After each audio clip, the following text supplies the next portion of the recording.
Valorant enthusiasts, the Winter Invitational presented by Samsung SSD has made it to its final day here. We've got plenty of prizing to give away, Kremer, and only 4 teams remaining to try and give it to.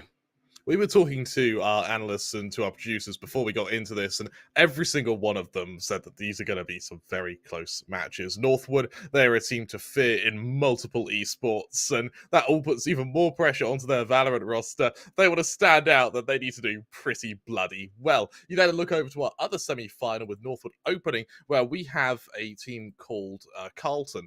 Now, definitely not as well known as Northwood, but I'll tell you what, Harry, these guys seem to be the only ones who are able to beat Northwood. So this really is going to be a close semi-finals and even closer grand finals. Yeah, let's pull up our bracket today to show you what we are going to be sharing with you in terms of Valorant gameplay. We have 3 games for you. We have 2 best of 3s and then 1 best of 5s. So it's going to be a long haul strap-in with Kremer and I for all of the collegiate action that you want from Valorant. And of course, let's have a look at our teams as well. For Kremer and I, we're going to be looking for some pretty solid fundamentals here. Northwood, like you said, Kremer, these guys are titans across multiple esports as a collegiate roster. But what fundamentals are you looking for here at the collegiate level? For me, it's going to be teamwork. It's got to be teamwork. It had to have a flashy player who can hop on a duelist and just kill everyone. Yes, that works every now and then, but that only requires one player. A team doesn't have an eye in it, Harry. And for me, it's going to be coordinated pushes. It's going to be set pieces of aggression where you would have a duelist accompanied by potentially a flash, accompanied by potentially a sentinel, just to go for these early picks. And while having skill on your duelist is important, what we found, particularly in regions like Europe and SEA, is that the skill of a team isn't necessarily dictated by the duelist, it's dictated by your info gather and what you do with the information you're able to ascertain. Yeah, a lot of teams, they start to deprioritize picking up as many big fraggers as possible, instead grabbing people who can effectively communicate information as well as gather it. Let's move over to the adversaries of Northwood on SNHU Blue. And to expand upon what you've said, Kremer, like you were alluding to, information is so important, but the synergy of the executes is also going to be at the forefront of my mind. Across the world, Breach is becoming more and more popular as an initiator pick. Sky's starting to fall a little bit out of the meta. While she is very much pickable, she's still incredibly viable. Breach is starting to erode at that pick rate, and it presents a big decision that a lot of rosters have to take when they load into a map as to whether they prefer the execute heavy style of the Breach or the greater info gather of the Sky. Honestly, I do prefer the Breach. I think he has a little bit more impact with his abilities, and more so with his ult as well than the Sky does. Yes, it does take 1 or 2 points extra to bring out that Rolling Thunder, but it just has the impact that the Seekers don't. On top of that as well, the Flash from the Sky is better than the Breach, but being able to get that Aftershock, and those flashes do still and can still be effective on the Breach, which is why I prefer the Agent over Sky, but a lot of teams, they've practiced a lot with Sky in a composition. Sky has proven to be very effective when accompanied by a Reyna. That double flash can be so damn effective, particularly on maps like Icebox, which we'll get to in just a second. For now, though, Harry, I think it does go without saying that for SNHU Blue, these guys certainly go into this as underdogs.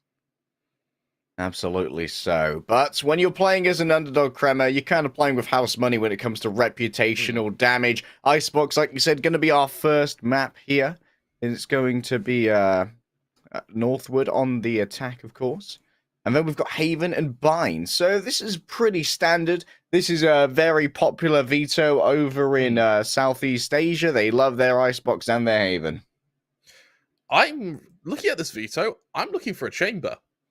Icebox and Haven particularly have been maps where Chamber has been picked a lot in recent months, not just in SEA, around the world. And while Chamber and issue that a lot of newer teams have particularly is Chamber and Jets, there are times when they can kind of tread on each other's toes a little bit, particularly when Chamber wants to bring out the Sword of Force when an op's already in play. You end up with one of the two going for a bit of an uncomfortable peak purely because the other agent's on the favorable one.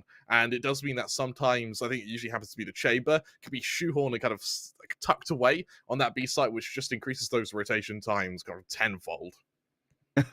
Yeah, Chamber definitely has been eroding away at the pick rate of several other Sentinels, especially on Haven. On Icebox, of Mm, course, it's mostly moving in onto a territory of either the second Duelist or the usual second Sentinel, which would be a Killjoy, because for many mm. people, Sage is considered mandatory for B-site executes when it comes to planting the spike during your original executes. And of course, while we're here having a look at this beautifully technologically advanced maps, we should talk about the technology that makes this tournament possible, which is what's brought to us by the lovely Samsung SSD. The 980 Pro is perfect for high-resolution gaming, and when speed matters most, Samsung is the tiebreaker.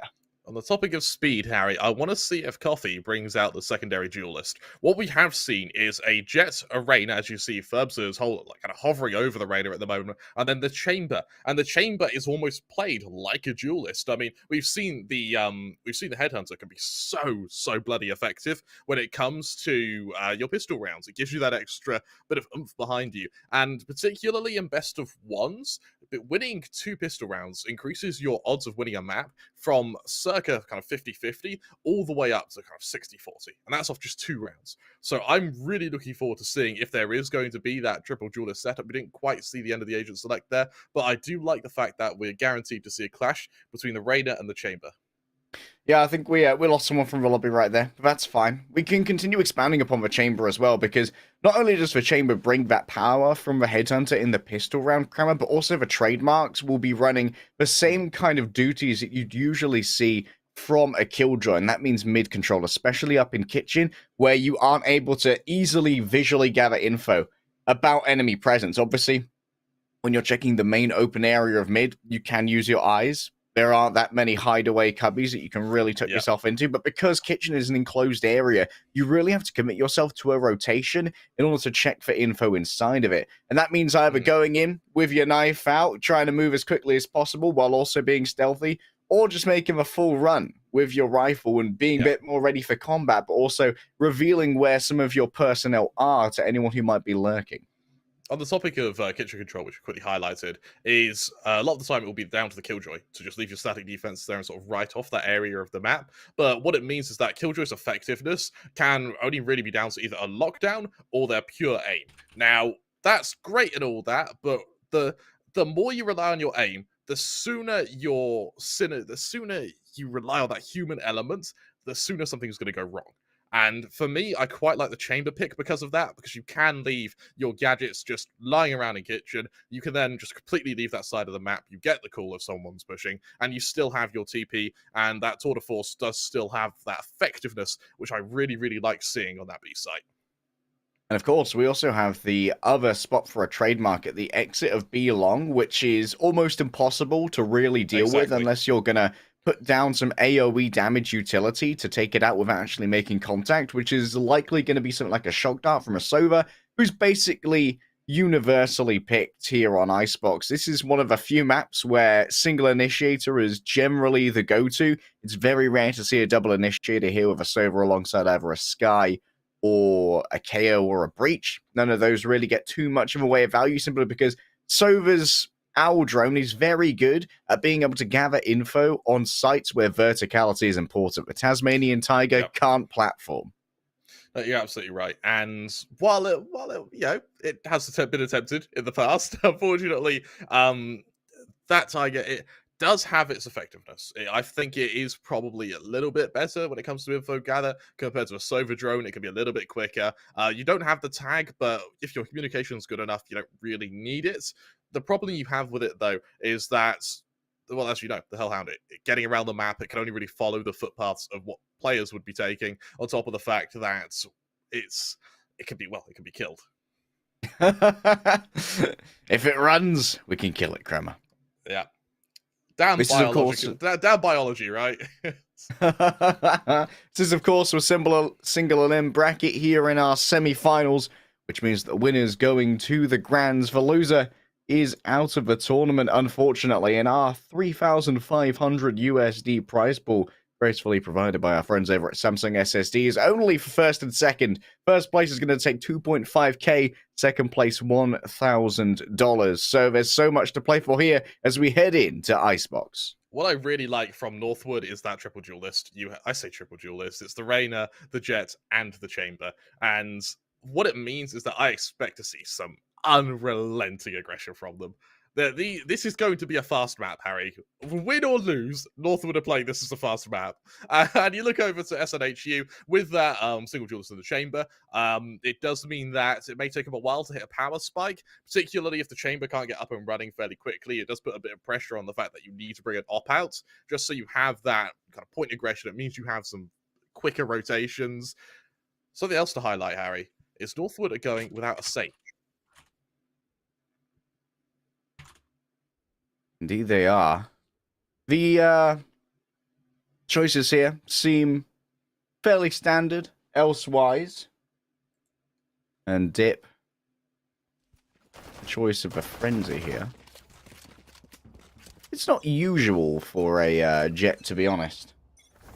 No, it's not. It's a little bit unorthodox, but I tell you what, I like it. It's innovative. Broccoli on a fairly close angle, trying to catch out the odd player. However, it's Kairos just go very aggressive there. Instantly traded as we fall into the 4-on-4. You will Kremer. Dip very close with the Frenzy. Hits the headshots that are needed. SNHU losing out on these personnel real quick. Coffee. 1 versus 4. I mean, he's good for 1. He'll try and double down he shall. All of a sudden, Harry, he's making the list look fairly close. 1 versus 1 now. It's all down to the Chamber. While Coffee is low on HP, how much ammo does that Chamber have? Coffee just slowly trying to push into him here. Not on the right angle, and while it's messy, Benji, he's able to get that final kill. Coffee, no 1v4 for you, but he does put the fear of God into Northwood, showing that even though he is in a 1v4, he still has that power to bite. SNHU Blue, they're going to have to move down to what may be a shaky buy of maybe upgraded pistols, but mainly just a reliance on utility here, as Northwood go for a bit of a bonus. I really like that round, Harry. Pushing through mid there to outflank B, they play up very quickly, and it just completely catches the Blue off guard. Yeah, that's exactly what we're looking for, Kremer. Solid fundamentals. No barbarian approaches except when you're trying to condition the enemy in your later rounds. We're going to be meeting up against the enemy Jet rather soon, and that's a quick escape there for the SNHU Jet. Now Ali moving on forward with the Spectre should have a fairly easy chance with this Guardian to get the long-range kills, but the obfuscation of the Viper wall, it's meant that this anti-eco is in some serious danger. Ferbs are having to rescue it alongside Drakius, and that isn't ideal for Northwood, but a dub is a dub. It isn't ideal at all, actually. I'm surprised they didn't wait for the Viper wall to go down there. They moved through it into a stacked site, and for SNHU, they roll the dice. You're on an eco, go for a stack. I like it, and yes, either the stack's on the right side or the wrong side. In this case, it was definitely the right side. Killing 3 players removes any chance for Northwood to be able to play bonus, and it also means that they have to really invest to go into this round. The only players who are just above 3k is going to be Ferbster and Benji, the 2 players who survived. Benji actually investing here in the multiple bullets within the Headhunter. C-Dub's already put Dip so low. A dink at range with the Phantom. Hasn't been an instant kill, but what it has done has made that Jet too fragile to really make an entry happen. Coffee. So close, Coffee, with the finish. Ali's fallen as well, so now you don't have that wall to really bring you on forward. Ferbster was held as they exited the dismiss, and that means that Coffee gets an easy frag. Drakius wraps around the back, doesn't actually upgrade their weapon. They've managed to out-rotate the Owl drone here. This might be completely unexpected by the Sage, but distracted slightly by the Viper. Rip Benji will finish the job. Over now to the Tour de Force. You want to play? Let's play. I really like that. I really like the early use of the Tour de Force. You're sort of gambling a clutch, but hey, why not? You get that one-shot potential, and you also get that high fire rate. Wraps around from the back as well. C-Dubs takes the swing. A lovely play from SNHU Blue. Managing to keep 3 players alive here on their full buy. Not too bad at all, considering that Northwood had to reinvest in that round.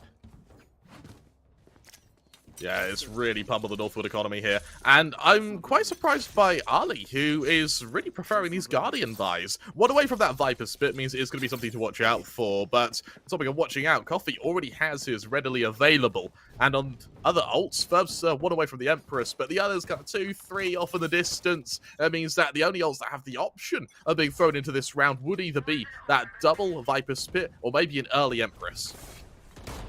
An interesting choice of Poison Orb here from Coffee. And speaking of interesting choices, Ali playing a Guardian on the Viper. Unconventional, but rewarded thus far. Slow Orb used, and C-Dubs quickly takes out that Leah. Early usage here of a Viper's Pit, and Ali's already taken some damage, but this only gives Dip the angle they need to take an advantageous swing against Aryan. Rip Benji for the moment wants to control mid and could get the backstab here. Coffee has no idea, but does at least have that toxic screen to keep them safe. Should be an easy shot to the side of the head, and indeed it is. But the Viper's Pit has fallen because both of the Vipers have been slain. It's Benji who's doing most of the slaying, though, and that's a third for Northwood. Considering how Northwood are so favourite heading into this, I'm very surprised that SNHU have kept it so close. A lot of these rounds have come down to kind of 2, 3 players left alive every single time one of these teams is taking damage. You look at the ult management now when it's going to be a bit of a power spike here for SNHU, with Argan kind of just about to hit that Blade Storm. Broccoli one away from his tour de force. Over on Northwood, it's one from the Blade Storm on Dip. Dracaeus as well, a little bit from the Hunter's Fury. Either way, we are going to see that power spike, particularly if Northwood can get that orb control. Our drone here. An attempt to counter-rotate it from Broccoli may not be noted thus far. A false negative could be disastrous for Northwood. Do they advance here with caution? I mean, they have to when faced with the potential of Coffee. A wraparound there was punished. Coffee. Oh. It's not the ideal spray from Dracaeus, but hey, kill's a kill, dub's a dub. Ali controls this kitchen crux at the moment, which may be considered friendly territory for SNHU. Aryan did not expect Ali, but the second coming around, C-Dubs, even with the element of surprise, Ali so fast with the flicks on this Guardian. And they've actually been showing a tendency to have a preference for this Guardian as well, which is very unconventional for a Viper. But hey, if you're good at the one-tappers, you're good at the one-tappers. It's really unorthodox, but I quite like it. It's proving to work for him.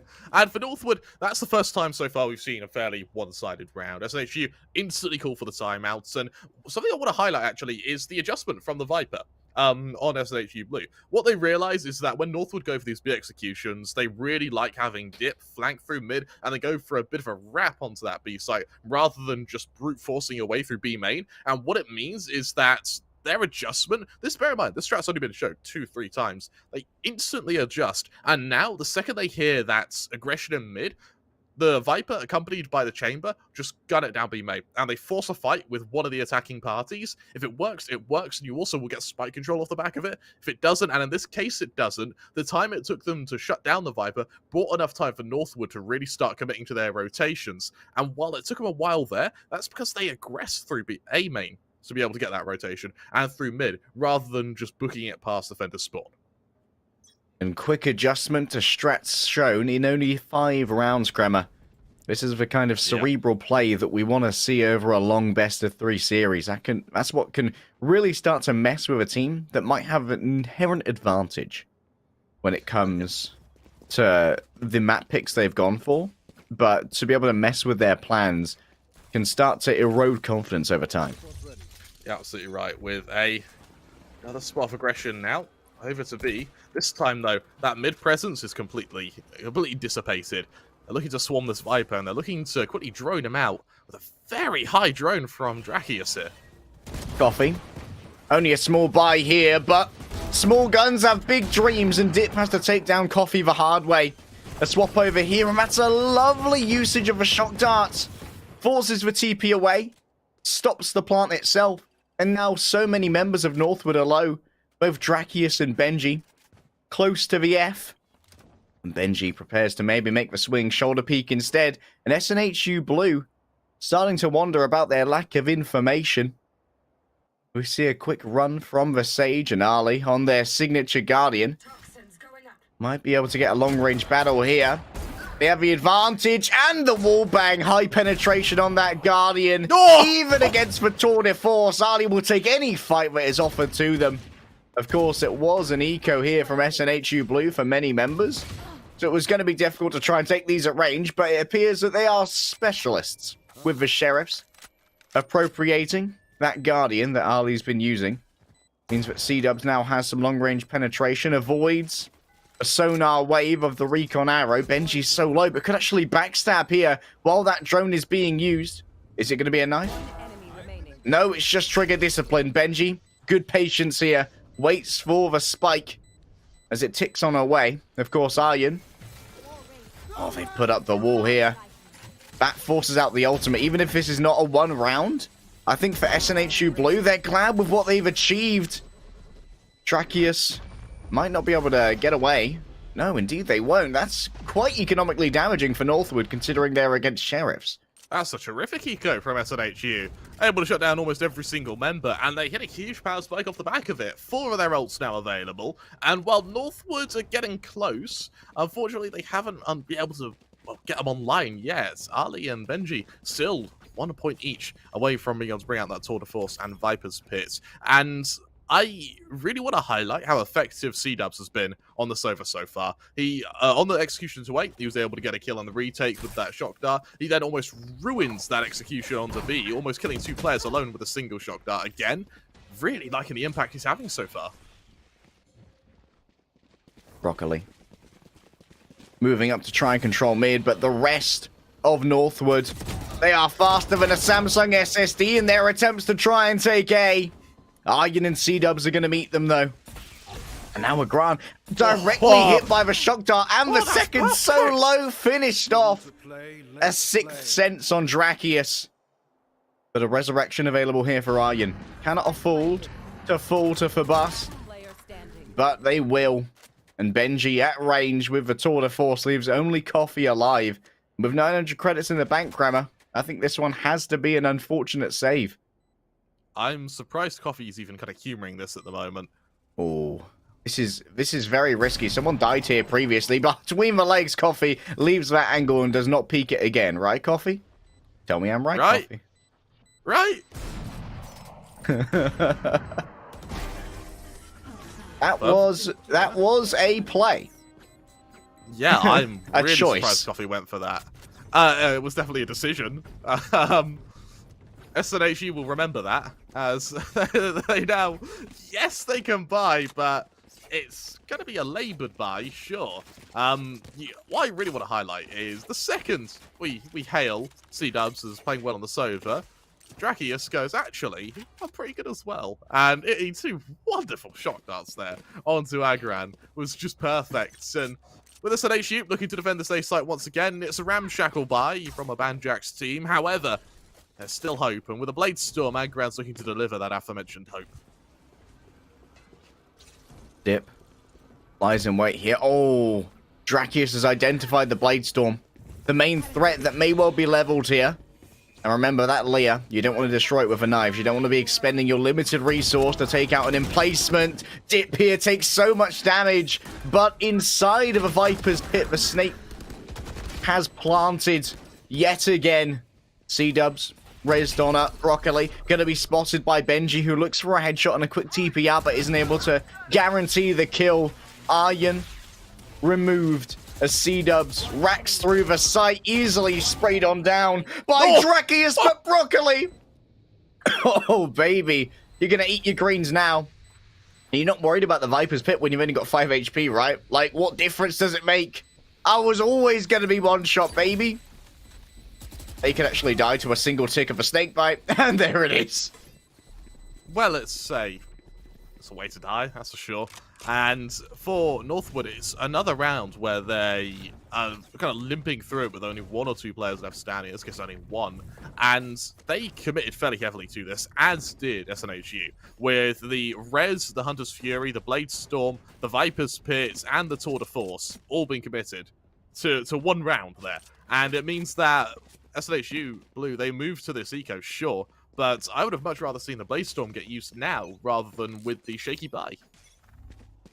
Yeah, that really would have been a potential difference maker here. Now everyone is in a pretty bullyable position, and Ferbsa, someone called Bully Hunters, because Coffee's been taken down early. Aryan, different when it comes to the Sheriff. Rip Benji indeed.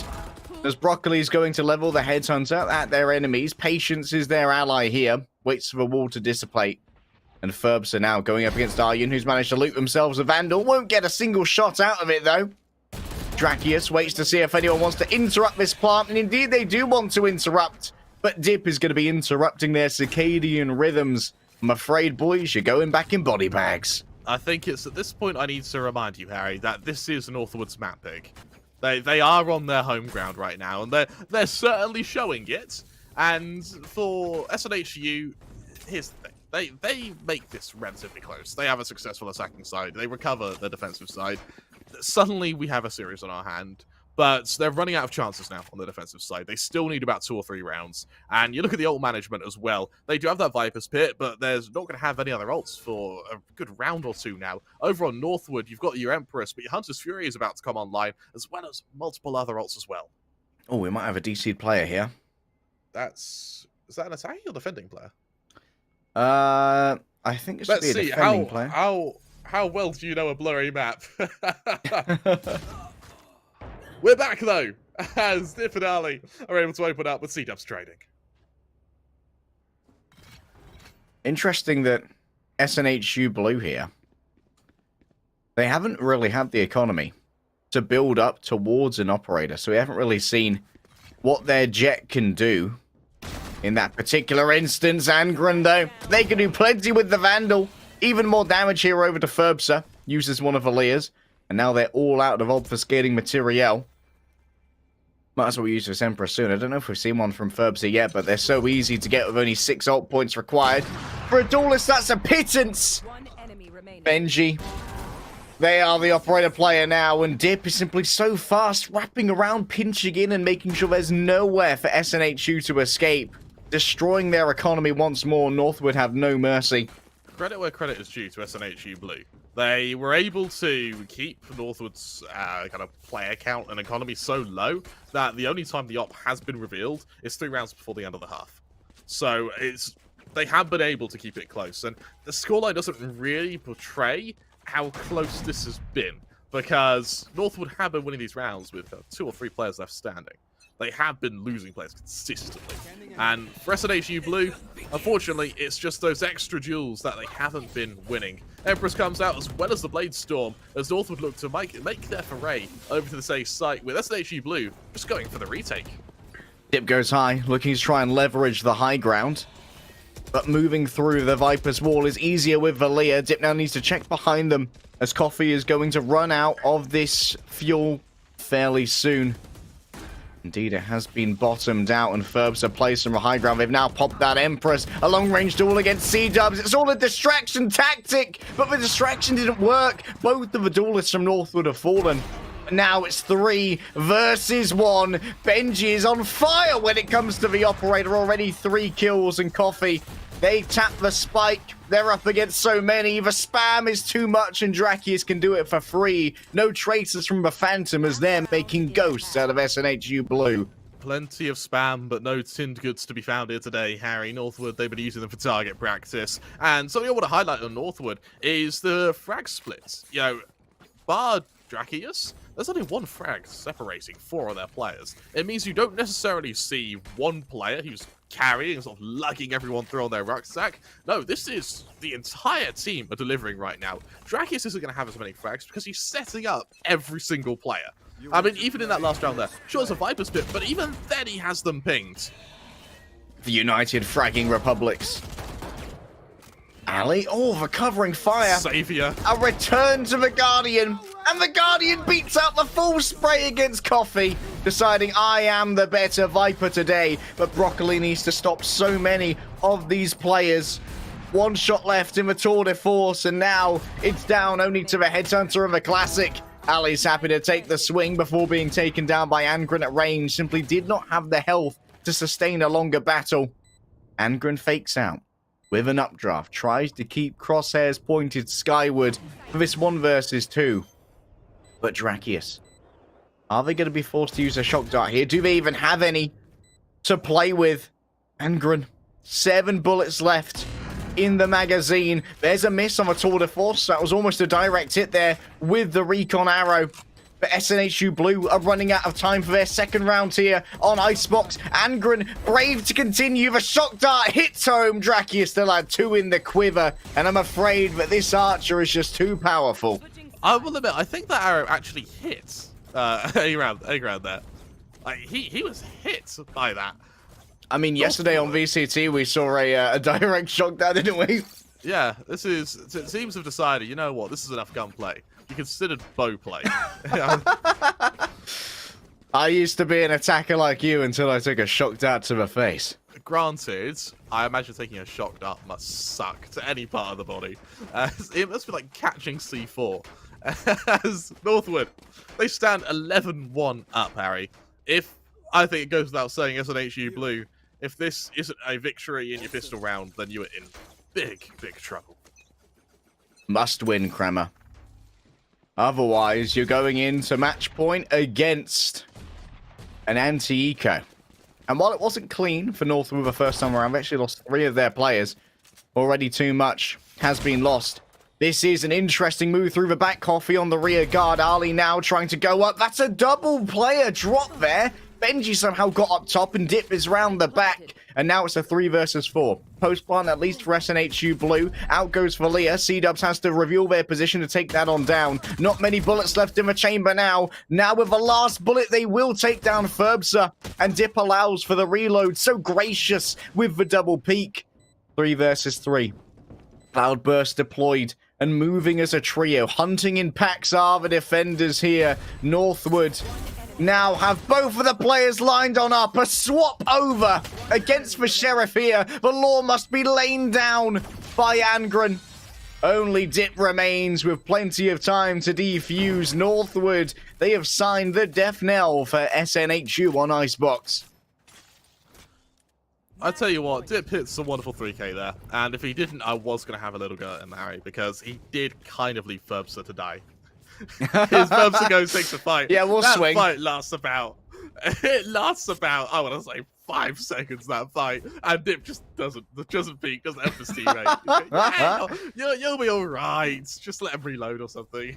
I know Northwood are a couple of memey lads sometimes to be like, okay, take the swing. No swing, you idiot. Memes have been taken, hearts have been broken, and, well, SNHU Blues to be killed. 12-1, Harry, and with Coffee the only player who's really keeping up with Northwood and frag counts, I'm really kind of turning my gaze to Agran. I want to see how he can do with... I want to see him wake up on this jet. It'd buy up to the Sheriff last time. I'm surprised we're not seeing a force here. 3 members of SNHU on Classics. Oh, I do think we have a pause here. We do have a brief pause. Hopefully we can get through it momentarily. Like Broccoli, I imagine that their economy's so low at the moment just because, yeah, they have filled up the Headhunter with shots. That's going to be their choice of weapon. Coffee needs to decide what they need to buy because this has to be a force. There are no economic long-term plans in the grave. Yeah, there's no rich man in the grave, right? And for there's no rich man in the graveyard. That's it. For Coffee, I would love to see a Marshal. The double Marshal setup can be so damn effective, particularly when accompanied by a Headhunter, because the Headhunter only has to go for body shots. You're just making Broccoli's life easier if you're just lowering players with that Marshal. Over on the Spectres, though, for Aeon and for Agran, I'm expecting for now, just a straight, what I'm going to imagine, fairly close angles, fairly fast plays to try and catch out the odds Northwood player and just work with a man advantage, hope to burst to a site after that. On the side of Northwood, I'm fairly enthused to see the buy-ups to rifles on 3 players. They know that this is going to be their best chance to really just put SNHU down before they can really start generating any momentum on their attacking side. Plus, they know that, hey, they can economically ruin themselves here. Easy peasy, no dramas. If you can just get yourself a bunch of frags when you know that SNHU, they have to force up from a round loss position. If you can inflict damage, you'll be able to set up SNHU for future pain. Absolutely right. Hopefully, we can unpause as soon as possible. I don't think we know why there's a pause either. I don't know if this is where we need our producer to save us. We're going back to us, Harry. Hi, Us. Harry. Hey. How you doing? How's it going? Fancy seeing you here. This is uncanny, Kremer. I can't believe it, to be honest. It's been a little bit of a showcase for Northwood, let's be real. But this was to be expected. This is one of SNHU's deepest tournament runs yet in collegiate, outperforming expectations, certainly. Yeah. But Northwood, there is a certain expectation that is placed upon them. They are one of the elite collegiate programs in North America across multiple esports. Me and myself, coming from Overwatch, I know their Overwatch team pretty well. They play in Tier 2. They are some players that I definitely would be expecting to go to OWL at some point just because of the amount of skill they have. Yeah. And Northwood has some excellent scouting, some roster generation, as well as roster refinement. So they are going to be one of the favorites to win the Winter Invitational sponsored by Samsung SSD.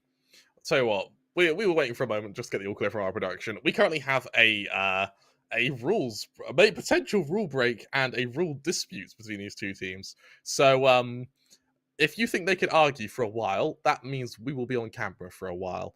Hopefully we can remedy that quickly. Hopefully we can. There is potentially only one round left of the game, so maybe we can. Hopefully we can get through this pretty quickly. I know we're not meant to kind of read the chat, Harry, but someone said something really funny, which is Coffee's desk is probably on life support. I imagine for the amount of times this being slammed. That made me chuckle. That did make me chuckle. Well, let's expound on an earlier point that we were making in terms of analysis, and that's that it's weird that Ali, as a Viper player themselves, since we're talking about Coffee on the Viper, Ali is a Guardian enthusiast, seemingly, which is a little bit weird. Because the Guardian itself is a non-silenced weapon, so it shows tracers, and it does not have a good rate of fire or automatic fire for spamming smokes, and that's usually why you'll see controllers be the ones to pick up silenced weapons, in particular the Phantom. Obviously, the Spectre is the preferred of the SMGs universally, regardless of whether you're a controller or not. But it really is unique because the Guardian has no synergy, really, with the kit of the Viper. Yeah, absolutely right. With that, I believe we're able to get back in game as the dispute has been settled. Northwood now currently looking to shut down SNHU Blue and what could potentially be the final round of this game of the Furbster. This is a solid way to start, but SNHU Blue, they're there on the repartee. Angren opens up here. SNHU Blue 2 versus 4. Northwood aren't able to defeat anybody. C-dubs with a beautiful headshot. And that might have allowed for a couple of upgrades on the side of SNHU Blue as well, with 4 players surviving. This is exactly the boom they needed to remain relevant. Harry, is this just a death rattle? Is it just a death rattle? I worry that we're at the stage now where, yes, SNHU Blue, yeah, they went around. They double their round count, if you want to be cheeky about it. But 100% more rounds. They don't need to play. They don't need to play well. They just need to get lucky once, and they're through. They've won their map. Right now, the more one-sided this match turns out to be, the more confidence that Northwood are going to have moving to our second map. And it's confidence, which is what SNHU are playing for right now. Especially heading into her own map pick. Angren takes down Drakius, but does take quite a bit of damage on the way there. It needs to be healed up by the station, so it will be delivered. That utility now off the table. Coffee going to be the one who has delivered the plant. And that is interesting choice. Broccoli actually has been isolated here by their friendly Sage Wall. They could be in a position where they're very much in danger. A shorty has been leveled from dip, but Coffee's decided that, hey, I will do my best Ali impression and be the Guardian Viper. Seems it's working okay, boys. So, the Guardian Viper, that could be the new trends we see set here.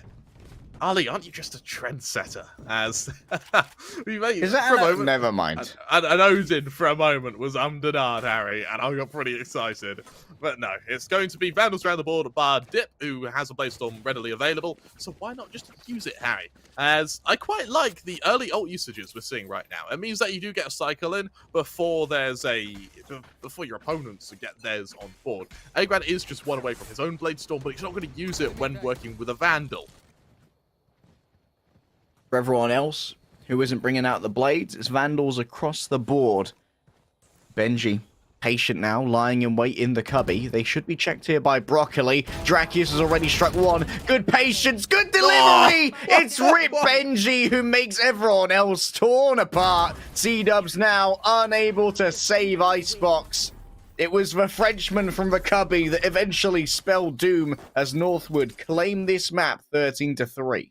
Solid stuff there. And I tell you what, for Northwood, that is a dominant way to not only start your series, but to start your what could potentially be your finals run. I am very, very impressed by them there. And here's the thing, it isn't necessarily one player who's playing out of his mind.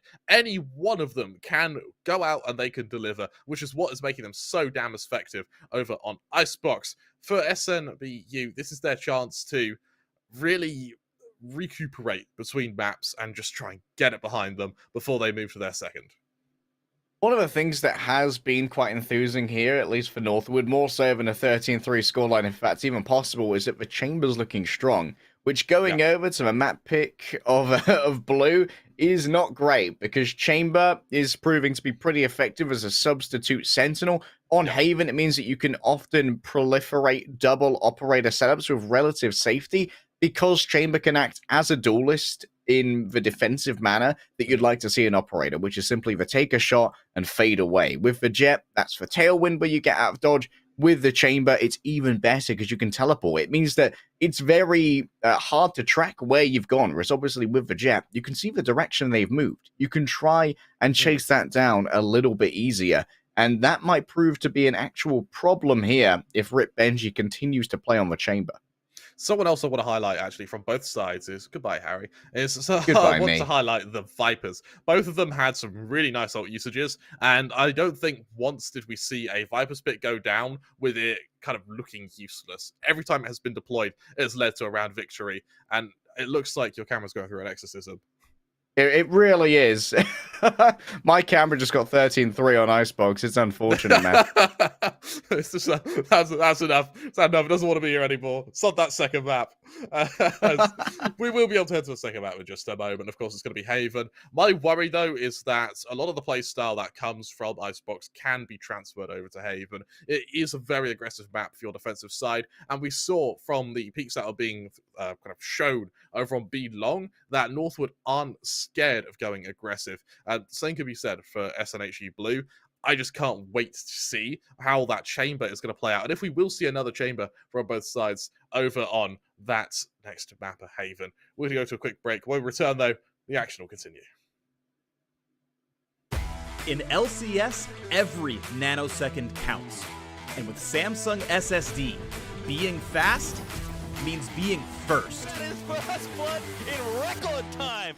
The pros know that speed matters. Here goes closer at about 4,000 miles per hour. There's no outrunning this. A split second means everything. Go, go, go, go. Why retreat when you can go forward? Every nanosecond counts. Samsung SSD.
Welcome back, ladies and gentlemen, to the Samsung SSD Winter Invitational. Of course, sponsored by Samsung. Who'd have thought, Harry? We just saw a very one-sided icebox with Northwood taking a 13-3 victory against SNHU Blue. Indeed, it was pretty much a showcase piece for the side of Northwood, and I saw we've got Caroline in the chat going, "Why do people keep allowing for this to happen? Yeah. How do Northwood keep getting away with it? How do they get to keep going to Icebox?" And Icebox is definitely a map where you can start to assert yourself as a very dominant team off the back of more advanced pushes. We saw a lot of mid splits going over to B, which were pretty interesting, which allowed for early advantages to be garnered by Northwood. But now we're heading over to Haven, which is a little bit of a different beast. It's a little bit more attacker favored simply because there are 3 sites and you're never going to be able to match the numbers of attackers if you don't get opening picks. Yeah, absolutely right. Something I want to highlight actually is that's a mid-B split. We don't see that in any other region. That is an American grassroots strat there. I really like it. It's a very high octane strat to run as well. In just a moment though, we're going to be heading into Haven. Now, I want to highlight is that we see a very hybrid kind of working of the chamber where he's sort of given free reign, whereas the Jet is the one that takes the back seat when the tour de force is available. And what it meant is we rarely saw an op. We rarely saw it. I think we only saw it once on Icebox. And even then, it was on the chamber. It wasn't on that Jet. And so as we move into our agent selects, I would full well expect to see a chamber here. And the choice of giving the operator over to the chamber is actually one that makes a lot of sense for a Sentinel, Kremer. If we start to think about it, not only do they have the escapability of Jet, but it also means that Jet as a rifle, especially on the defensive side, we don't think about entries much on the defensive side, but it does mean that that's an option that's much more viable for a retake. Might be unlikely to see SNHU actually play the chamber here, though, as they do appear to be opting for a double duelist, and usually you'd want a double initiator on Haven, but maybe Broccoli wants to stick with the chamber themselves. I would hope to see a chamber. I really would, and for SNHU it would mean just playing essentially the same lineup, except with an Astra. In this case, you head over to Northwood, bring out the Sky here instead of that chamber, and I don't know how I feel about bringing the Sky Killjoys over and then going for what I imagine would be double duelist. Select your agent. Ali probably going to be swapping over to the Astra here, given that they were playing the Viper over on Icebox. That's true. Broccoli has decided to stick to the chamber themselves, so it's going to be a lot less information over on the side of SNHU. They only have a single initiator here. That might make their executes a little bit weaker. Yeah, that puts a lot of pressure on onto Dip, particularly here. Granted, for Northwood, you need to remember on Icebox, the duelists weren't doing insane. Like, sure, they were consistently killing, but so was everyone else. So were your Sentinels. So were your initiators. It didn't actually matter who was on what agent, because they were all hovering around kind of anywhere from kind of 10 to 15, or 10 to 20 kills. And so it's just whatever agent you want. Their aim's clearly working. For SNHU, another double duelist with a chamber setup, which means I'm expecting something very aggressive and once again another very high octane game from them. Over on Northwood, we're going to see, as you like to call it, Harry, the ego buy on Dip here. I'd say that Northwood here, they have the more standard composition. This is pretty standard stuff for late 2021, right? This is the pre-chamber meta where the real bit of freedom you had in picking was what you were going to use as your Sentinel, whether you preferred the Cypher or the Killjoy. Coffee actually decides to give a false negative here. An interesting choice to not destroy that recon arrow. Hoping to maybe peek in, or at least bait in a peek, and they've baited in Ferbsa. Hasn't rewarded them well. The Sheriff at range from Dip sends C-dubs packing. And now, executions on these sites are going to be a touch more difficult. It's actually a sky-high play from Angren, but an attempt to punish. It's flawless on the first round. Northwood said it may be a different map, but it's the same damn Northwood. Oh, Harry. Is this going to be a repeat of Icebox? Not a single player dies there. They move their full buy, and Ali, once again, Ali really likes his Guardians. I don't know how I feel about this. Guardian, I mean, it worked for him on Icebox, but I guess it works for him as well here. Something else that's quite interesting is Benji deploying his static util in B rather than over in Garage, which is where you usually see that static util get placed. And what it means is that Sky can play in a bit of a chokehold over in Garage, which is exactly where SNHU are pushing. Should be a guiding light sent out. That's a 5-man blind, and it's a 5-man massacre. That is one of the fastest rounds I have ever seen. Northwood, 5-0, 10 kills to none. I mean, I say it's where Sky could have used a bit of a chokehold. I wasn't expecting that. That SNHU, like, lambs to the slaughter. They get decimated, and for Dip, I mean, why not? Why not go for that third round up? Why not? No one on your team has died yet. This is the pacifist round from SNHU Blue here, and as they move to Vandals and Phantoms, they might finally be able to inflict some casualties onto Northwood. But against an op, they're absolutely going to be taken off guard by this. Dip has the just doubled down. 2 kills and then they dip. And Coffee is just glad that they were hiding behind the box here. 12 kills to 0 now. And that counter to the rush over in the garage, that feels like the kind of thing that almost gets anti-stratted in most pro games, but I don't know if Northwood have been watching SNHU VODs.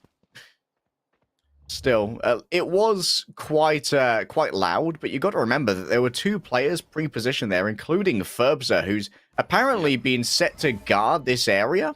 Not the usual place that you'd see a Sky guarding on this map. No, it's a very, I guess, anti-strat. I would expect it to be here. And for SSHU Blue, it sort of left them dazed and confused. They're now running straight into the Killjoy utility. Benji going to tank a fair bit of damage as he'll then get that opening. Moving into their own nano swarm, Ferbza has no fear. A 3rd flawless in a row, 15 kills to 0. Someone called Bully Hunters. They are desperately required to get into this lobby stat. This is turning into I said on Icebox, the score doesn't really reflect how close the map was. The amount of 1v1s we ended up seeing that were just won by Northwood was insane. Right now, SSH, you haven't even killed anyone, Harry. They haven't even killed anyone. I mean, he's given the revelation of that up, but at this point, does it really matter? SSHU, they haven't been able to stop it regardless, and as they go for their Sheriff buy, they're looking to maybe catch everyone off guard as they go for a fairly quick and high-octane push over to away, but the second they're revealed, they change their mind and set their gaze over to mid. However, they may have noted the Killjoy escaping over on A. That might make B slightly more tempting, simply because you might not have to deal with the nanoswarms there that you have previously. It's a different tempo now from Northwood. They've decided not to be as aggressive or as bullying towards the lesser buy, instead preferring for more entrenched positions from which to spring traps. 1v1s can be isolated. The Headhunter noticed as it was held aloft by the Frenchman, and Broccoli forced to eat their greens. I'm afraid if you don't eat them all, there will be no dessert. And speaking of dessert, Ferbza is feasting. 3 kills already. Drakius on the outside. Angren can't hit the Sheriff shot they want, and that's a sidearm upgrade for Drakius. 4 flawlesses. Northwood are 20-0. Harry, That's a timeout.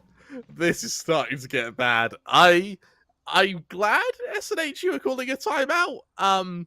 It is desperately needed.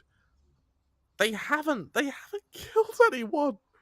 They haven't killed anyone, Harry. That's insane. SNHU, they move their next full buy, sure. They're going to be able to bring out a few Vandals, the odd Phantom, but because they haven't killed anyone, there's no ults available. Over on Northwood, you've got your Seekers. You're 1 away from your lockdown. Drakius, I mean, kind of hop, skip, and a jump from getting that Hunter's Fury as well. And considering how effective Northwood are playing right now, that's absolutely in the realm of possibility for him to get it this round. In the esports casting industry, Kremer, we have something called a show reel, which is essentially showing off some of our best moments. Exactly. Northwood's last 4 rounds have been what I would call a show reel. They have been the highlight reel, the montage, flawless thus far. The last 4 rounds have been a propagandist's dream. A message to the rest of the bracket that Northwood are here to win $2,500 provided graciously by our wonderful sponsors over at Samsung SSD. Hungry for the cash, Kremer. They're going to peek into the op again here with Ali there to support. He's going to hear this push as well. The first kill, Kremer!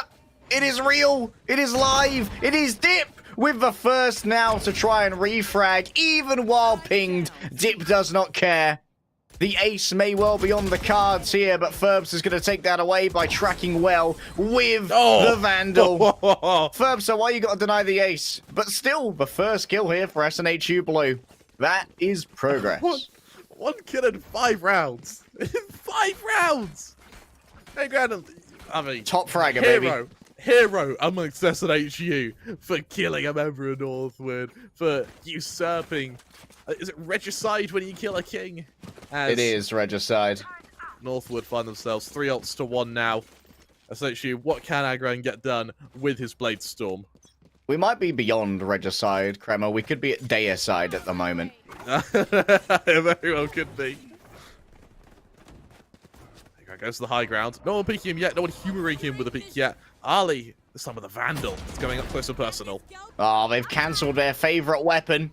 Not spotted thus far as Rip Benji. That was an interesting defensive usage of the gravity well. I'm not sure if that was actually Aryan's, which dragged it in, but Aryan's doing just fine with the Bulldog. An upgrade, a spike granted and planted as well.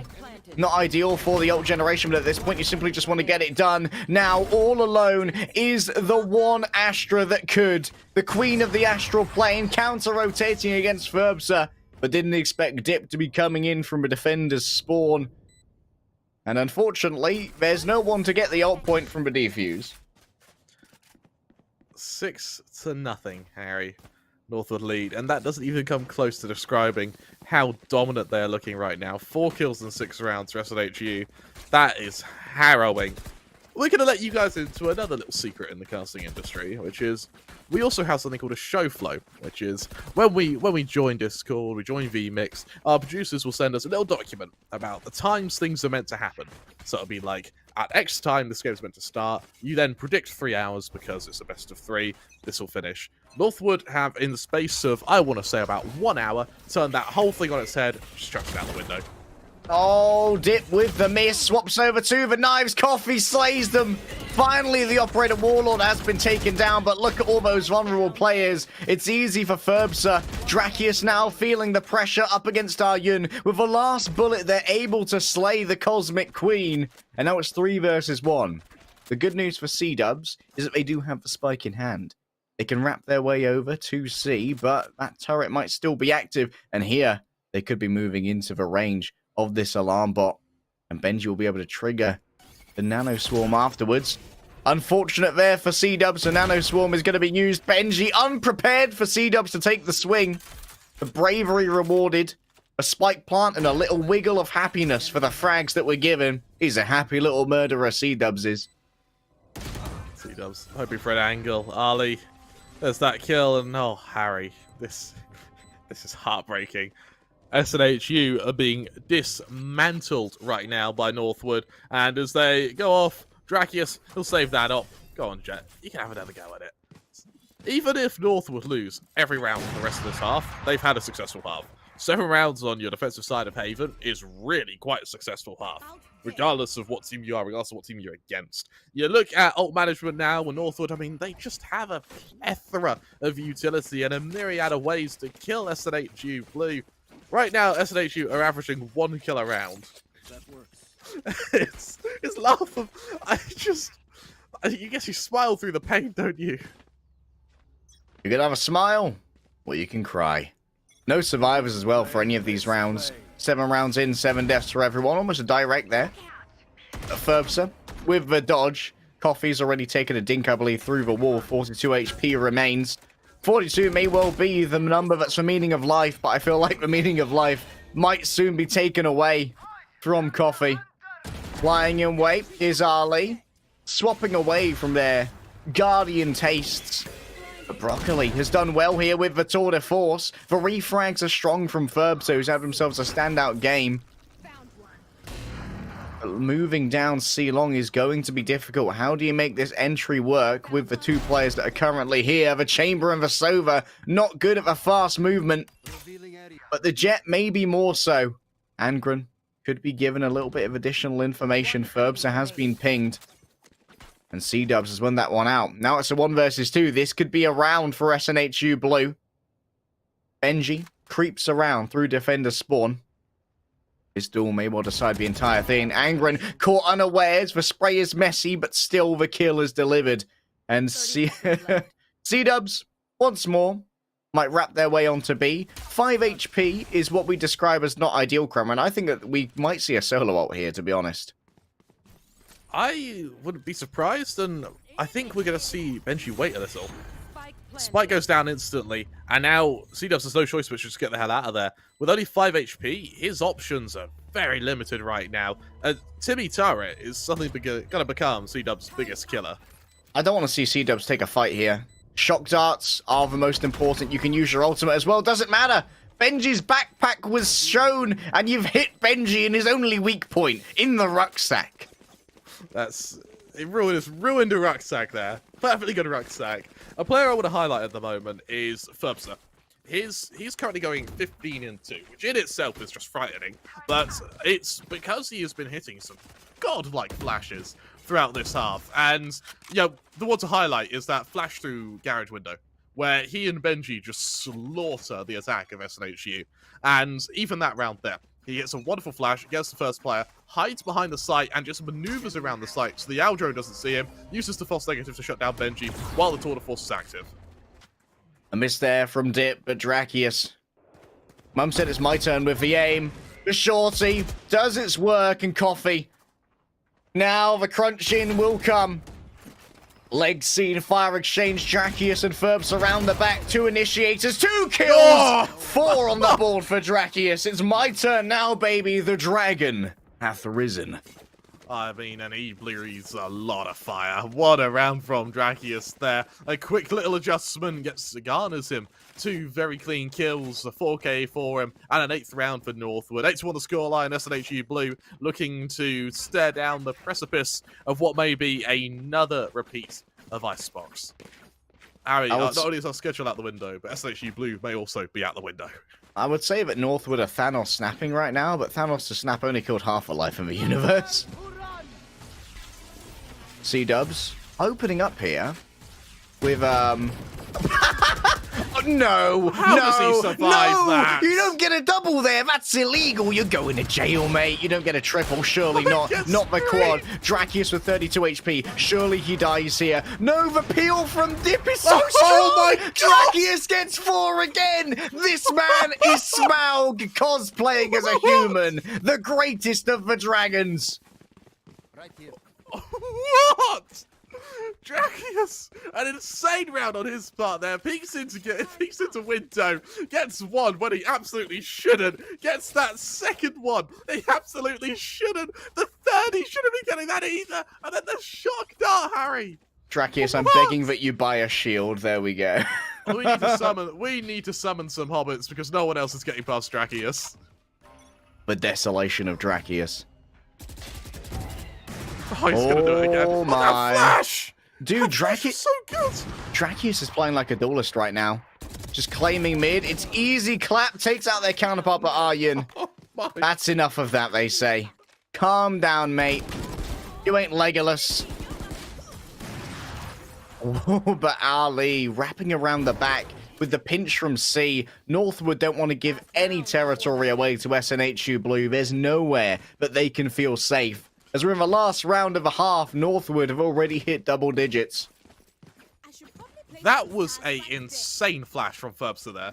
Dracius, he peeks, gets 1 just as they re-swing. The hawk goes off. Ferbster. What that is right there, Harry, is enabling Dracius. He's now going to go aggressive for the rest of the game. My heart can't take this. Get out of my way. Well, it might not have to take much more, Kremer, if Northwood continue this form. But maybe, I'm inhaling my hypercopium here, but maybe SNHU are a defensive team. That's a big half, Harry. Dip says that's a jet diff. L plus ratio. The headshot on the operator up against the Blade Storm. You didn't have to do it to them, but you wanted to. And that's what really counts. Broccoli here, likely going to be seen by the alarm bot. Ferbster peeks on in. Broccoli can't decide what they want to pre-aim at the moment. And there's the spike moving on in. Extra damage done by the dog.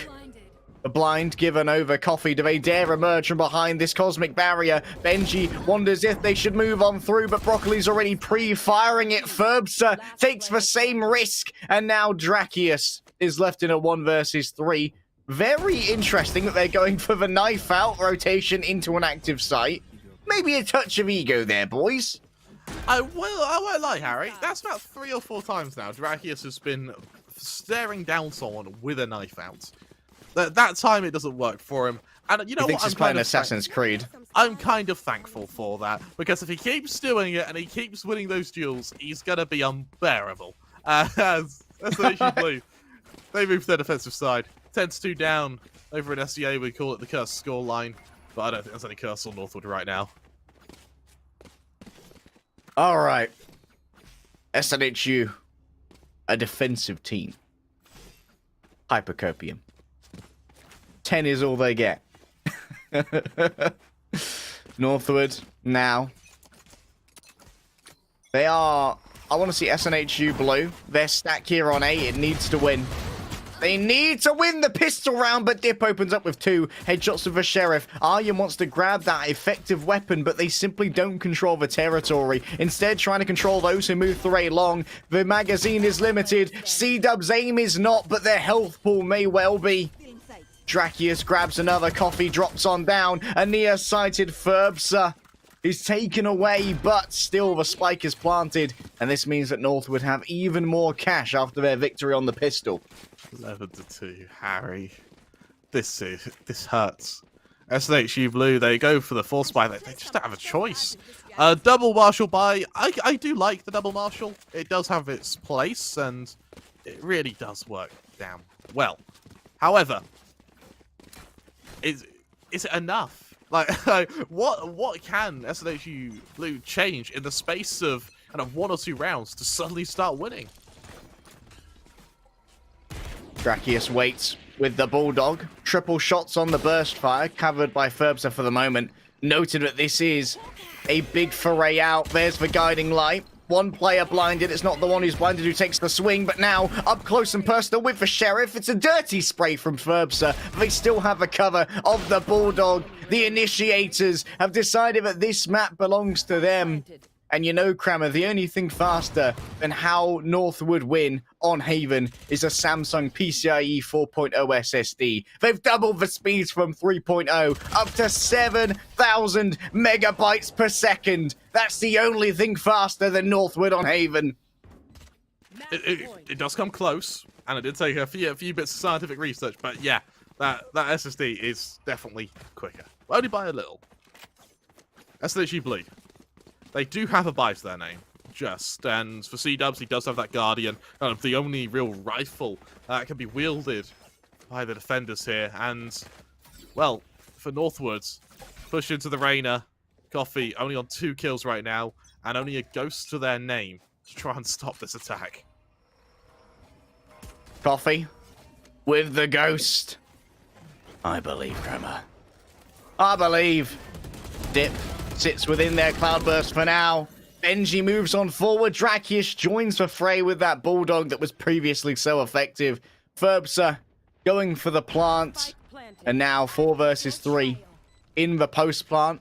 Out come the Seekers. The gaming cabbages rustle on forwards. Dip backs on out for the moment. C-Dubs raises a quizzical eyebrow. Not coming to fight me? What? No wenches? Now with the Guardian moving forward. That's a big flash. Ferbsa is an absolute monster when it comes to the guiding light. The shock dart hits its prey, and Drakius continues to show that if you want a premiere Slover, I'm sitting right here. Wow, is all I can say to that, Harry. For me, Ferbsa is head and shoulders the MVP there. Those flashes, start to finish, were just godlike. And he shows why Sky still has its place in Valorant at the moment, because he makes it look incredible. So I don't think a round went by where there wasn't a successful flash. It was just beautiful placements of the guiding lights. And not only that, they were well supported as well. It felt like Ferbsa wasn't doing much scouting in the way of the guiding light, simply because everybody on Northwood was kind of taking ego peeks, right?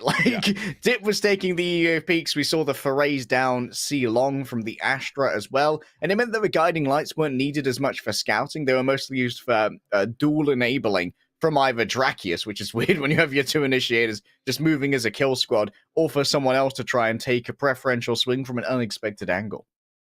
You're absolutely right. In just a moment, we'll be able to hear from our analysts. Unfortunately, I don't think there's much to analyze, but we'll put them on the spot. We'll make them sweat a little bit, and we'll see if they're able to. We'll see what they're able to extrapolate from what has been a very, very quick series. If you're any of the teams in the other semi-final, you've just seen Northwood decimate SNHU Blue. I would start being feeling a little bit scared. Yeah, Northwood are here to play today, but maybe our analysts will be able to help the other teams by breaking down some of the strats that Northwood just delivered. We will hand you over to Binks and Caleb, and we will see you for the next semi-final. What's going on, everyone? Binks, how you doing today? Well, Caleb, I can't hear you right now because you're muted in Discord. but it One sounds like second. what you're saying is really interesting. What's going I'll on, have to everyone? see. How you doing today? Binks, how you doing? I'm good now that I can hear you. I'm sure I'll be able to watch stream and say, wow, he actually really nailed that. But regardless, we're here. No, it's all good. That first match was absolutely amazing from Northwood. SNHU, this is not the SNHU we saw last night. Their games last night were all very close. They had a lot more going for them. They were much better on the trades. They had much more consistency on how they were pushing, and overall much clearer comms, obviously, last night. And today's games, it just didn't happen the same way. You go up against Northwood, though, and you get those things. They break apart those little problems, and they continually break them apart. But Binks, I got a question for you. What was the biggest factor going for Northwood there that game? Well, I think we can start at the foundation that was that game, and that is the agent selection. On the side of Northwood, Jet, Viper, Reyna, Sova, Chamber. Interesting enough, even mentioned by our beautiful commentators, they mentioned, hey, why is there no Sage? Why is there no Sky? And you can really see in the fact that the way they were clearing the site, they didn't need to have those blinds to assist them. They used the Reyna Leers to the exact same capacity. I think that was beautifully demonstrated on their A site push, where if we actually look at the way they would do it, Sova Dart, followed up by that Owl Drone, and instead of going for those flashes, where you have to wait, flash, make sure you're not in the line of sight, they use the Reyna Leers perfectly, which, if you look at the agent selection, is, I believe it was for, just want to confirm it, yes, it was for Rosa, who played on the Reyna, and funny enough, played the Sky the next map. So that A push, those Reyna Leers were used in the exact same capacity as a Jet Flash, or sorry, not a Jet Flash, a Sky Flash would. So as soon as they go, they get onto their site. Viper's Pit, as well as the wall, as well as the orb, beautifully used to just completely isolate a site. So all the defenders that are on that site, on the side of SNHU, don't have the capacity because they're either blinded or they are going to be hit with a Sova Dart or Owl Drone because they have all that plethora of information going on their end. Finally, plant, long angles, and you saw them try to push in, but there's nothing they can do. Yeah, and you summed it up pretty clearly. Their entrance into site was so clean. It was so majestic. They'd always enter with at least one kill, and the site cleanup was just finishing and making sure that they got that bomb down, take a step back, and then let Sky go ham, because now he's got his flashes. They haven't been used, and he's got the ability to just use his teammates to help trade off those kills when he's got to be a step back to let that flash go out. And that's what something... And we're going to see this really well with the Northwood the next few series here in the finals. Just they have to clean up those mistakes, though. And there was a couple mistakes that I want to specifically point out for Northwood. Their trades. When they weren't specifically communicating things, especially towards the end of that second game where they started letting SNHU back in with a couple of those rounds, they normally were caused by one or two players actively aggressing before their teammates were there. Will the winner of WVU and Carleton be able to kind of lean on those faults a little bit more than SNHU was? Or how will that kind of play out in the next series here? If we look at their response to the way SNHU was playing, Northwood really recognized their ability to win their ones and frags. If we look at the first map, once again, Icebox, they were very evenly distributed with a safety, big safety actually, emphasis on the Sova player of, I believe that was Drakius. So they played with the safety, but you have a very good point. Within both those maps, there was a lot of single frag potential where there wasn't as much of a cross angle being established by Northwood, but they also put themselves in a position to, if they lost that first player getting aggressive, it opened the doors to a trap or to be able to view where a rotate was possible. So it was using the information of the deceased, but not for that same... I like to think that a refrag should come within the first 3 to 8 seconds or even sooner. After 8 seconds, it's not really a refrag. There's too much time to reposition on the map. Information becomes old after 4 as just standard use, unless you have constant camera or bot usage to follow it. But if any team were to go and try to pick this team apart, for example, have more information on the Sova or take a Cypher, would be a phenomenal counter on the defensive end to be able to isolate each and every one of the frags. Then I believe Northwood does have to make sure to watch those cross angles a bit more. Yeah, and we saw that game where towards the end, especially when they had those one-player mistakes, the team was rotating. They were able to make sure that the mistake happened. And when the mistake happened, it was so far down C long on Haven, or so far down A long on Haven, that it wasn't much of a mistake at that point because of the ability to rotate still into sight and how much sight's going to be free because of how far up it was. Like, it was in T-spawn that most of these kills were happening, right? Like you just can't counter that. But no, amazing plays from Northwood. We saw a lot of really crazy, just the aim was there for Northwood, specifically Sova running down mid, getting challenged by a deagle, and still finding 4.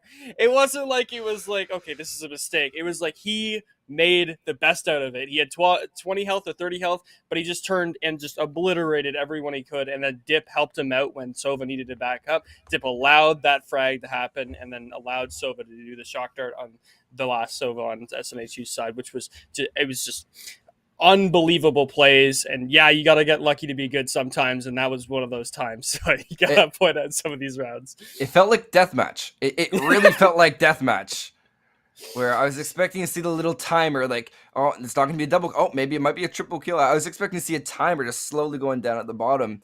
But Yeah. You bring up a really valiant point there that on the side of SNHU, I didn't like their pushes through mid. And I believe that they did have some credibility to them, but they were being very well read by Northwood. You want to try to, especially on Haven, why it becomes so attacker-sided, is the ability to rotate from site to site to site. And the defenders don't know where you're going to be going. That's why you see a killjoy in most scenarios that often gets countered by the Sova. Interesting enough, we didn't see that happen. But more importantly, you don't want to keep going through mid every single round because it's very easy to just throw all your resources. The middle site, meaning if you're on A or C, quick rotate. If you're on B, then you don't have to move.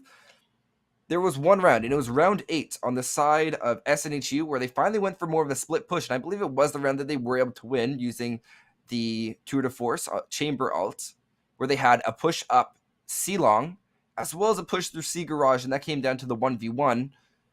And that was exactly what they had to do. You have to split between 2 angles if you're going to go and try and isolate a site, or just let it go, because we saw garage be the end of them, especially in those. My notes were completely a mess for at one point. 4 consecutive. If you look, there's a bunch of scribbles come like in big writing, like 1 flawless round, 2 flawless, and then have to scribble all of it out. 3, scribble all of it out. 4. Yeah, and it's really hard to come back from 4 flawless rounds at the start of Haven. But going back to Icebox, right? So this was the map that we really saw SNHU consistently grab 2, 3, 4 picks around. They just couldn't grab the last one, or something happened where they were watching the wrong angle, right? It was just one mistake that caused those round losses. And as a coach here at Upper Iowa and in coaching in teams in the past, I've normally said 3 mistakes is the difference between a round win and a round loss, right? If you make 3 mistakes at any given point, that's your round loss. You just have to find those 3 mistakes and then make sure they don't happen in the future.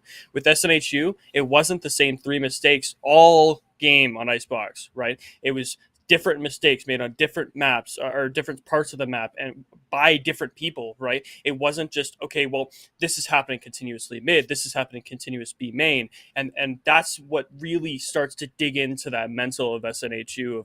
We're not making the same mistakes. We are changing our gameplay, but yet they're still winning off of the final mistake. They're still catching that round. And that's what just grinds as a player. That just grinds you down and puts you into that spot where the start of Haven becomes so shaky, right? Really quickly, before we wrap things up, Caleb, I have one question for you on that end. On both maps, do you feel that the mistakes, because oftentimes you want to force your opponent to make mistakes, sometimes there's just mistakes you can't account for, which are the best kind of mistakes in my personal opinion, when you can't really do anything about them. But do you feel that it was the pressure coming from Northwood that allowed for greater mistakes to be made on the side of SNHU? Or do you think that there's a little bit of flaws in the way SNHU was setting up that led to the entire mistakes later on in the round? I think, and this is what the winner of WVU and Carleton's going to have to figure out, I think that it wasn't really how they started. It was their plans and their executions in the first 10 seconds. They weren't ready. They weren't prepared for that first plan. They didn't make their decision until they'd already lost a player. And that caused, in some rounds, for them to just trickle down, and they have to go and re-rotate. The second round on Haven, they started with 2 on, or it was a 5-stack A, and then they lose 2, and they're like, oh crap, we got to fully rotate, right? And it was generally the right choice, but normally it has to happen with a pick or with information from another area, and you didn't have a lurk and you didn't have information from that other site. So when they got to see, they found 2 players, and that was the end of them, right? So having trouble like that is going to cause problems. But going into this next game, WVU versus Carleton Ravens. We've seen both these teams throughout this tournament have a dominant run. Carleton beating Uottawa Garnett, beating Western, who just played in the finals of OPSC, and then WVU going on a trek, having only one game going 2-1. What is your thoughts for this next game? How do you think it's going to play out? I have seen a lot more of Carleton's gameplay, so I will base my analysis over to them. I do believe that they do a phenomenal job of being able to just split a site, and I believe this can be done by the Astro Wall, which has been done phenomenally in the past. They just have to make sure to push up and play towards their strength. I think the moment they started to overextend, and I think a map that I do believe we might be able to see within that game, and correct me if I'm wrong, but I think there is a possibility of Breeze where you have to be extremely mindful of angles, and it can be applied to almost any single map. So regardless, for Carleton at least, they have to split the site and not allow for any sort of retake possibilities. And if they are able to do that and play the long angles properly, then I do believe that they should come out on top. Yeah, I mean, it's going to be really cool to see what their map picks are and how that works out. But just for Carleton, just to analyze Carleton's game against WVU and then vice versa, for Carleton, their goal has to be separating their duelists. WVU's duelists are so strong consistently week after week with what they play and how they play. If you could separate those duelists and grab those picks early, that will be a round win for Carleton. On the other side, Carleton's team is so deep. Every single player has had so much experience in the collegiate scene and so much experience in the T4 and T3 scenes of Valorant now that if for WVU, it's not about getting that 1-2 kills that's going to cause a round difference. An Astra can clutch a round, an Omen can clutch a round, a Chamber can clutch a round at any given time with Carleton's team. So it's about grabbing consistent kills and being able to trade for WVU. And the maps that we're going to see is going to really, really help WVU kind of focus that down and play and really challenge that kind of mental of Carleton and like, you have to come to us. We need you to make those mistakes, grab those 3 mistakes, and win those rounds based off of that. But on that note, we're running out of time here. It looks like the lobby's starting to get set up. I'm going to send it over to a break here. We've got just a few more minutes before WVU versus Carleton Ravens. In LCS, every nanosecond counts. And with Samsung SSD, being fast means being first. That is fast blood in record time. The pros know that speed matters. Here goes closer at about 4,000 miles per hour. There's no outrunning this. A split second means everything. Go, go, go, go! Why retreat when you can go forward? Every nanosecond counts. Samsung SSD.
Winter Invitational, sponsored by Samsung SSD, returns. We wrapped up our first semi-final in record time, with Northwood advancing towards our grands and, of course, guaranteeing themselves some of our $3,500 prize pool, Kremer. Now we head over to West Virginia University up against Carleton Ravens. This is going to be a hell of a matchup, Harry, and something tells me it'll be a little bit closer than the one we just watched, as we were able to speak to our analysts in the break, and they are predicting it will be a Carleton versus Northwood grand final. However, that doesn't mean that West Virginia won't be able to upset them here in what could be a very, very close match. Historically, Carleton have shown history of tilting when things aren't going their way, and for Carleton, going into this as favourites isn't a matter of winning your map, it's a matter of winning for yourselves, because they will be their own undoing, particularly if they are going to get tilted.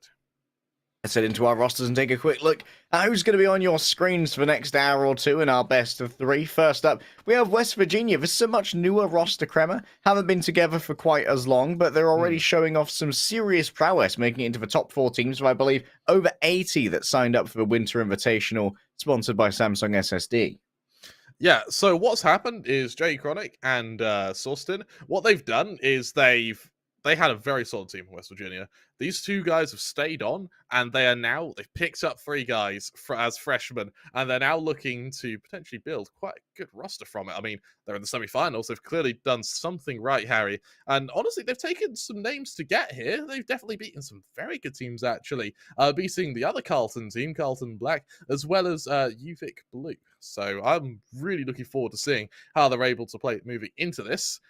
My worry, though, Harry, and that is going to be something that will stay on my mind, is that all West Virginia needs to do is just capitalize on Carleton tilting. And I wonder if that's the kind of thing that you have time to anti-strap in a bracket with this many teams, Kremer. Carleton Ravens, these guys are incredibly impressive, but they lose some games that they really shouldn't because of making some weird mistakes. And the best way to get an enemy team to tilt is to do some stupid stuff and have it work. Just embarrass them with things like knife kills and whatnot. I wonder if that would be something that West Virginia might lean into. But would Carleton give them the chance to even do so? Because, well, we expected for that last match to be a little bit closer as well. And Northwood just came out and decided, okay, we're the favourites. We're not messing around. I've got a hot date tonight. I need to get out there real quick. So if you could just roll over, that'd be great. What you need to remember as well, Harry, is that particularly for Northwood, is that they didn't mess around. As you mentioned, they didn't mess around, but they still played good Valorant. They were still flashing each other into kills. They were still accompanying each other. There was no solo pushes that came across as silly. Everything was still coordinated. And that ability to stay disciplined, I think, is going to really serve them well in the long run. Over on Carleton, they now have a hell of a performance to try and one-up. But, I mean, West Virginia may prove to be a tough adversary. You got a senior majoring in economics. Do they run your buy? Do they do some weird accountant stuff, and you get that extra 50 credits. When will I get my credit refund from Riot? That could be a great little nuance to Valorant, isn't it? To have advanced economics in your buy. It's true. Like take a tactical pause to do some accounting. Yeah, the other team has to suddenly pay 20% more tax. I'm sorry, you've moved into a higher tax bracket. Let's have a look at our map veto here. This one's fairly vanilla, Kremer. No real surprises. Bind, Ascent, and Icebox. I would love to see a raise. I would love to see a raise in this. And me too, man. What you find quite commonly on Bind is that if you're not playing the raise, then you're playing a Jet Rainer. And Bind is one of the few maps in the pool, other than Icebox, where a double duelist is really the norm here.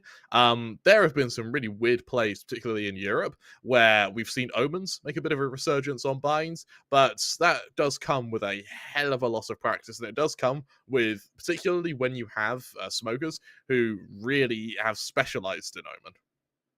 Yeah, you do get some good layups with the Paranoia, especially through places like Hookah, but for me, I actually really like the double initiator on Bind. I think a combination of Breach and Sova here is fantastic, especially for trying to get dominance over the B-long area, where the fault line is essentially as wide as B-long itself, so it's very difficult to dodge that. Yeah, Bind particularly is one of the maps where Breach really has a one-up on a Sky.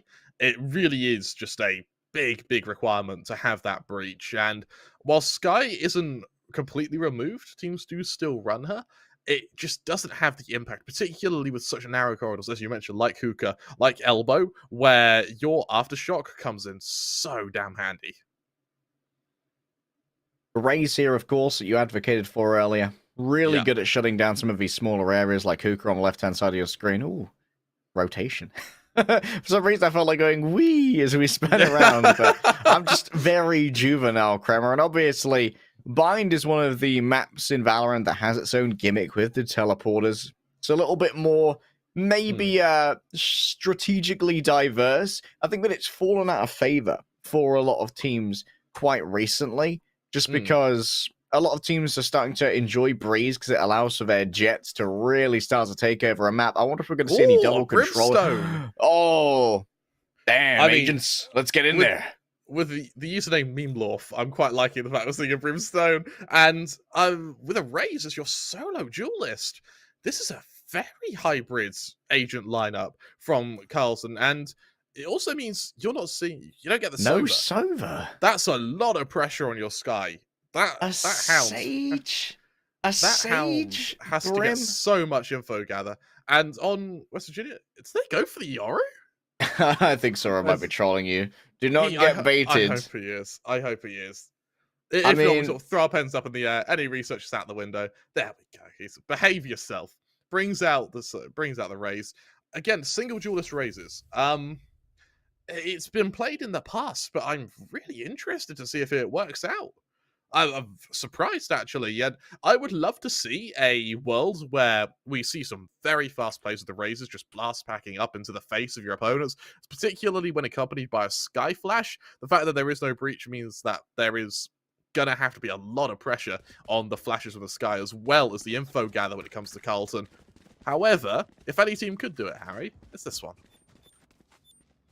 You know, one of the things that we haven't seen for a long time, because of just more agents coming in and the diversification of picks, has been the slow orb paint shell combo, which was one of the original wombo combos back in beta. And you know what? A lot of teams might not have scrimmed against something like that recently, so we might see some wacky things coming out from Carlton Ravens. An OG way of playing Bind. I like it. I do like it. I mean, it worked. It worked well into the past. It's interesting that Raze is actually playing on B. B long is rarely the area where you're going to be seeing Raze. And remember, one of the major weaknesses of Brimstone is that he does not have universal range with the smokes. Has to bring up the iPad, which doesn't have great signal. And so they can only have a limited range at which to put down those peeling smokes. So smokes on A might not be ideal. They can at least reach over to A short, but not showers, so that has to be dealt with by the Viper. Moob's getting very aggressive as well, which means that the Brimstone can go for the rotation. For West Virginia, they're going to be moving straight into a 4-man stack here. And for Black Coffee, kind of hovering around stack of spawn, do they expect such an aggressive angle from Moobs? I think they do. This is a really nice read and a very nice lurk from the Astra. But will it be enough to actually stop the attack? With a 4-man commitment from Carlton here, all they have to do is just dig in and wait for the inevitable push. It's such a nice bit of lurking from Moobs here that it's going to be a hell of a sight to break into. Paint Shell sent on out is going to avoid Memelorf for now. It's Season though who opens it. Agility not enough to dodge the bullets. Memelorf now with the frenzy doing plenty. Carlton Ravens, like you said, battened down the hatches, waited patiently. And you know what a warrior's greatest weapon is, Kremer? It's patience. We did say that there was going to be a lot of pressure on Carlton for the info gather. We put that pressure on the Sky purely because they do have the Hellhound. But in this case, it's Moobs who just pushes. I really like that. And it means that, well, you have your utility on Sky that can be used to alleviate the actual push and to refute the actual attack to your site. A little bit of bonus comes up in the anti-eco from Carlton. We see a few Spectres. Danny maybe feeling a little bit ballsy and holding on to just a mere ghost against the full eco of West Virginia. I like the fact they're going for an eco. With no kills, you don't really get any economic bonus. The Sheriff buy on agility, I want to say maybe a little bit of an overcommitment. Rubsky caught there by the arrow, but does manage to escape. Zoning via the paint shell allows for the claiming of the ultimate orb, and Look at this push from Moves again. very reminiscent of what we saw from Northwood with the Astra. I'm surprised we aren't seeing Moobs trying to control showers, because that's one of the greatest areas to get value out of our paint shell. A lot of players are coming Moobs' way now, though. They see one, and they back off. Calling in some backup. Of course, it's going to be Riv who makes the move. Even more seen here by Moobs. Good info. Still got much of their utility. The Boombot sent out and the Boombot destroyed.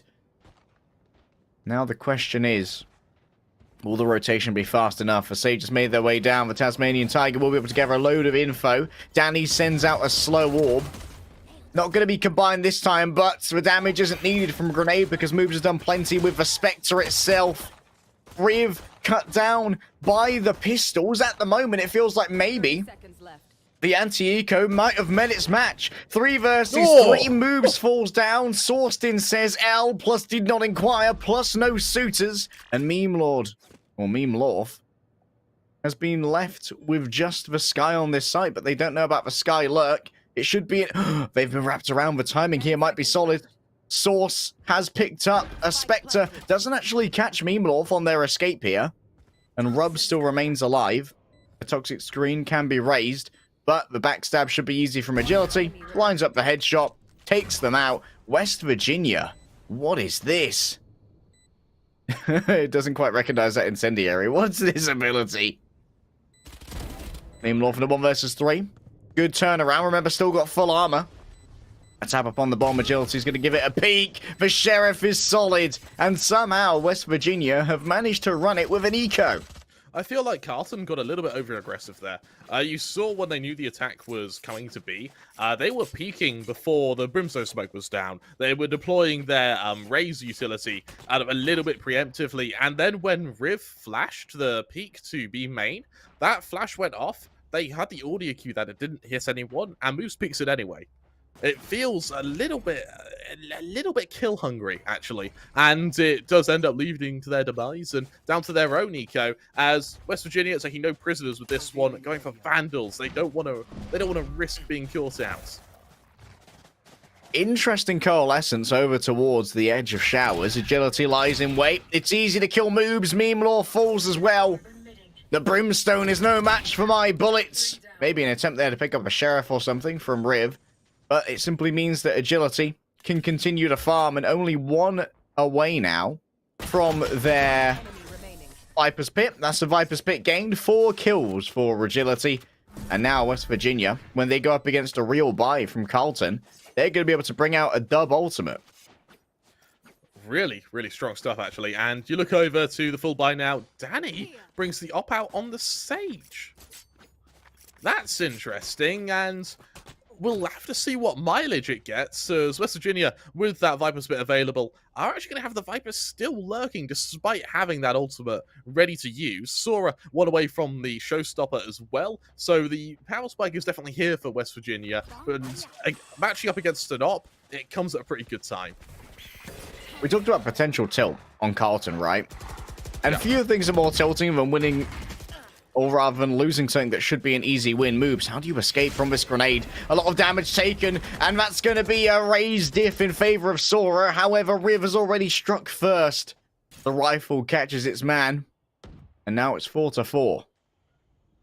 Killing Sora as well is perfect because you cancel the fact he's getting his ult. It means that for the members of Carlton, they have 1 less ultimate to worry about, but that Viper's Pit is still going to leave a big burning question mark. As West Virginia go quiet, but they don't rotate. Instead, the Viper's been summoned to the rest of the team as they get ready to assault this beast site. Meme Lorf, again, with Osova, all your info gather right now is down to shoulder peeking or the Hound, which has already been deployed. And with only 3 smokes over the course of the entire round, it can be so difficult to actually obfuscate these areas. One of them is going to be used here in Hookah. One of the interesting facts about the Brimstone smoke that we didn't talk about before is that it's one of the only smokes that's actually opaque, along with the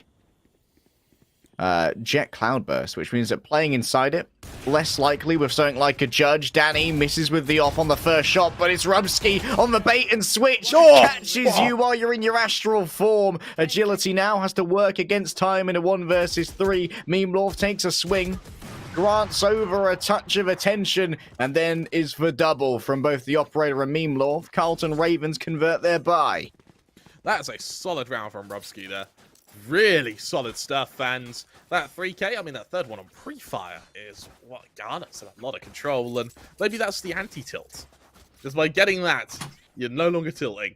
You look over to Rumsky, Viper's bit available, and oh, Harry, look what they're holding in their hands. It's a shotgun. A Viper's Pit and a Judge. It's a Judge. A Viper's Pit and a Judge, a nasty combo. And you see he's ready to deploy that instantly. As West Virginia luckily aren't heading to A, but that doesn't make this round any more comfortable for them. The Judge is one of the few weapons as well which can actually benefit from a stim beacon.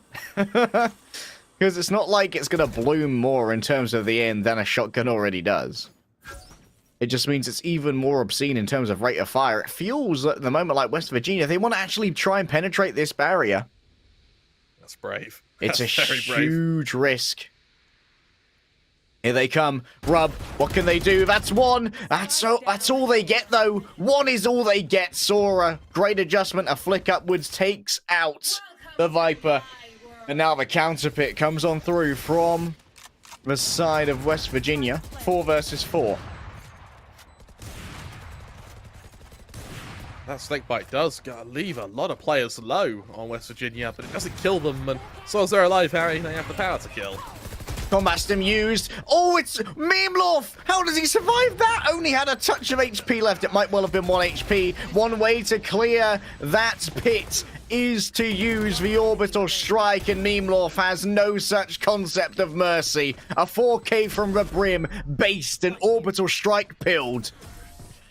That is a hell of a round from Meemlorf there. Really solid stuff, actually. To accompany that flash to, by some miracle, survive that showstopper. And then go on to... I think the ult may have been a bit overkill. I won't lie, Harry. As you'd like to call it, maybe ever so slightly based.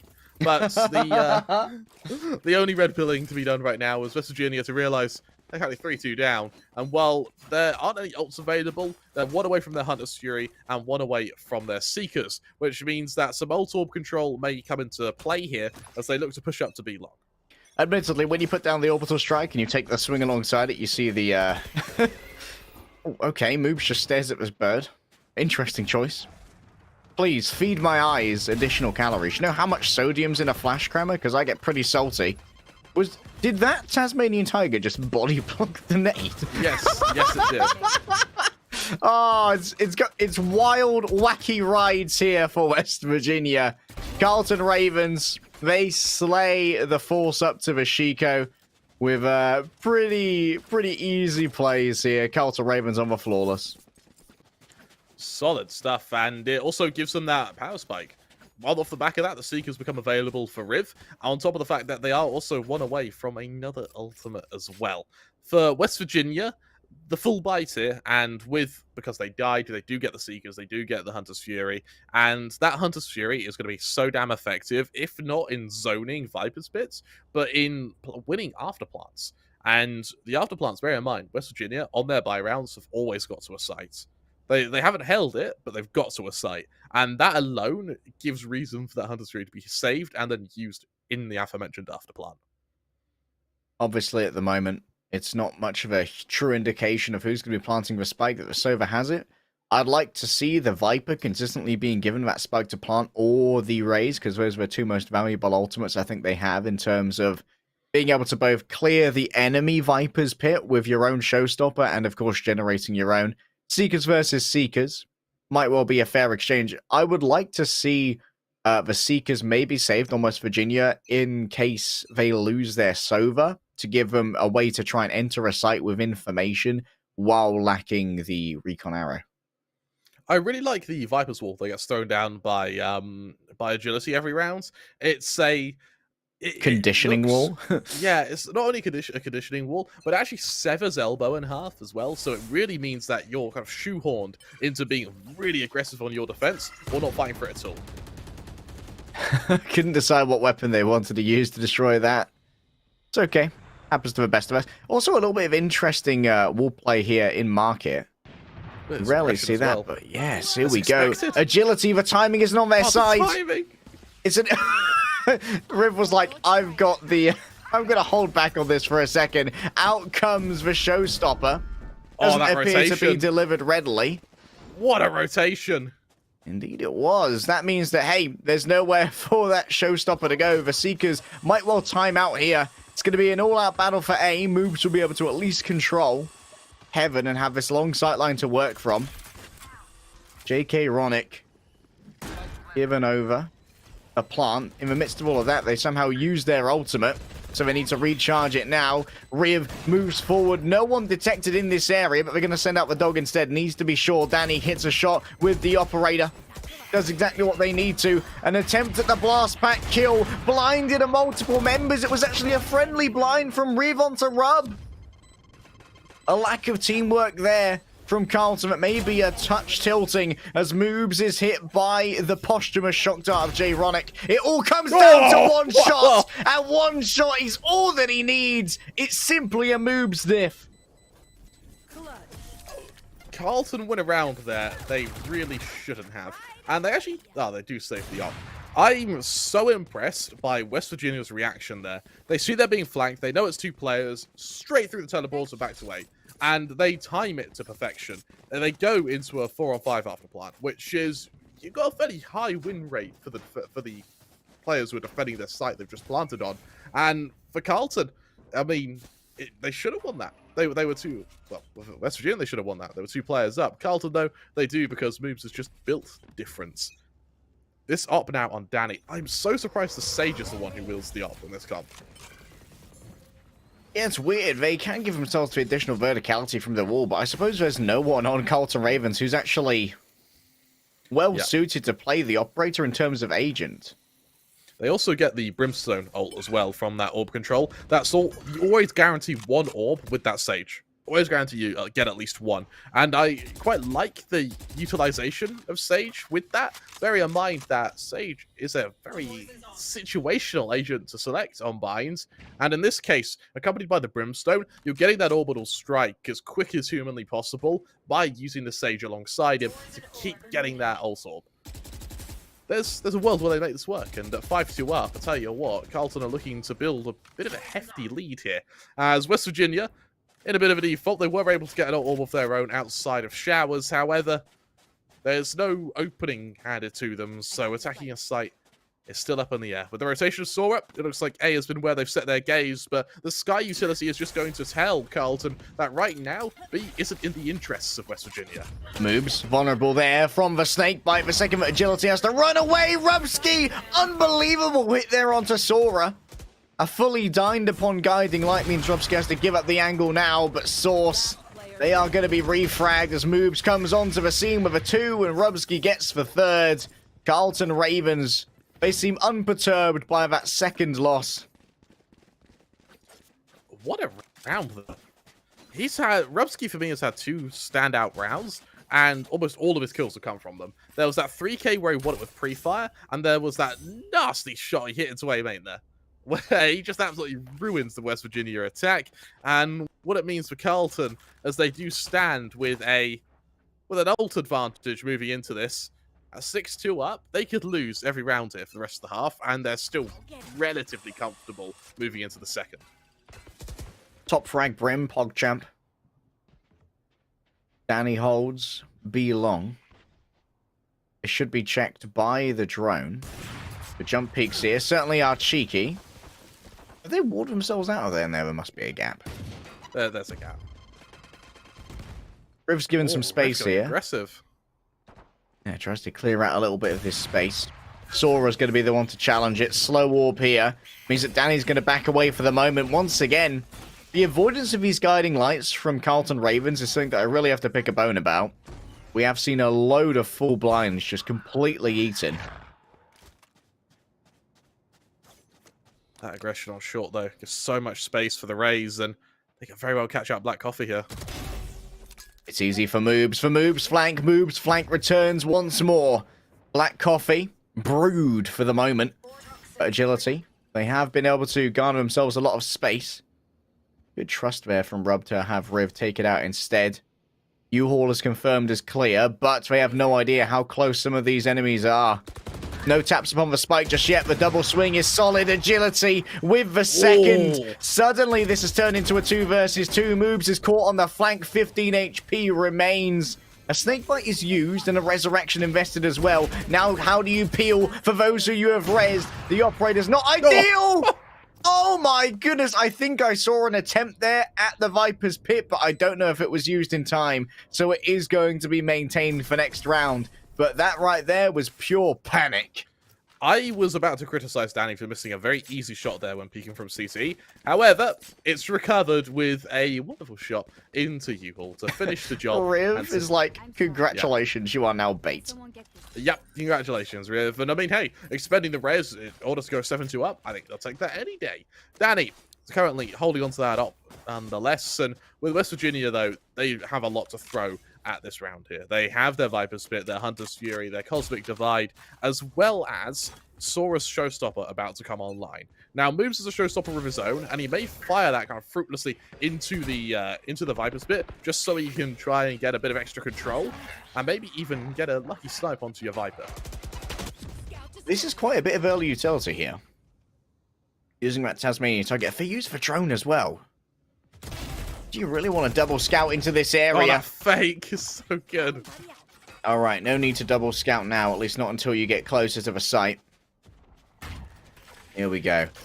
Drone used. This means that it's essentially necessary for West Virginia to take this fight, though, because otherwise they're going to be completely out of information gathering tools until their next cycle on the recon arrow. Our drone gets thrown out. Oops. Is seen by it, but in shutting it down, you are trying to deny a little bit of space. Oh, the blast packs are so good! Sure, you get the one tag, but you don't get the kill. And now if you try to enter, you can be fragged by the Showstopper. Danny hits on the lurk of agility. And now West Virginia, they have to move forward without much in the way of information gathering. There's the recon arrow. Doesn't ping anybody, but that's a direct delivery. It's a trade. Everybody's getting blown up. Mamma mia, that's a spicy meter bazooka. Black Coffee, 1v3 now. It's, bear in mind, we've seen clutches this game, but it's looking unlikely. As he'll slowly make his foray over to B. And Moobs lies in wait. It's easy for Moobs. And I think that maybe West Virginia could have done with a touch more patience in their scouting. But to be fair, they were kind of penned into having to fight that. Agility. Interesting that they continue to lurk over here on A. It's all about conditioning, right? You want to keep someone here, and keeping the operator there is, I guess, about as good as you can get. Especially since the operator generally has pretty limited awareness, as you've got no AFK info gather as a Sage. You're absolutely right. And for Carlton, 8-2, this is the lead you really want to start establishing. Sora trying to get a bit of extra aggression over in B here, and with that orb kind of tapped and maybe even baited by the Brimstone, no point in him picking it up. He's the only ult available for Carlton at the moment. As West Virginia are going to be able to get that step closer to the Seekers. Still only one away, though. Oh, Rubsky wins the important Viper battle. The agility lurk has been cancelled, but I suppose it wasn't that much of a lurk, because the rest of West Virginia are still here. But that's the important thing, right? Like, you've conditioned people to expect a lurk. Yeah. Look at the rotation. Moves, sees one, doesn't want to take that battle. They are against a lesser weapon, but remember, every single player from Carlton that falls, that's a lootable rifle. I won't lie, Harry. I don't like the Viper Lurk. They've had a Viper Spit now for 2 or 3 rounds that they just haven't been able to use because they've just been on the other site. Oh my goodness. Riv! Oh! Riv! Oh And my guess what? God! Black Coffee did not see the incendiary. This is what we were talking about with the opaque smokes. They had no idea that they were getting roasted like Arabica beans. To be honest, it feels like the Molly was the easy way out there because Riv, what a round, and he'll be able to get the Seekers straight off the back of that. I mean, that's definitely a moment of stardom from him. ult management does leave Rubsky now one away from his next Viper Spear, and you see the difference in Vipers now, because Rubsky, he's had 2 ults and time and second agility to use his 1. Because agility he just hasn't been with the team. Now he finally is, and they're looking to go for a straight execution of this A site. Danny now under a lot of pressure. Ball placed up. Won't quite block this, but what it will do is give room for the orbital strike. This bisects the attack. Danny unable to flick, so Sora gets the punish easily. Now it's Viper's Pit versus Viper's Pit. The streams have been crossed. Damage will be done as Agility wins out the battle of the Snakes. J Chronic grabs themselves a plant. Damage done by the grenades here as Memelorf decides to come in from the other side. Oh, the Boombot, it's found itself an easy kill. Only the Viper remains, and she's dunked out of her own pit now.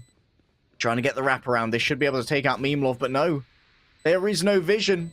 The spike might well be defused just in time. No, Riv has hit the half, but Agility might be able to do it all by themselves. Look at how little health has been gained because Memelorf was decayed. Perfect. Beautiful stuff from Agility. Truly, this is a snake diff.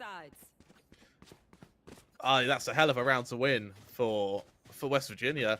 9-3, you kind of keep your opponents off double digits, and kind of 4 rounds from victory means that you have a bit of, you can make mistakes. You have a little bit of leeway when it comes to your defense now. For Carlton, let's be honest, it's a round you should not be losing, but credit where credit is due to Agility for positioning themselves beautifully to take those 1v1s and to isolate each player. For Carlton, looking to strike back now as they move to their pistol round. We've got to talk about the dynamic of the Brimstone on attack. One of the things about the Brimstone is that because they've got only 3 Sky Smokes, they are limited in their ability to fake. The second that they're down, they are down, and they're not available for the rest of the round, so it's never going to be the Brimstone who's going to be responsible for fakes. Of course, it may well be the Viper, just as it was on the side of West Virginia. And that also means if you use both or all 3 of your smokes on your execution, none are going to be available for the post plant. This is where Carlton has a problem as well. Without the Sova, your Sky now has to do so much work in getting info. Black Coffee might be noted on the right-hand side. One is spotted. The gravity well used preemptively. And that incendiary, oh, Black Coffee can just about survive. It's a beautiful flash out of the back, but Agility, even while their opponents are blinded, is cut down. Now it's a foray out of a showers. We're all fresh and clean, mate. Moving as packs now. 3 for 3. A dive through the TP, and this is going to be a long rotation for West Virginia. That is going to be a hell of a call from Carlton there. Another great spot of positioning and incredible usage of these teleporters. Unfortunate bounce there on the poison orb. It's going to complicate that's matters. A great nade. So much damage done. Sora, no utility to play with. Lovely stuff. In the midst of the smoke. It's not quite opaque. It's just translucent. What am I, a scientist? Moves as an aim scientist. He's put a hell of a lot of research in, and with many years in the field, he sits at 16-5. Carlton Ravens, 10-3 up, Harry. I mean, West Virginia, they may have to start turning their attention back to the country roads because clearly Bind isn't the one for them. All right. Double digits for Carlton Ravens. Oh, had to be done at some point, right? John Denver, you beautiful man. Yes. West Virginia gonna go very aggressive actually through short, but Ramsky sees the first, he hears the second, and that may be all the cue Carlton needs to start pushing. Rubsky. Will they suspect Sora in this cheeky position? It's the anti-eco. This should be a dub for Carlton Ravens, but remember the last time they ran an anti-eco, they didn't actually lose it. Black Coffee lies in wait in the corner, sees Rubsky, but can't even get a shot off. The Viper is farming up towards this pit in record time. Memelorf, 1-2, easy clap. 11-3, Harry. Dare I say it, this feels like another repeat of the Northwood game. And I mean, it's being spearheaded by Memelorf and Moops, 2 players who are really playing quite well at the moment. Usually when we see a when we see teams play with a comp that only has one duelist, everyone is able to kind of pick up on the kill count a little bit more. But in this case, Moves and Meanlaw for just playing it as if the Brimstone's another duelist. Really solid stuff from him now. And as we move into the full buy of West Virginia, because the kills have been so spread out, no one's anywhere near their ult assist, so it's all down to gunplay. Sora responsible for the showers. This is what I kind of expected from Moobs, but I don't mind the choice that Moobs did end up making with their general control of B. Of course, this is a full buy now for West Virginia. They want to have this work as flawlessly as possible, as every loss in terms of a life will have some long-term economic consequences. He hears the players aggressing in showers, so he knows where Carlton know where West Virginia have really poised their defense, and it's an ambitious jump spot from Agility there. With even more info being gathered, Carlton actually letting West Virginia be the ones who give them info by peeking. West Virginia, 2 players might be noted. That was a weird jiggle, trying to catch the other side. It's actually a friendly blind. It's all fallen apart off the back of Riv. Blasted through the TP, means no lootable weapon, but it doesn't matter anyway, because it wouldn't have been an upgrade for West Virginia. 2 players have been lost, and Carlton Ravens now will be able to get their plant over here on B. 2 versus 3 is winnable in a post-plant, especially with a pair of snake bites available, but it doesn't look like it's going to be a layup Larry play. Instead, Rubsky wants to try and brawl this out with the upgrade to the Phantom that's already been gained. Moves lies in wait. In hookah. 1 blast pack to play with. 2 kills and they'd get themselves another grenade. Almost directly hit here. Does reveal their location. It's a movement in from Black Coffee, but they cannot win the duel. Forced off of the elbow. Moves continues to slay. This might be a disaster for West Virginia, as time will make fools of us all. It's an inexorable march. Simply cannot be contained. Sora, I'm afraid this ain't Kingdom Hearts, mate. The only heart that's going to be breaking here is yours. He's able to get away, he's able to save a Vandal, but when you're 12-3 down, Harry, saving weapons and silver linings just don't matter. You're looking through your rose-tinted goggles, you don't see all the red flags that are coming up right now. And right now, the biggest red flag for me is that Sora isn't being able to match your moves. Agility is the only one who's putting up kills right now, going 17-12. The player below him on only 9 kills. Agility really putting in the work for West Virginia, but game isn't one player. You need more than that. And at 12-3, I mean, the scoreline reflects that. Black Coffee's on 0 and 14. It's not been a great round for the Astra. Not peak caffeination. Meme Law flies and wait. They hear the approach here. They might have heard 2 sets of footsteps. And so they should be able to activate upon this. Easy clap onto Source. The second has been confirmed, spotted, and executed. Memelorf is keen to put this one to bed. But 4 versus 3 is still doable for West Virginia. Alas, they are all massed over here on A. Moobs looks to intercept, catches one with the knife out. Everyone else, grab your weapons and get ready to battle. That is a cyberbullying smoke from a brimstone if ever I've seen one.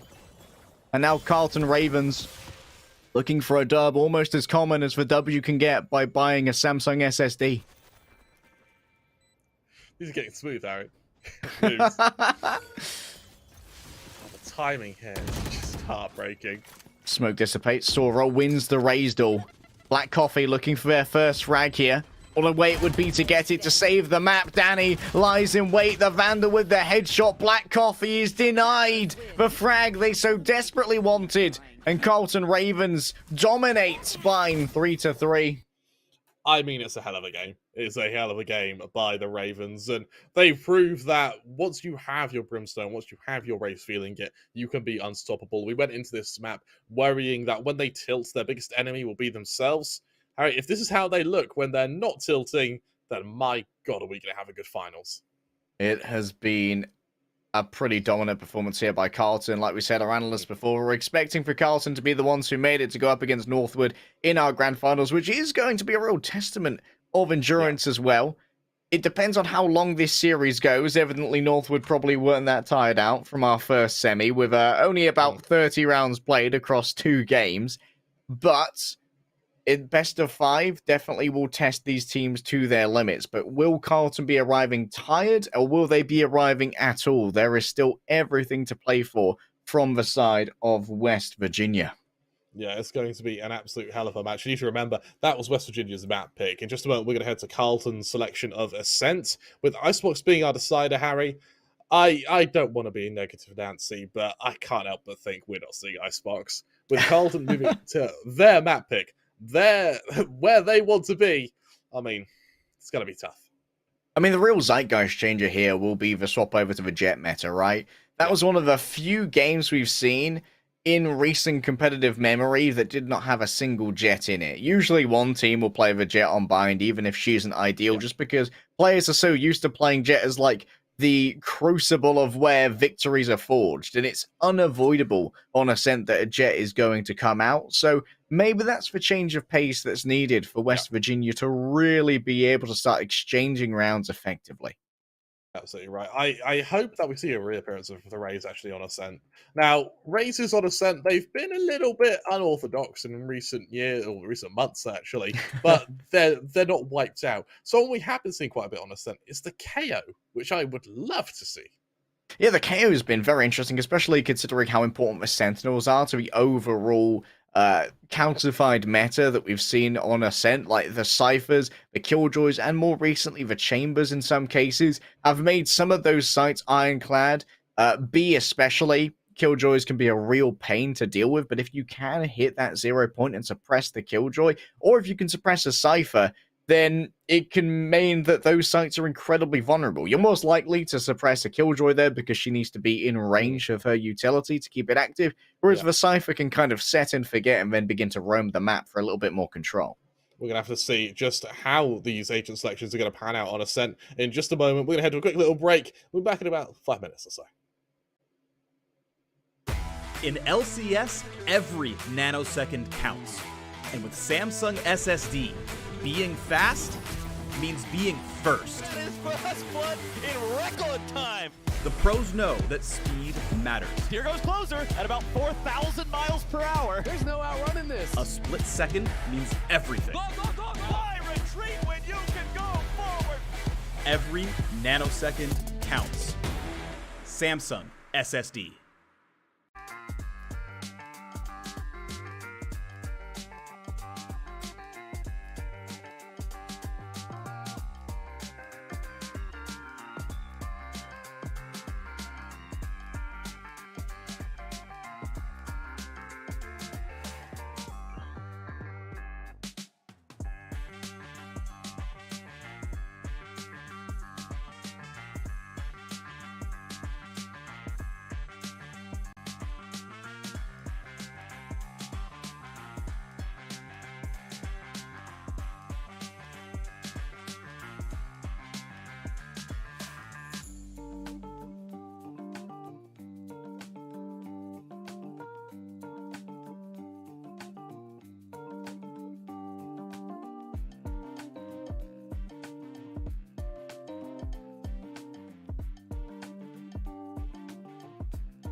The Winter Invitational presented by Samsung SSD returns to your screens, and we could be on the edge of finishing our second semi-final and moving into our best of 5 grands. However, West Virginia are going to be trying to claw their way back into this series and drag us, Kremer, to a third and final map. It's going to be a hell of a game with West Virginia fighting for survival. They lost their opening map of Bind 13-3. They now move to their opponent's map, Big of Ascent, hoping that the scoreline may get a little bit better for them. I won't lie to you, Harry, this is going to be a tough one. It's going to be a real toughie. Maybe hoping that the change of zeitgeist over to a more jet-focused bit of dueling might serve them well, and of course, maybe a bit more used to playing against an Astra than a Brimstone. Carlton brought out a real wacky comp over on Bind, but it did serve them well. Yeah, it did, and I think Carlton played it really well, considering they didn't have a Sova, and the only info gather they had was the Sky. And their way of gathering info was actually just to wait for your opponents to peek, and then just work with where they're peeking. If they're not peeking toilets, then they've probably got toilets control. Or if they're not shoulder peeking B short, they probably got B short control. And it was that false negative, it was that false positive that kept giving them the info they needed. So when the only time the Sky really needed to use the utility was in executions. It was unorthodox, sure, and it definitely isn't something that will probably see again, but it really ended up working for them. And we spoke about how West Virginia need to just punish Carlson for making them tilt. In this case, it was Carlson punishing West Virginia for being a little bit paranoid and peeking just a little bit too early. All right, Meme Lorth. Not like this. Moobs has moved over onto the Sage, where Danny was previously playing this. Are they going to play a no duelist ascent? Wait, there is a jet, but one duelist ascent. Now this is going to be interesting. Sora played okay over on the Rays, maybe a little bit more comfortable on the jet. It certainly gets a lot more scrim time across a multitude of maps compared to the competitive value of the Rays, but this is going to be interesting for Carlton Ravens. They're going to be working with more information this time with both the KO and the Sova, but initiation is going to be a little bit difficult. Yeah, this is a weird comp, Harry. I think we've just associated. I think we're at the stage now. We need to appreciate that a lot of these comps from Carlton and West Virginia, we just throw them out the window. Any kind of pre-planning, nah, don't bother with it. You're not expecting to see a single duelist and then KO as your only duelist from Carlton. Nah, no way, right? Well, there we are, and I think it probably took every bit of Meanblow's power to not end up bringing out another Brimstone. But nonetheless, he doesn't. Shows a bit of discipline. And for West Virginia now, as they find themselves looking to recover their map, Carlton, they start with a slow foray through a main, looking to secure that ult orb and use it to try and burst onto the Astra. So how do you make your initiations here? It's got to be around the flash drive of the KO, right? Actually, they're just going to run on in for now. Admittedly, the flash drive can be a little bit expensive. Damage done off the back of a shock dart. The door is reinforced by the wall afterwards. Black Coffee, who did not get a single frag over the course of Bind, has started off with 2 here in the first round to make sure that Carlton Ravens feel uncomfortable in this site hold. Moobs wants to play it close. Riv around the back. The backstab here could be everything. 1 easy frag, a second maybe. Yes, they will line it up with Source. He's goated with the Source, holding it down. Beastly style. Moobs emerges from the smoke and attempted a body block from the KO as well. And that will be Carlton Ravens weirdly jankily getting that first round. Harry, I'm going to theorycraft for a second here. If a bullet goes through someone and then hits their opponent, does the person the bullet went through count as an assist? Well, I'd say it's more like a disassist, because I imagine it's doing penetration damage then. I suppose having a bullet go for a human, definitely, well, I guess a robot in Riv's case, definitely messes with the direction of it. So maybe it actually helps it in some weird sense. This is some pretty theory crafting. Rubsky flashed off the angle as West Virginia looking to go very aggressive here. Not the greatest spray from Riv, but hey, it'll do. Trademark placed down behind. This is, of course, the anti-eco here from Carlton Ravens. We expect for West Virginia to be losing this one. The only question is, how much damage can they do on the way? A right-click from Agility. The top fragger in the previous game, Kremer, basically one of the only players who installed Valorant for Bind. You know what? I'm kind of surprised that Carlton didn't go for the Omen to get the cheesy plays with the wall and the TP, but that was a beautiful shot from Sora. Look at the set flash from Riv. Instant peek. It is avoided, though, when he's going to have to play a bit disciplined here. West Virginia may make this very costly. And if they can pen in these defenders who are trying to keep the spike safe, maybe you can make them all die to the spike. Rubsky swaps over to the Spectre. It's okay. I was trying to get the star points with the Arcane Sheriff, but I guess if I have to, I'll murder you with an SMG. SMH. Harry, I've got some very disappointing news for you. What that? Our analyst is a nerd. He got back to us and said, if you shoot someone and the bullet goes through your teammates, provided that bullet does more than 50 or more damage, it will count as an assist for your teammate. Caleb, how do you know that? Like, how? Caleb is an expert body blocker and has been given a lot of assists. Sora, there's going to be an exchange of Aldros outside of B main. And for Sora being spotted, he's been in a lot of trouble. Suppressed so they could not get away. The tailwind was disabled. And that means an upgrade for one member of Carlton Ravens. Multiple members confirmed there. by the blinding light, but no frags off the back of it. Jay only grabs one as Danny puts that looted Vandal to use. 3-3. Not as good as West Virginia would like it. And a plant on top of this means even more economic reinforcement here for Carlton Ravens. I quite like this, Harry. West Virginia are making these rounds closer, and now in this retake, if they can do a bit more damage, they can keep Carlton's money relatively low. But you're on your full, but best case scenario is you don't lose this. A fresh star placed down as Riv decides to play on the off angle. They could be a real problem here. Agility swings at their turret. Timmy blocks the bullets. The burst fire is strong. The flash drive sent on out. An attempt to try and peel for themselves here, but this allows for Danny to simply brawl it out. They don't care if they die. They've plenty of time to sit back and enjoy the fireworks. Carlton lose every player, but it doesn't really matter because you're playing bonus anyway. Yeah, exactly. You hit your full buy, and now there's the option for Danny to bring out an op. Now, I'll be surprised if Danny opts on the Sova, but he was doing it on Bind.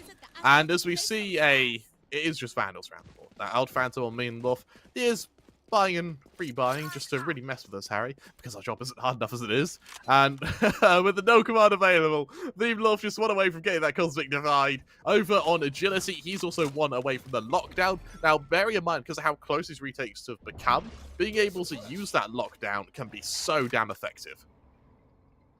You know, considering that, West Virginia are on an eco here, the second you detect that Killjoy, kind of enthuses you to go, you know what? I think B is going to be a good call, boys.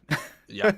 We don't need to deal with the jammy defense. Oh, J-Ronic, not the ideal play right there. Still, Danny, unable to win the first fight here. Will send out a shock dart. Oh, the jump spot is punished. You've got to look towards market now, though. Sora, beginning to move on. I think that's a frenzy. Not ideal at this range, especially against Vandals. You want to be trying to play a corner to get the element of surprise in the clip. Here we go again. J-Ronic dodges this one. Oh, that shock dart not going to be avoided, but moves will minimize the damage it does at least. Door will be shut. The spike is making its way over towards the site. And Danny, look at how aggressive they are here, trying to lock down these entrances. Oh, Sora just runs straight into it, moves on a dirty little boost here with the wall. Agility still exchanges some fire, forces out the heal. The fragment will keep them back for now. But remember that with this wall up here, Kremer, it does actually limit the exits that Carlton have available. They all have to go down the other way instead, which may cause them to take additional losses in the afterplant. Danny now needs to fight their way out of the prison of the Gulag. Alcatraz might well be broken through, and at this point, it's not about survival. It's about the overall round. Running low on time at West Virginia. Meemlorf moves on out. The top fragger previously. The Warlord of the Brimstone. Mutually assured destruction might be on the cards as Meemlorf moves on out to go up against Source. And everyone falls into the void of the spike. 4-0, Harry. And all of a sudden, Carlton are looking to just mimic the success they just had. I mean, fair enough to them, as West Virginia, they bring out the first op of this game. It goes to Sora, and it's also the first time this series we've seen an op actually go to a Jet. So I'm glad we're returning to normality. about as normal as these agent selections can get. As for Carlton Ravens, now they've been winning rounds short, but they've been losing so many players that you look at their economy, it's not in a great spot. As they do have a fair few ults to play with, though. And for Sora, he's going to have to be careful. Walking into a slow up here. I think he's been seen as well. Sora needs to be careful not to get suppressed, but luckily the KO is on the other side. We saw how much of a problem that could be a couple rounds ago, Kremer. When Sora could not escape with that tailwind because they had been hit by the KO knife. And there's the ultimate as well. More suppression given on out. You can see Timmy Turret bows its head in shame as moves wraps around the other side. The lack of tracers here do reveal not the amount of players that are in there. All right, you're staying away from your friend. Maybe high ground given over. Black Coffee has been presented a pedestal of high ground from which to play. Thanks for that, mate. Real nice of you. A set fragment ready to go. Evidently, they are expecting. Actually, I think what they're doing here is they're expecting the lockdown. but the Killjoy's dead. I mean, it's still a nice angle to have. Bear in mind that the entire attack is coming through a tree there. Rub believed they might have been blinded, but the bird was in just the wrong position. West Virginia, they're going to have source save here with only 350 credits. It's the only way. Harry, it's happened round after round now, which is West Virginia are really getting damaged by these lurks. We're really damaged by these lurks. Rub hits wonderful shots, sure, but here's the thing: when you're in a 4-on-1, you can hunt them. Why not? I'm not liking how West Virginia go into these afterplants because the second the spike goes down, they rotate. They don't care about any other angles. They don't care about mid. They don't care about tree. They just rotate to the site. And it means that we've saw Roof do it, we've seen Moobs do it, we saw Rubsky do it, which is the second they get into a flank, it's almost like they're guaranteed 1 or 2 kills. And even there, even though Moobs gets 1 kill as the element of surprise, he's able to get 2 additional kills purely just as a nuisance to West Virginia. Yes, they have all the ults they could ever want here, but they just don't have the firepower behind it. Sora was going high to try and get themselves a cheeky angle for the Blade Storm, but that suppression was just perfect. This is why KO has become so powerful and so popular on this angle. J-Ronic so low, maybe the sprays could take them down, but spared for the moment. And remember, if you try to retake this with the Killjoy ultimate, here's the lineup once more. Riv did not have to reveal it last time, and so they say your move, Killjoy. But I don't know if they want to try and use the Killjoy ult here when they could just use the Sheriffs instead. Go forth, Timmy.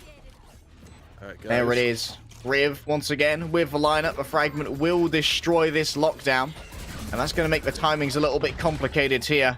The lockdown should be destroyed just in time, and so it is. Saves the lives of multiple Carlton Ravens, but the ornithologists might not be fans of how this is going down. Multiple members of Carlton destroyed as Rumsky plays from the back. A clutch and a deadly bird from the chamber. 6-0 to Carlton. That first kill in the 1v2, well, that was incredible. Rumsky wasn't even peeking. He just pre-fires the corner and absolutely ruins his opposition. Then all he has to do is swing on the player defusing, and it wins the 1v2. Carlton Ravens, they go 6-0 up. For West Virginia, that was a heavy commitment. The Seekers, the lockdown, the Blade Storm, and they still can't convert the rounds.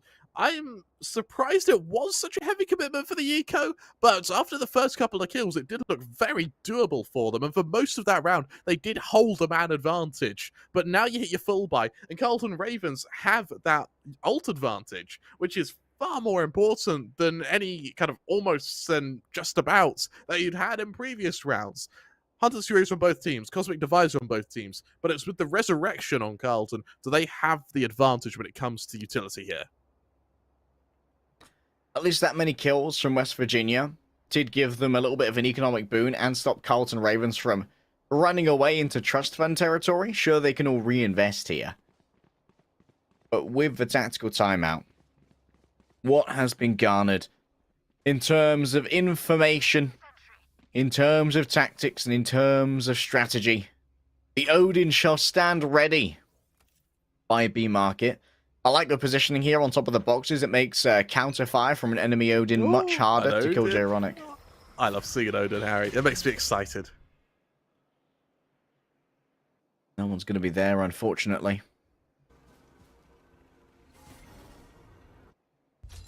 It's actually one of a rare mid-play here for the side of Carlton. They've been more focused on just using the main avenues. Because it's so uncommon, it's just undefended. They've got this complete control in mid, and they don't need to fight it. They just back off. Joe Chronic's going to try and clear what he can with the Al drone, but he'll see very quickly that there's no one to fight. Carlton, with this mid control now, look to turn their attentions away, where Black Coffee, the player who has definitely woken up this map compared to his ascent, is going to try and do a bit of damage. Attempts at suppression, shuts down the Tasmanian Tiger, turns his brain off as Sora. They are going to get caught here by so much utility. Still, they will escape, but only into the hands of Moobs. You've been shepherded, bamboozled, ransacked, and run amok. Carlton Ravens with 3 quick frags, and the spike plant is simply luxurious here. Riv adds to it, and J-Ronic, man, I've got to save my Odin, boys. I'm outie. He gets the hell out of there. I'm not surprised. Harry, what a crunch from Carlton there. That two-pronged attack just absolutely... It's just cataclysmic to West Virginia. They get absolutely ruined. And here's the thing. We talk about how there's some fairly messy compositions, right? This is actually the same that 100 Thieves run. And I think it's just... We thought it was a West Virginia Carlton thing. No, it's an American thing. Because this comp isn't played outside of America. And that makes me think that this has been really well practiced. They want this Odin dead, and Moobs is going to be the one to claim it. The wraparound through the attacker spawn was unsuspected. And it's interesting that Carlton Ravens there to allow for Moobs to get that. They kind of just inted their way into it. They were just like, okay, everyone get pinged by this arrow. Keep him distracted. Agent Moves is on it. Now, well, I did just mention that 100 Thieves. This is probably where it makes a bit of sense. It is the same, it's the same composition, but while you hear about the composition, you don't hear the fact that it was before they then got 13-0. Yeah, I didn't hear about the 100 Thieves success that came with this comp. No, as it's a lovely boost from Moves here. Does he actually catch out Jay Chronic? I think he could do. He knows exactly where he is, but he's revealed himself. And Jay Chronic, sure, he catches out Moves, but the distraction's enough. So much damage done already. 100 Thieves, and they couldn't steal one round, but Carlton Ravens, they are picking at the corpse of what was previously 100 Criminals.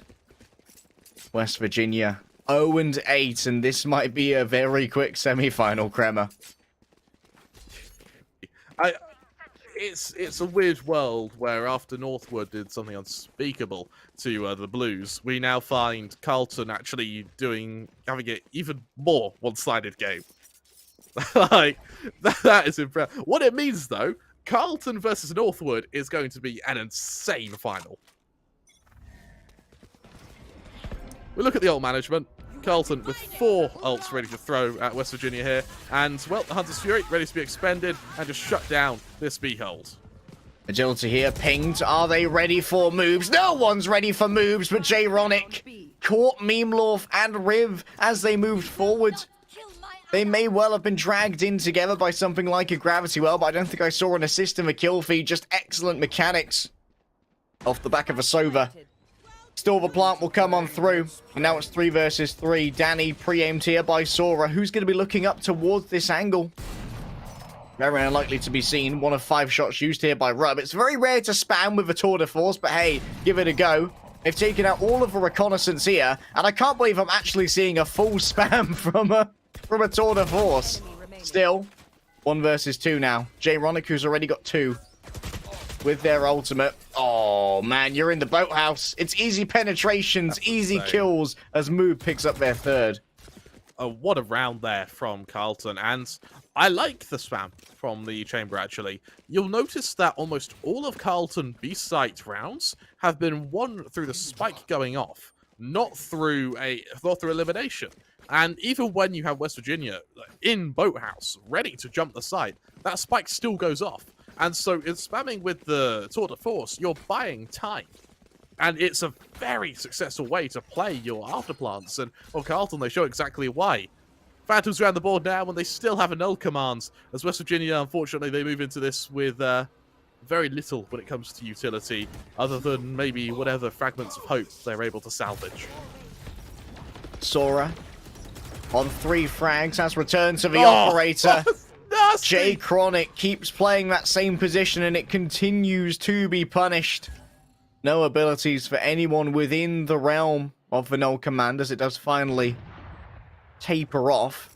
Rubsky might be suspected on the edge here, but Sorstin, now they're making noise as they disengage. They had to quickly exit in order to get Sora healed back up. And now as you move on in, it's easy for Rubsky turning around. Where are the comms? Agility had no idea. What are those noises of gunfire? Oh, it's just normal to me, mate. I hear that every day. It's atmospherics. It's atmospherics. Exactly. White noise to fall asleep to. You listen to whale noises. I listen to gunfire. We are not the same. West Virginia now 10-0 down. Sora desperately trying to run with this op. It's one of the few times they've been able to wield it, and the fact it's being hunted is just heartbreaking. Yes, it's a nice kill, but you're running to your doom. Swarmed, killed by Rubsky. And Harry, it's the same point we brought up earlier. When West Virginia go into their retakes, they tunnel vision so hard, and it's Rubsky again to be able to shut them down with another lurk. Last time it was Moobs who consistently got the flanks off on these executions. This time Rubsky, the one who continues to be rewarded. Now an operator of their own. Not the ideal to play on the attack, but you still do have at least the viability of being able to take a shot and get out as soon as possible. We'll have to see if West Virginia can pick up a round here on their defense. Remember, this is their map pick, and they are playing what many people would consider to be a more meta composition. Agility. Oh, that's a DC. That might have been why they did not react to the Rubsky flank. Even if it took them a while to react to the Rubsky flank, the reality is there was still a Sky there to assist it. Yeah. That was two players who were in Defender's Spawn. And for me, it's just another harrowing position to be in. I'm really looking forward to seeing if there's any hope for West Virginia when they move to their own attacking side, bearing in mind that with that duelist, you do still have a little bit of them behind you, bearing in mind that the Sova is playing well. Chronic is kind of leading the kill count at the moment. Granted, not by much, but he's still putting up a fight, and Black Coffee doing considerably better than he did on Bind. I know I'm huffing on some like military grade copium right now, but yeah, there's a chance. Oh, poor Sora has less frags than there are Kingdom Hearts games. That's half the team has less frags than there are Kingdom Hearts games. Very true. I'm not completely familiar with the series, but I do know that Sora is a reference to it, or at least probably is. I know that a lot of these collegiate kids, weeaboos across the board. You don't even know if it's a reference, but it sounds about similar. Probably right. I mean, I assume certain things. Like, if I see a player called Goku, you make assumptions, right? What, that they're a weeb? But it's a reference to Dragon Ball Z, and that they're a weeb. That was a snipe at our observer, as we referenced the team earlier, and they instantly recognised it was a K-pop song name, and we just thought it was a fun name. But a little bit of moment to credit our observer. Daydreams doing a wonderful job at the moment. And of course, while we do credit our observers and our production team, the wonderful Tofu, and of course we've got Caleb and Jim getting ready to rev up that analyst desk. We can also talk about Jim a little bit, because he has just told us that there's nothing wrong with K-pop. I would argue there's quite a bit wrong with K-pop. It's everyone's own taste. But when it comes to my taste, you Kremer, can have a taste. It can be wrong. When it comes to my taste, Kremer, I always choose Samsung for their SSDs because you can get up to 7,000 megabytes per second by installing one of their PCIe 4.0 NVMe SSDs. And honestly, it couldn't be easier to install them. I'll tell you what, even I could do it. In fact, I have done it. The progression here, well, for the first time in a while, the Chronic able to get an opening. Danny sends out the barrage of shock darts. That one was a little bit high, Danny, not gonna lie. Getting a little bit big for your boots, but it might well have done a load of damage to J-Ronic. Look at how little health they have remaining. The attempt to hunt down the Ko-Sova. These guys are in a little bit of a war of attrition right now, but for the first time in a while, it has been the first pick over to the side of West Virginia. Operator versus Marshall. Big boy weapons versus essentially the equivalent of a Legoland driving license. Going aggressive. Oh my god! What? What? Just built different, man. What? Just built different. 30 seconds left. No. And there's another flank from Carlton here. I love this. Alright, they can't afford to tunnel vision this again, but then again, lesser weapons in the hands of many. Sora spent so much of their resources last time around to get that operator. The timing simply is not there, though. But what will be missed by Memlorf will not be missed by Riv. Agility's next up on the docket, going for the battle. Memlorf round the back with the double. Oh, Harry, 11-0. We said that 100 Thieves with agent composition similar to this got 13 zeros. Well, so at least we starting to see why as Carlton Ravens. That op handed summarily to Rubsky. He didn't get much mileage from it last round, but I mean, he saved it from Sora, so why not keep a hold of it? I'll take it, and I will abuse it. Sora, unable to afford the operator this round after investing into a Marshal on the last, over to the Vandal instead. And we do have a return of the infamous Odin. Will the Allfather strike gold, though, here? Easy clap. Could they go for a second? There were 2 pings there, but Jay Chronic moves is like, I'm so disappointed in you. You've failed me. That's what you've done. You've peaked, you've died. You had one job. You messed it up. We might lose a round now. This event will stain your family for generations. Consider this a curse. Rabsky might go caught on a timing here. Oh! Ducks out as quickly as possible. Doesn't take any damage. And actually has grappled a couple of knives away from the jet. Sora's going to be wishing they had them back potentially. But they do actually have the Vandal here as well. So all's fair in love and war. Jay Chronic might feel emboldened to try and take a peek now up against Moobs, but Moobs, the adjustment is so fast, so strong, and now Agility has to try and shut this down. A wall there in front of the door as well to double reinforce what may well be a path for the defenders. Actually, it's a really weird wall, to be honest. It allows Moobs to maybe play within this cubby with a touch of extra cover. Agility playing it close, but when it comes to the war of the wallbangs, Riv wins every time. Carlton Ravens on the precipice of a perfect half right here. That spike's going to go down now. 4-on-3, Harry, and all of a sudden, West Virginia. This is such a difficult position to be in. Moobs was playing from their cubby. Now it's 1 versus 3. Memlorf, can they play it for the time? Sora might be noted. Not taken yet. 1, but no. The perfect half is denied. West Virginia, they've got a round, baby. Mountain Mama Shenandoah River. The comeback's coming. The comeback's coming. This is it. Comeback roads. They're sending Carlson home. To the place 11's all they get. To the place they belong. West Virginia holding on to dear life right now. They do have 2 sheriffs invested into this pistol round. An ego buy on 2 players and a shorty on moves.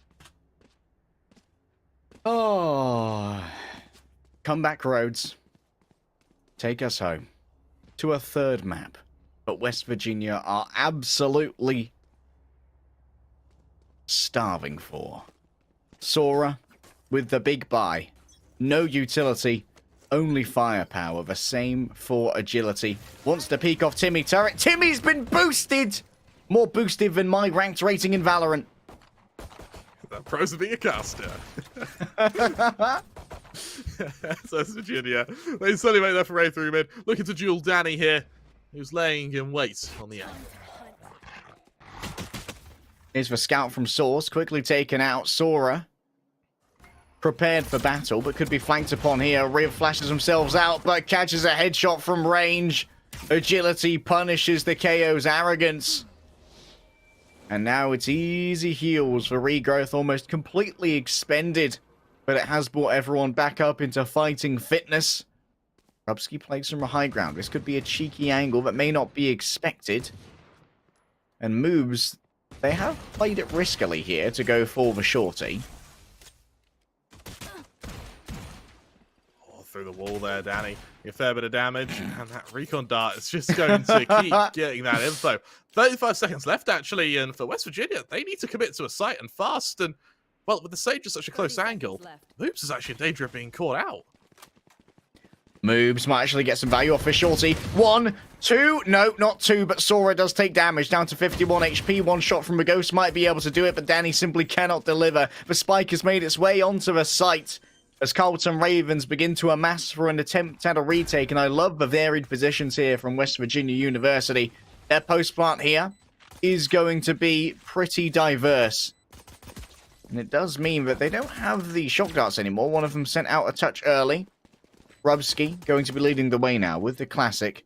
Considers upgrading to the shorty, but in this case would not be an upgrade at all. Black Coffee is guaranteed a little bit of distraction, but has also caught a headshot. One of the Sheriff Wielders has been taken down, the second still in place. An attempt to avoid being pinged by the arrow means that Memlov can continue to take this fight, but they're all alone. And that's 2 rounds in a row now for West Virginia. 11-2. There's a chance, Harry, right? Right. 11 is all they get. Hypercopium. All things can. This is like lab grade copium right now, but Carlton haven't hit their match and series point. So there's still a world where this works. For West Virginia, they go into their bonus. A Sheriff on Sora, the ego buy. I like it. You're against shorties, you're against classics, and for Carlton, they do what Northwood did, which was when you don't have any info, you don't have any buy, you just gamble stack a site. If it works, awesome. If it doesn't, it doesn't. Doubling up here on the info gather. This is must take now for West Virginia. Otherwise, they'd be hitting a site quite underprepared. Elsewhere, agility is taking out the lurk of Rubsky. And this is what we need to see from West Virginia, right? Dealing with these Carlton Ravens lurks. And in fact, it might be lurk versus lurk here. As Danny has wrapped themselves up into the back. Waiting for agility to return from their confirmed presence over on B. It's easy clap for agility. A pair of dinks against the lack of armor. Sora fans the hammer on the Sheriff. But it's fine. You don't need accuracy when you've got teammates. Nothing is more powerful in war than friends, Kremer. Apart from maybe guns. Do you know what? This is I know we have a lot of American viewers. If anyone has fanned the hammer before, do you want to know what sucks about it? And it's something that people have struggled with before. When you fan the hammer on the action comes back, hits the firing pin, gun goes off. When you pull the hammer back, if you don't move your hand away fast enough, the skin kind of on your palm below your pinky finger will get caught between the hammer and the actual gun itself, and it gives you like a revolver bite. Well, we're going Kremer. We don't need skin.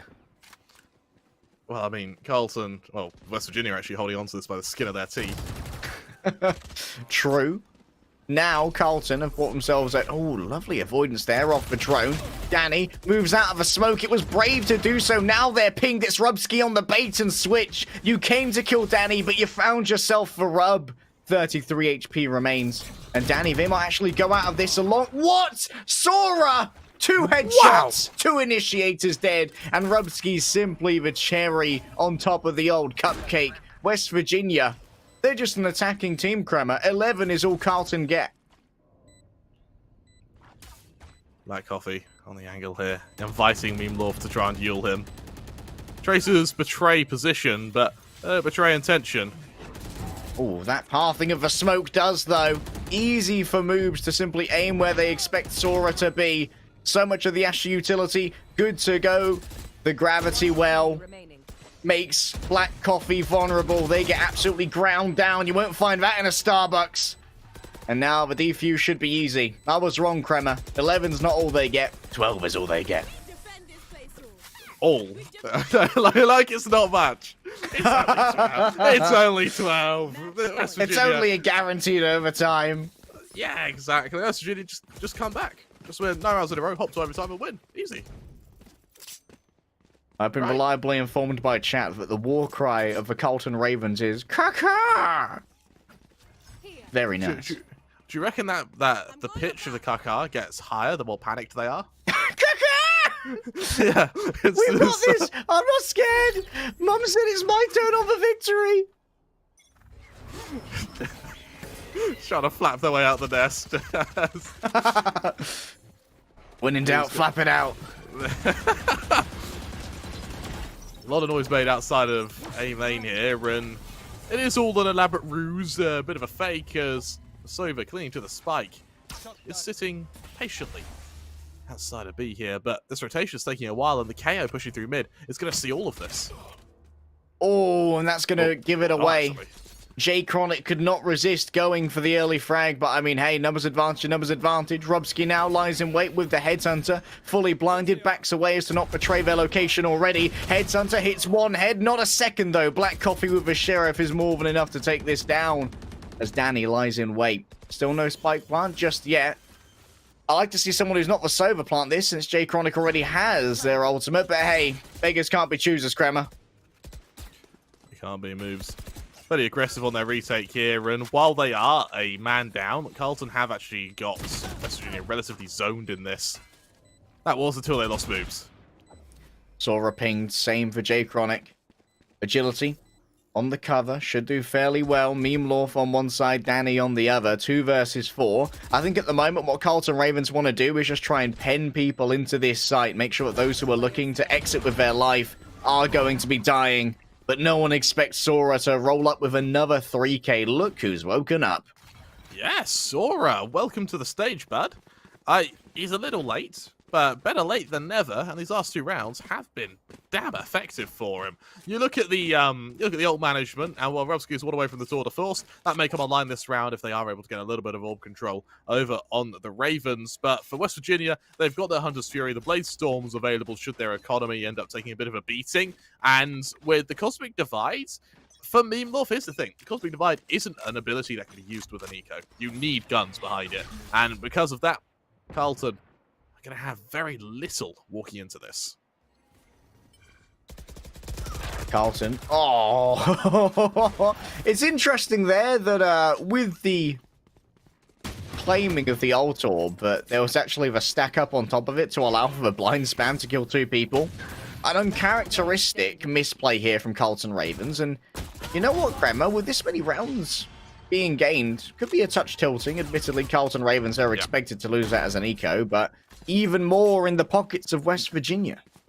Can we appreciate Benji, one of the Northwood players, as humbly asked this goes to a 3rd map so they can do their homework? The beauty of collegiate Valorant. West Virginia. They're one away from the ults on Black Coffee and Sorstin, so that Counter Cosmic Divide as well as the Seekers can be a lethal combo. With moves one away from the Rez and Danny one away from the Hunter's Fury, we're going to see both teams now really have to fight for this orb control as both of them hedge their bets on A, with the KO potentially looking to make a foray through mid. Meme Lorf tries to drag themselves out of the gravity well.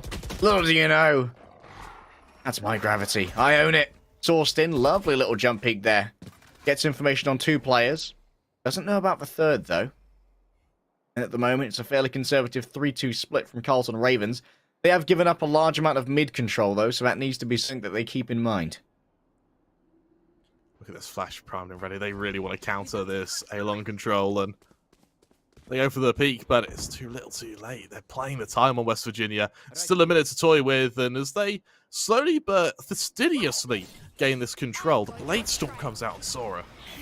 Seekers lead the way. Sora avoids the knife, so they get to keep these knives in hand themselves. Riv falls down, but Meme Lorf is refragged themselves. Suddenly it's 2-2. With a defender on each site, a resurrection is demanded and Meme Lorf is returned.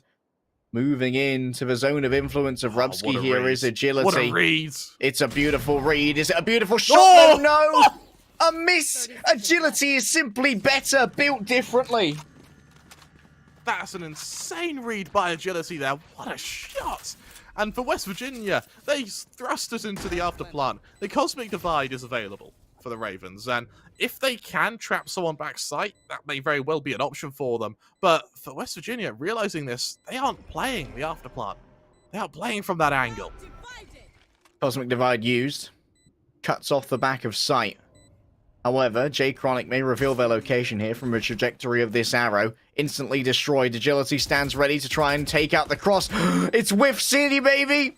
This is unfortunate, and it does reveal that both of the players are elsewhere. The first tap is going to trigger the first Nano Swarm. Agilities is ready for the second. And simple spam through the boathouse moves has got themselves half. It's a double. So both get a 3k. I forgot about the res. I was like, how does this work? 12-6. There's a comeback happening, Harry. There's a comeback. And 12 is all they get. Jay Chronic now top fragging the whole server. So he goes 19 to 13. And you look at the Carlton Ravens, you'll notice their economy, it ain't great. Danny does still have a Hunter's Fury. Riv is one away from getting his Null command. And with a fairly heavy ult dump from both teams, it means that a lot of these, particularly this next round, is going to come down to some serious gunplay. Do it for Benji. He needs to do his homework. Moobs trying to exploit the one way. Source. Goes on a bit of a scout. Direct hit with the dog. 30 damage done. I'm not sure why Moobs vaguely placed themselves within that. Not ideal. But still, we all make mistakes when we're concussed by a dog.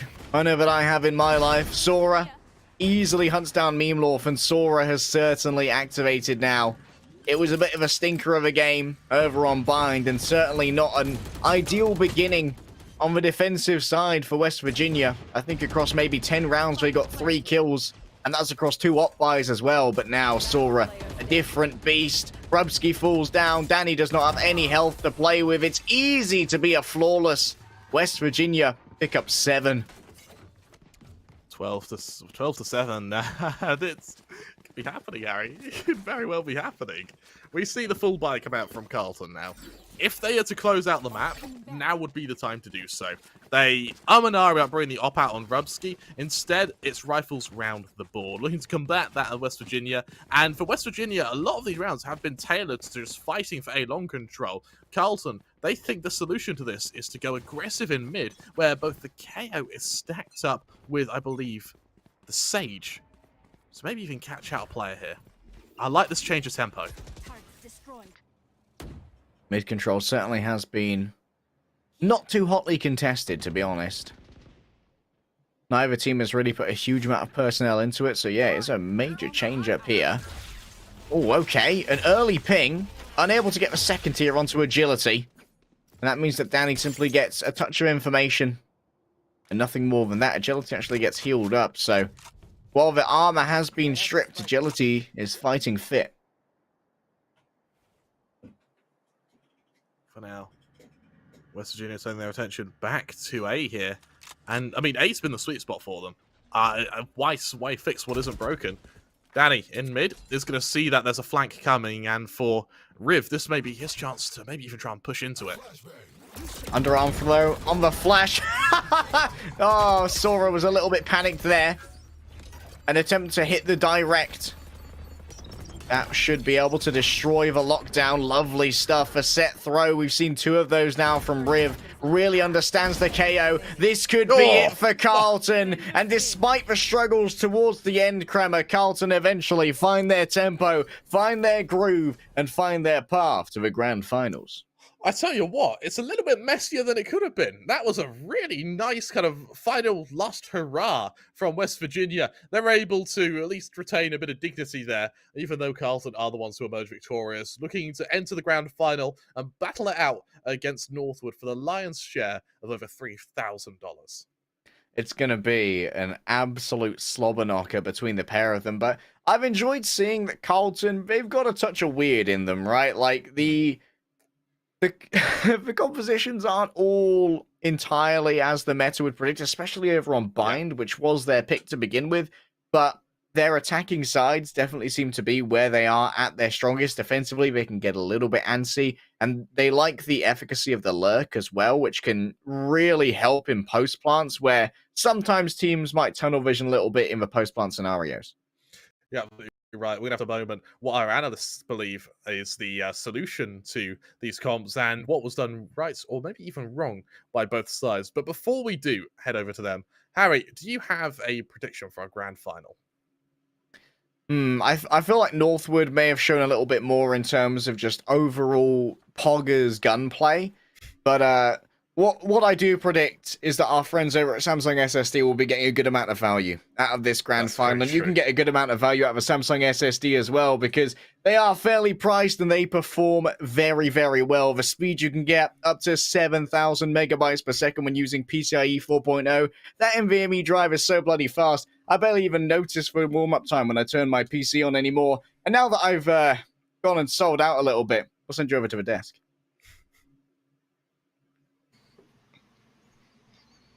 What's up, Jim? How you doing?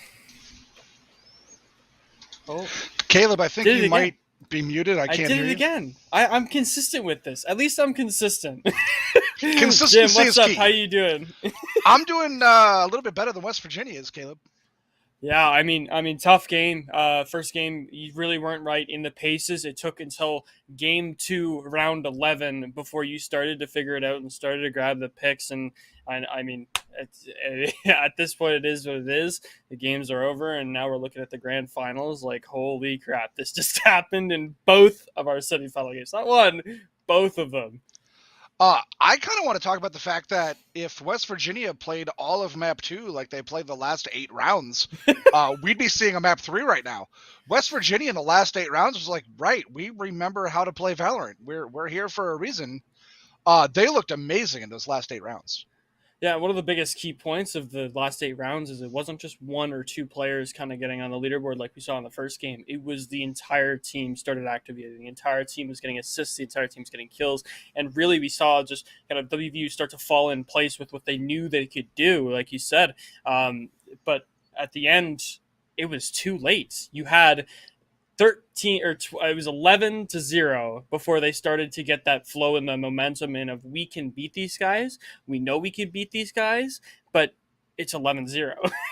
and Kremer had the consistent line of they only can get 11. They only can get 11. And that's the mentality you have to have if you're on the side of WVU, if you want to consistently try and continue to pull that game back and continue to pull that game back. But at the end of the day, 13-7 is all they got, and they just couldn't force it because they had started too late, right?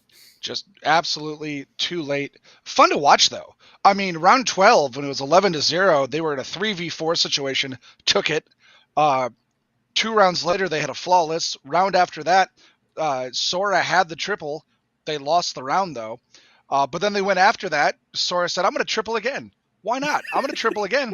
Then the team goes flawless. They got that really nice double kill on the Alt Orb. And then, in a 2v2, after a res made it a 3v2, they're like, no, we don't care about that operator. Agility is just going to take that dude out old school with the Vandal. So I just kind of wish, we had seen that from West Virginia in both maps. Because we'd be watching map 3, I'd have some more time to get more pizza, more soda. And, I'd be like, all right, it's a good day. So it also would have been really fun to see how West Virginia would have done if they started on attack, right? Their post plants were so key to winning those rounds, having both Killjoy and Sova live almost every single time for their post plants, and being able to just draw out time, regardless of whatever Carlton wanted to do. They drew out time. They spent it making sure that Killjoy and Sova were able to hold these post plans, and they really did hold really well. But Carlton, obviously, in the first game with how Rubsky got the 3K and the 1v2 clutch, just like those points.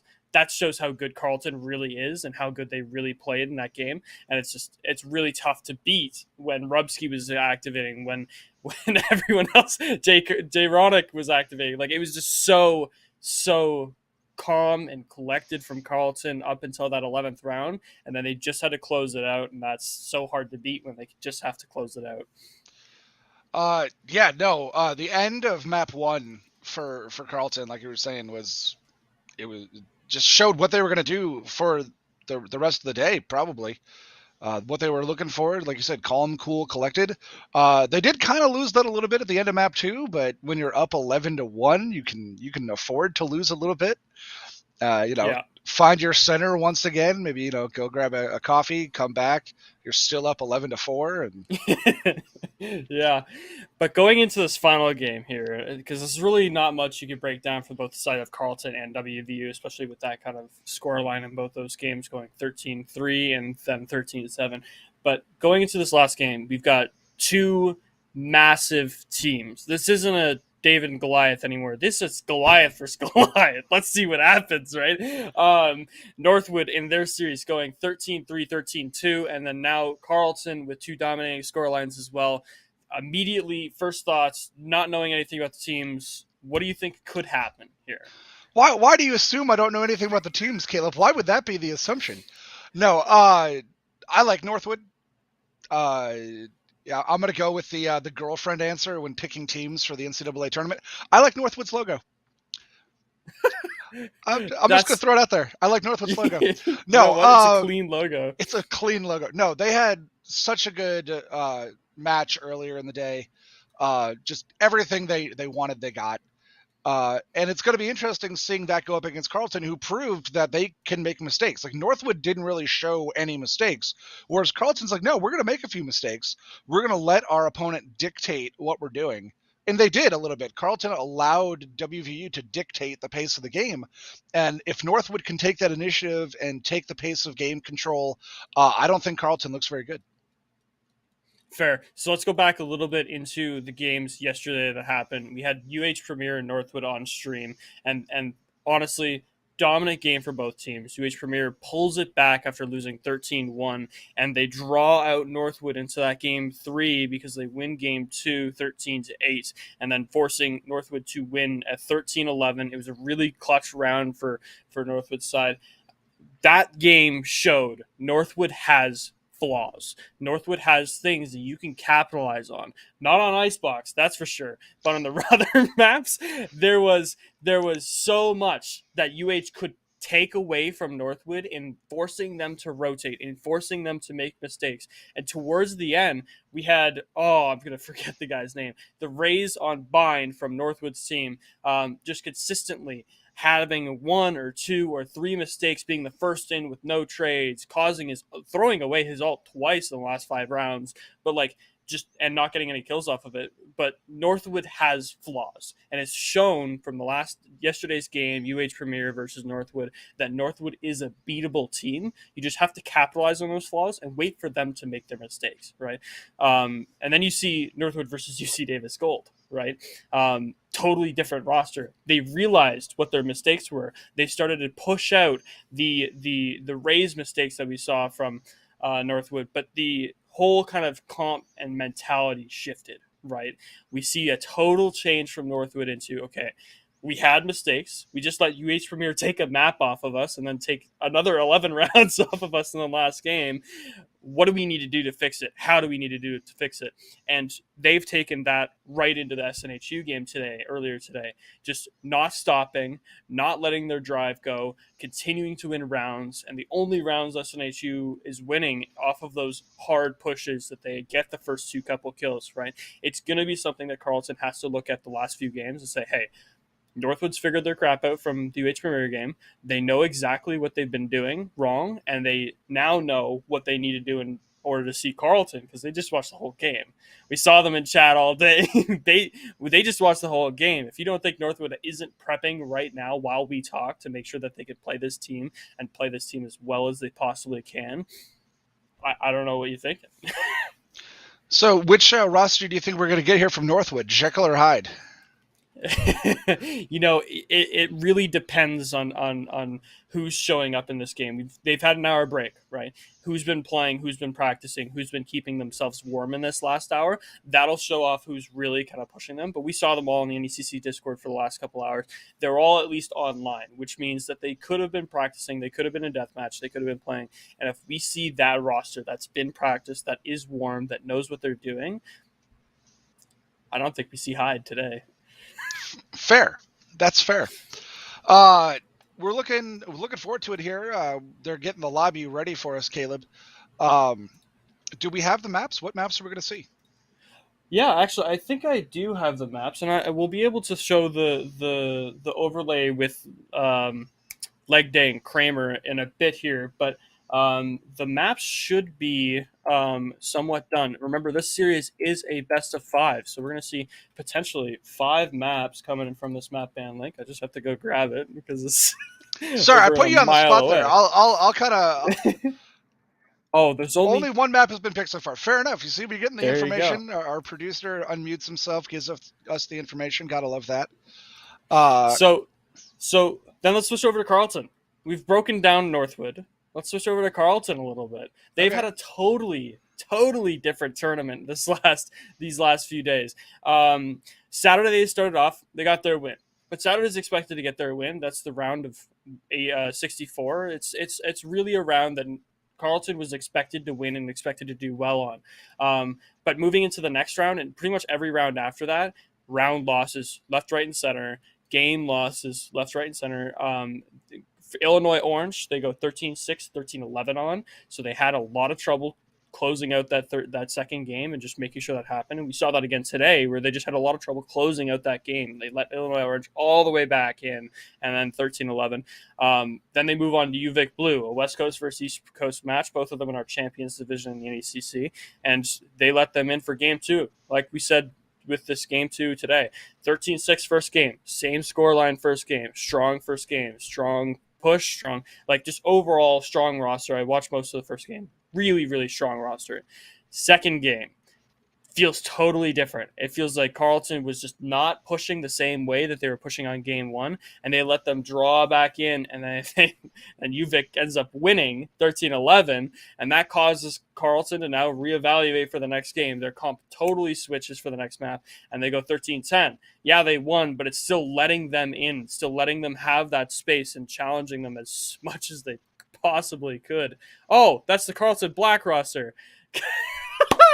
Carleton Ravens. I didn't watch the Carleton Ravens on day 1 or day 2.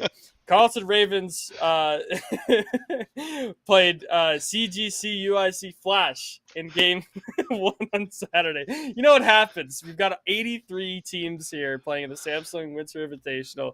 It's a lot. It's a lot. And I've been seeing all these teams play so many games and watching. Like, I think Saturday I was watching 12 streams at one point. Like, just lots of stuff going on. You see, Caleb, that's why they bring me in for the finals here to keep you in line. They bring me in here to keep you in line, make sure you're on point. So let's maybe not talk about the wrong team and tell us about. Tell us a little bit more about Carleton and Western. So CGC was a crazy game, and I actually remember talking to my staff about this because I was like, I had no idea what was going on. Now CGC UIC Flash, we didn't expect to do too hot. They were the 30th seed. We knew that they'd do kind of good. They beat Champlain in the first round, but they take Carleton to quadruple overtime in the game 1. I was stunned. I had no idea what was going on. I'm like, this is our top team on Champions East playing against a team that edged out Champlain, like edged them out. And Carleton reevaluated for game 2 and 13-6 them, right? They came back, they made sure they challenged in, and they just showed up, right? They showed up for that game 2. Now, the next game that Carleton plays was against Western, and we've seen this matchup a couple times already. We saw it in OPSC for the grand finals of OPSC. We've seen this once within the NECC during activation. Just a really, really, really strong matchup between the two teams, and both Carleton Ravens and Western went back and forth. It was actually a very consistent game. Win 2 rounds, now they're on a bye. Win 2 rounds, now they're on a bye. Right? It was just kind of flip flopping throughout the game to back and forth, and that happened for all 3 maps. 13-8 on the first map, 13-6 on the second map, 14-12 going into first overtime on the third map, and really just a hammer of a match there. Ottawa Garnett. Same story, right? These teams scrim each other all the time. They're in the same city, basically.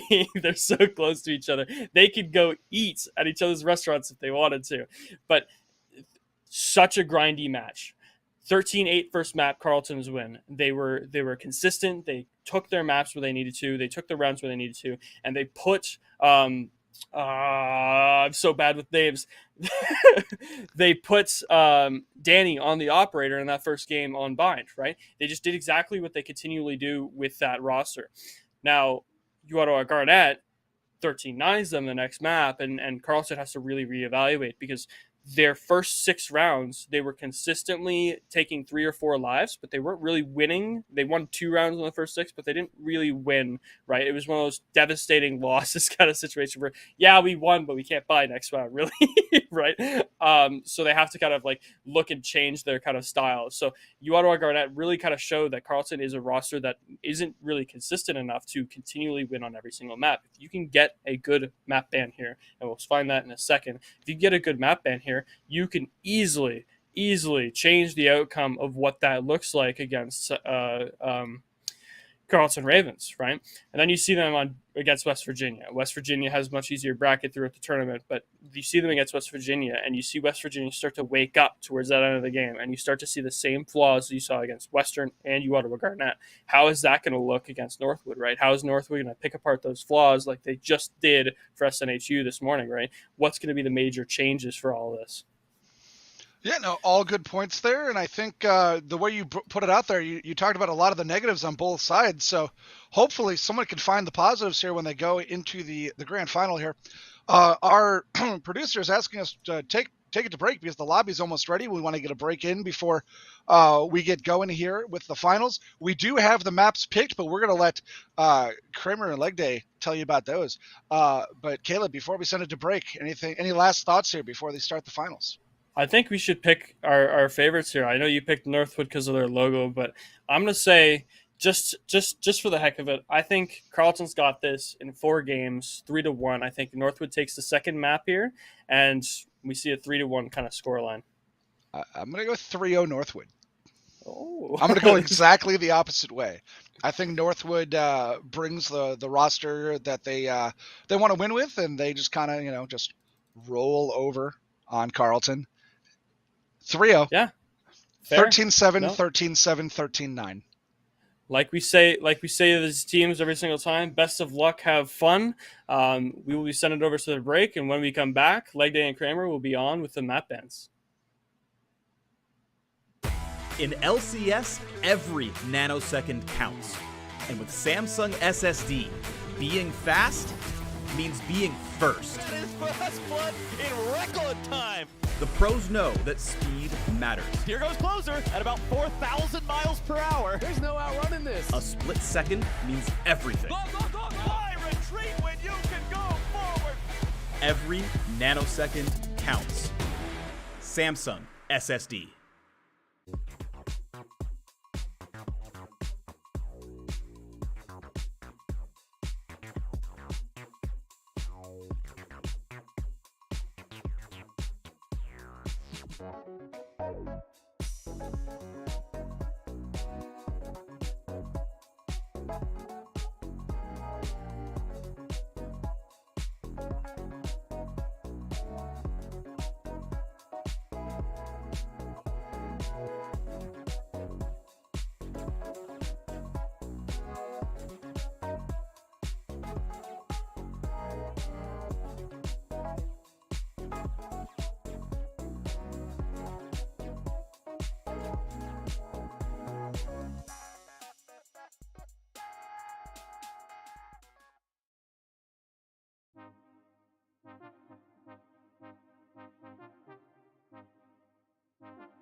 The Winter Invitational, presented by Samsung SSD, gloriously sponsored by our friends over there, has finally reached the grand finals, Kremer. It's going to be a best of 5, a slobber knocker here between Northwood and Carlton, who have previously won their semi-finals, let's say, in fairly dominant fashion. Yeah, it was pretty one-sided, let's be honest. We do apologize for the delay it took us to bring in finals. Our analysts kept talking to us, and we couldn't get them to shut up.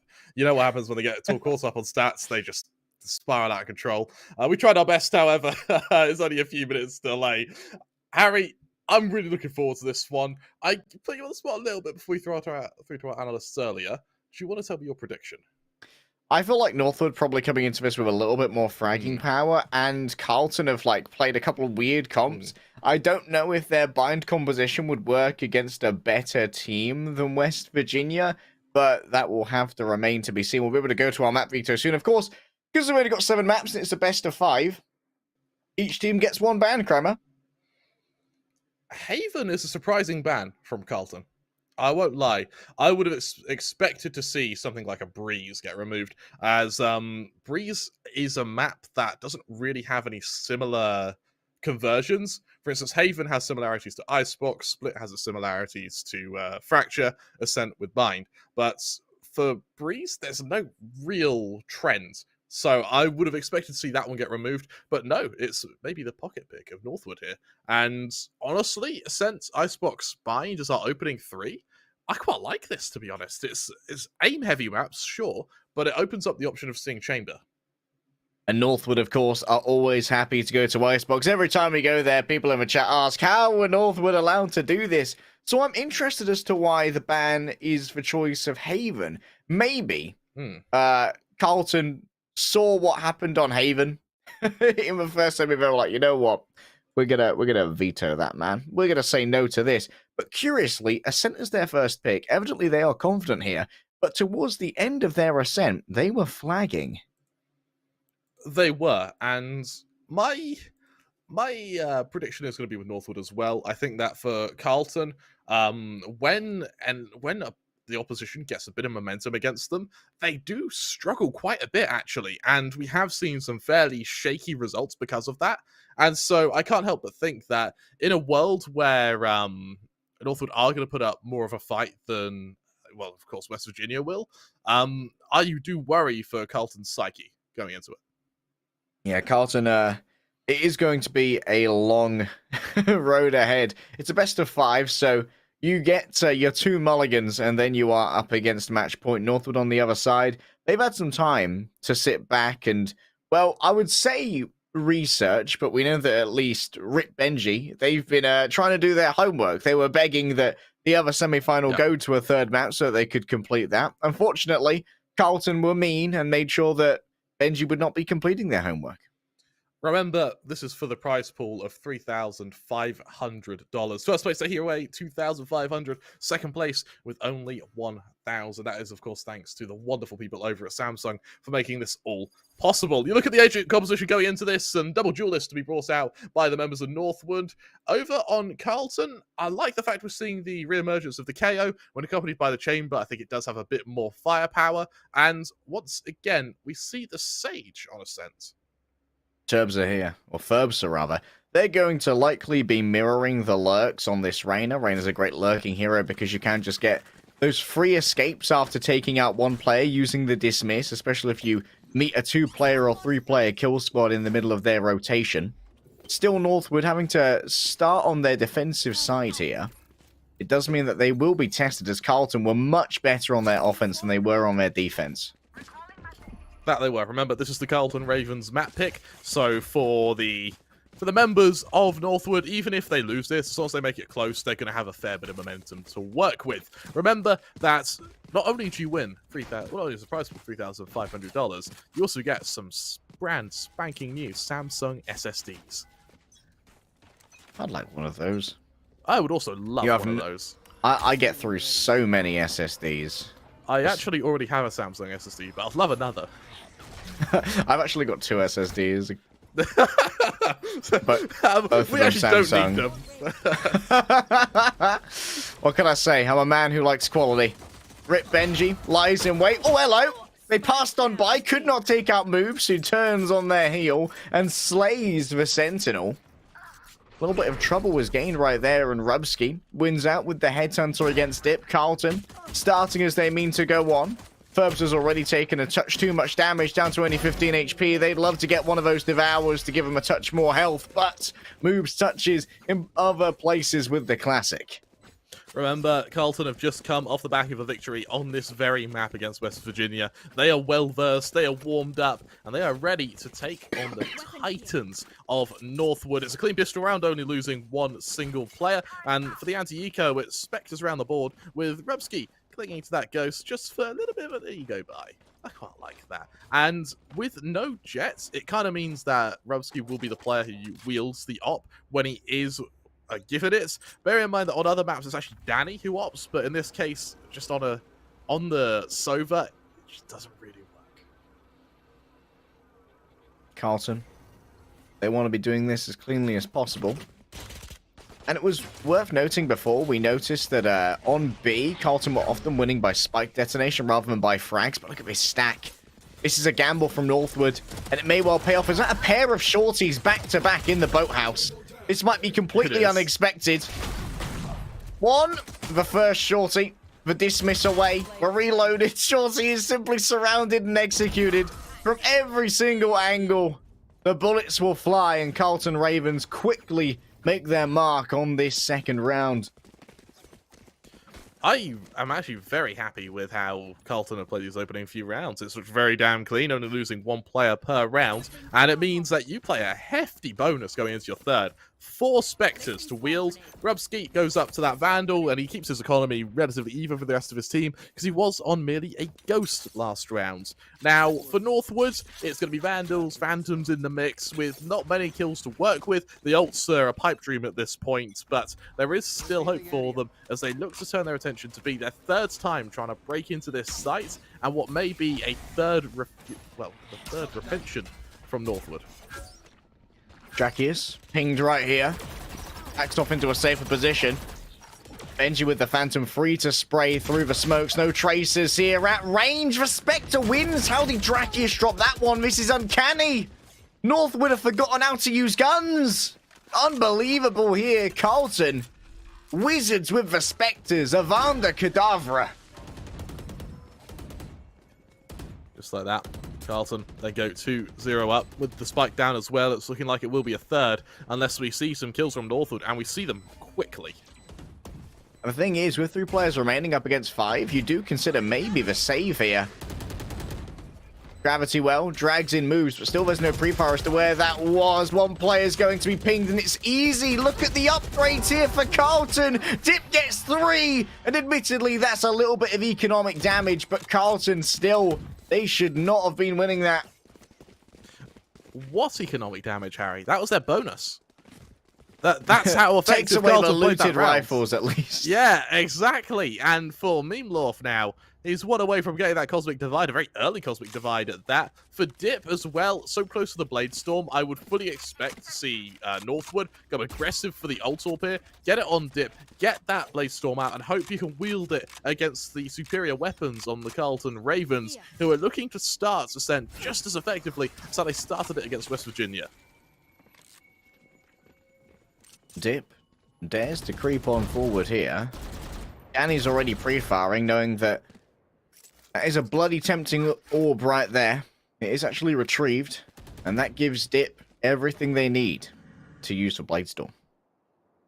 Suddenly there is a bit more firepower on Northwood, but remember, the Bladestorm is only as good as your aim is, and right now Northwood are looking shaky. They spot out where that Jet is playing, and with the ping as well, that is all they need. That's all the info they need to turn their attention back to mid, and then subsequently to A, where the Killjoy lurking in tree, supported by the Astra, is going to be tested significantly by the Phantoms ready to swing into them.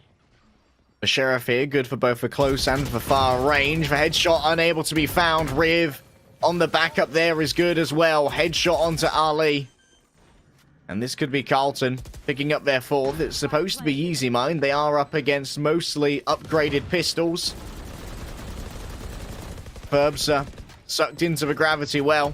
Sprints away, repositions, and thinks about what to do next. Once that is destroyed, the door, Riv may feel the need to go for the underarm lob. Indeed, there it is. The turnaways are good. Everyone scatters elsewhere. Dip needs to get in there and try to fight with these knives, because remember, they can't be saved to the next round. Running low on knives. Only one remains. It needs to be a headshot, and it simply is not. Kremer wants this Vandal. Dips in to grab it. Finishes off moves, but nothing more than this. 3 players from Carlton Ravens will survive, and the spike detonates. It detonates, but they all stay alive. Those 3 members, which is a great position to be in. For Dip, I won't lie, only 2 kills on the Bladestorm. I would have expected a bit more for it to be worthwhile, the commitment. However, it does just tick you over to your buy round, where Drakius is going to hold on to that Odin. Dip brings out that op. Whereas for the Ravens, I mean, why change 5 rifles? It's working for you. You've got a Null Command, a Cosmic Divide, and a Hunter's Fury all ready to deploy against Northwood, who go into this with absolutely nothing in their ult management. It's almost uncanny how much better Carlton Ravens are on their offense when they don't have any duelists that you usually rely on for entries. This time it's Riv who's entering instead. A touch late maybe on that Cosmic Divide. Riv's already fallen down. Should be an easy resurrection. Danny buys the space, buys the time, using that Hunter's Fury. And now the plant from moves will be solid. Benji undiscovered for the moment, turns away from a potential flash. There it is, moving on through. There it is, moving through as a duo. The covering fire from Ferbster up top, though, is uncannily solid. Danny wraps around the back. We know that this is exactly what Carlton Ravens like to do. If it isn't the chamber, it's the Sova. Through the wall, the Odin has the advantage. And when it comes to the manpower as well, Northwood finally have themselves a 3 versus 2. And more so even than that.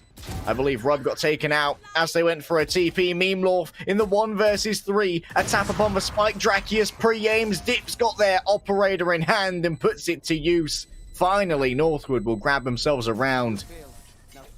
Alright, I think it goes without saying that this is absolutely going to be our closest series today.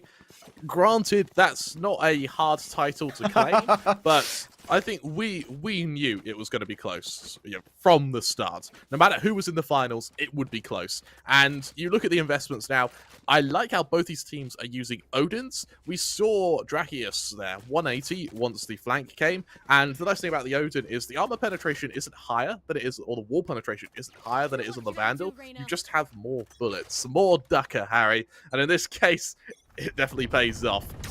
Early aggression now from Carlton as they turn their attention to this B site, and the counter Odin almost quells Drakius, but he survives just by a hair's breadth.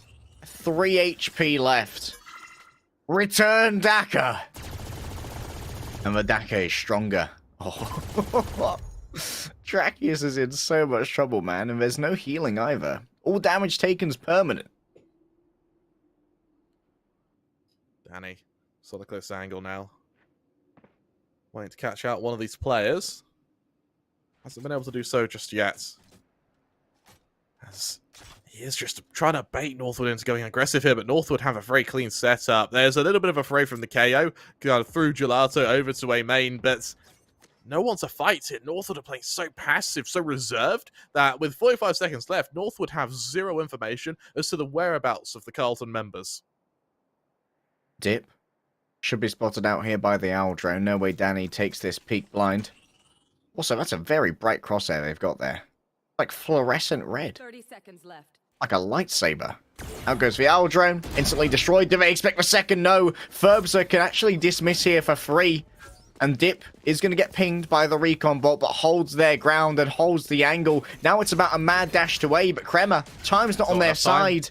If they can be stopped here, if they can be slowed down, and it might not be a plant in time. That's why Benji is moving up so closely at 1, 2, 3, maybe. Oh! Yes, it is. Alley round the back. Alley-oop, they say. Northwood with a flawless and flipping the script. Alley-oop and alley-a. Northwood, they make it 2. And for the members of Carlton, that's a bit of a miscom when it comes to their rotation there. You need about 25 seconds to clear a site and plants, particularly when you're going from either spawn or the other site. Going with only 15 seconds is a bold move there, and they end up getting punished for it as Northwood make their second round very painfully known to the Carlton Ravens as they move to the remaining embers of their economy. Bulldogs come out. It's a fragmented buy, but it's one that still bears teeth as they look to assault the Say's site, once again trying to catch out the Killjoy and Astra, potentially trapping them in tree.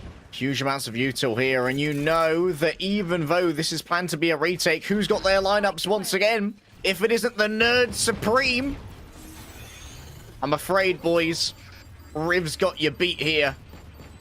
Yeah, yeet! And now how do you retake this? 5v5. Playing for the lockdown is not in your interest, but maybe the gunfights will serve you better. 2 members have fallen, and Danny on the other side. It is minimal arms that are available for Carlton. Moves at range simply cannot defeat the operator. And now Memlorth, they could spam through. 1 bullet onto Dip would be all that they need, but that's not what they get. Was that a attempt at a body block on the Sheriff? I think they still kill the diffuser through the ally. I mean, it works. It works. They are able to allow that defuse to come through. Northwood, they put themselves up to 3 now. The last 3, of course, all on the bounce, which means that the economy of Carlton is taking a battering. No one above 1,000 creds right now. And while they do have ults, they do still have that res. They have that tour de force should the eco come about. But with the Cosmic Divide available in 1, we may see the Ravens do a big ult dump here, just so they can secure a round to keep their economy afloat. Over on Northwood, that Hunter's Fury can be used to cancel a plant. That Cosmic Divide can be used for a retake. They are absolutely not underprepared for this. Aggression here, Rubsky. They might be able to do a 1-2 peek. Indeed, they will. Lovely stuff. Ping and pong, they shout, and Dip hits the ground. Goodbye, operator. Got harassed by that Aldrone there. Get into melee range with it, man. Those rotors hurt. Shotgun's going to really start bubbling him as well. So the highlight from Versa, I loved his usage of flashes on the sky. I'm surprised he just dropped down to the Astra here, as the Carlton Ravens are man up, looks to hit this A site with only Benji to defend. Benji uses the nano swarms. Someone might well have been hit with the vulnerable there, but Memlorth survives for the moment. Goes for a plant on top of this, and once again, Northwood just bide their time. Catches someone on the disengage. Might be pinged here by the recon hour. Indeed, they are. And from below, Danny simply has the penetration through these thin wood walls to do so much damage. An adjustment from Ferbsa, a dismiss for free. But now you're moving into a path of the Daka, and no one Dakas like Danny. Riv from the back has taken down Drakius, and now Ali cannot stand the 1 versus 4. Looks to see if the operator's still present here. Indeed it is. And so, this is going to be a save, boys. They just get the hell out of there. Ali holds on to not only that Cosmic Divide, but that op as well. And the issue Northwood now faces, without a jet, there's no real op player. Yes, there is the, of course, they have the jet on Northwood, but on the Ravens, does it go to the chamber? I kind of and ah about it, and... Only on the defense, I think. Yeah, they're not reinvesting the op as well on the Ravens. Instead, they cling to their rifles. The Odin on Danny, I mean, fair enough, that counter spam was bloody good when it was used, and with a big power spike on their part, Riv about to bring up the null command as well, as second one this game. Northwood may be in some serious trouble, actually, when it comes to refusing this next attack. Odin battle. Here we go again, boys. An early Cosmic Divide, potentially. It seems like it's going to be a fake over on B. But they're going to be moving straight into the operator. Dip misses. And now, with the slow, Dip's going to have a lot of trouble getting away. However, the cloudbursts are well placed. And with this early contact here, with Dip's lurk, this fake has not been fallen for just yet. Still, it's even spread 3-2. Now Dip, that's close angle, inviting Carlton to fight him. They haven't done so yet, though. Instead, for Northwood, I really like how passive Northwood are on this defense. We saw both teams, actually, when they were against a team they didn't respect too much, they were peeking all the time. They were treating their defenses like they were attacking. But right now, you see, they just don't leave the site. They don't have to. They have abilities to work with, and for Dip, he's their only point of contact, so you might as well let him be the only point of contact and use that up like a scalpel to just cut off players one at a time. The speed at which they destroy that scouting arrow. So fast, Dip sucked in by the gravity well atop the generator. Vulnerable for the moment. Ali holds for close angle. It's headshots all the way. And while Dip was vulnerable, they were easily slain by the shock dart. But now, how do you plant when you have to make your way through the tendrils of the Hunter's Fury? Drakius now in a 2 versus 2. Cannot stop the plant. Riv is so strong. A direct hit from the flash. Get him, flashbang. Moob's the only one really capable of an extended duel right here, but Benji has no idea as to where the enemies are. That's one. Can they get the second? The answer's no. Moob's doubles the round count, 3-6. I'm really impressed. I'm actually very impressed with how well Ali's playing right now. He has really been able to deliver when it comes to clutching out on this site. He's had about 2 or 3 rounds now where he's just had a hero play to win. That 4K there, and they still lose? That's got to leave a bitter taste in the mouths of Northwood. They still have ults to play with. I quite like the ult management both these teams are showing. They always have something to use, whether it be in a retake, whether it be in an execution. And right now for the eco, Dip's going to bring out that Blade Storm. However, he's on the wrong site as the Ravens once again look like they're ready to assault this B site where it's a mere and lonely killjoy to stop. No command as well. Suppressed is Benji. That means the entry onto their site gets easier and easier. Moves might have been spotted, but for now, Benji simply wants to lie in wait, try and get themselves the drop on someone. It's a failure on the first, but they line up their heads. 2 ovals in a row. Learn your shapes alongside this Astra. Benji, the big boy, round the back. Easy lurk. That is an unbelievable choke. Oh my goodness. Someone learn the Heimlich maneuver and give it to Dip. Benji, though! No. It's okay, Dip. I've confiscated your aim. I'm gonna need this. Oh my heart. Yikes. On paper, North would win that, but there are no winners. There are no winners. As Dip, now, he's used 2 Blade Storms, and he hasn't had a kill once. The ult just hasn't been working for him. His success hasn't even really been with the AWP either. It's been with the rifles. I'm surprised he's still investing in them. And, well, saving them, actually. As the Ravens, the solace that Northwood can take in what's a messy round is that the Ravens are down to a shaky half by a couple of Sheriffs, the odd Spectre. It's not one they expect to win unless this Tour de Force can pack a bit of a punch. What they do have is Op versus Tour de Force. Neither player connects to their shot, it seems. Elsewhere, Riv activating their lurk as Drakius holds a shallow angle. Actually sends out the drone here to try and cover themselves. While you look at the drone, it's Ferbs who takes the swing. A beautiful bait and switch. Moves on a close angle now, looking to avenge his fallen teammate. Sees the jump spot from CT. Doesn't react from it though. Ali punishes.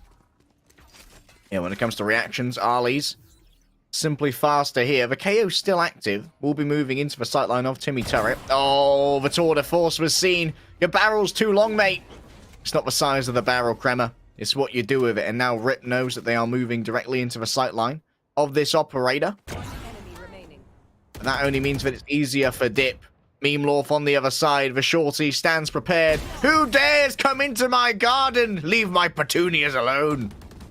Dip's short barrel sends Meemlorf on a long trip as Northwood look to keep it level pegging as we end this half. 6-5 the Ravens lead, and honestly, no side has been emerging for me as one that could pave a way to victory. It's been an absolute knife fight, and, well, remember, no rules in a knife fight. Luckily, to end the half, Northwood do have the ult advantage, so an equalizer is looking likely on paper. Thurbster 1 away from the Empress, but that will be accompanied by a lockdown and a cosmic divide. 2 ults that can be used really well in and after plants. So for the Ravens, it wouldn't surprise me at all if we actually see Northwood hand them a site and play for the retake. Oh, Dip. They do not hold that while they are being pinged against the smoke. What in the world is that?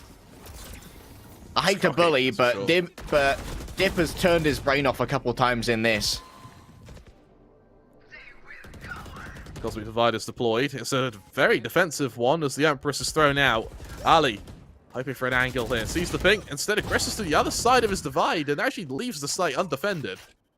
Danny still alive here in the market though. 2 versus 2, 2 versus 1 even. Only Benji does survive, but they can potentially win a post plant on B using their ultimate. Remember, there's no point in saving this, but at the same time, while you're casting it, you are particularly imperiled. The post plant positions here from Carlton are good. That's one. Rubsky is seen. Now, where do you run, my friend? You've got to take the swing, and you've got to win it. Peek's advantage, potentially. Benji. Oh, the TP onto the site. What a solid play. What a winner. Lovely stuff. And now, Rubsky, all they have to do is wait. Unbelievable. This is a really strong round from the Ravens there, and honestly solid stuff from Rubsky. He's having a great game, and what a time to step up. Solid clutch and the masterful usage that TP there. You'll notice as well, he waits till the final couple of seconds of that lockdown before he deploys it, because he wants to buy as much time on that spike as possible. For Northwood, moving to the pistol round, if they take this, it's straight to a 7-7 standpoint anyway, but it would give them a bit of confidence on their own attack. For the Ravens, remember, this is their map pick. They want to be here, and for good reason. They've shown that they can be dominant. The question now is, can they keep it up? Carlton, they were much better on their attacking side. It was the defensive side where they began to flag in the previous ascent that we saw. Question is, how's Northwood's offense? So much damage done there to Ferbsa. Off the back of that bounce, Rubsky. 2 bullets in the headhunter, but only needs 1. Benji just does not check as they are too hungry, too greedy to grab that ult orb. Which surprises me, to be honest. I don't know if I would be feeding as many ult orbs over to my Killjoy if I know that there are so many lineups that Riv has. Absolutely right. With Dip slowly pushing through mid here. The members of Northwood continue their rotation, looking to stack up now and prepare their assault through both the mid and over to tree here. There's no real direction to this attack, but it is garnering a lot of control. Everyone's been seen as well. That trademark was noticed but not destroyed, which means that it will actually be able to reassert the control and information. I wish that was destroyed the first time around, to be honest, for Northwood. As now you can see there's a rotation coming in from Danny to try and generate a crossfire at the exit of top mid. Ferbsa going to be the first one to take contact. The frenzy might not be the ideal one for this, but what was started by the shock dart cannot be finished. Ping. 3 players pinged, but Draxia simply can't move forward. Caught in the gravity well. Elsewhere, Moobs has found Ferbsa, who was tenderized in advance. 1 shot left, and that's all that Ali needs. Danny, with the frenzy, does so much on Rubsky. They may be out of ammo in their headhunter, but the classic's just fine, boy.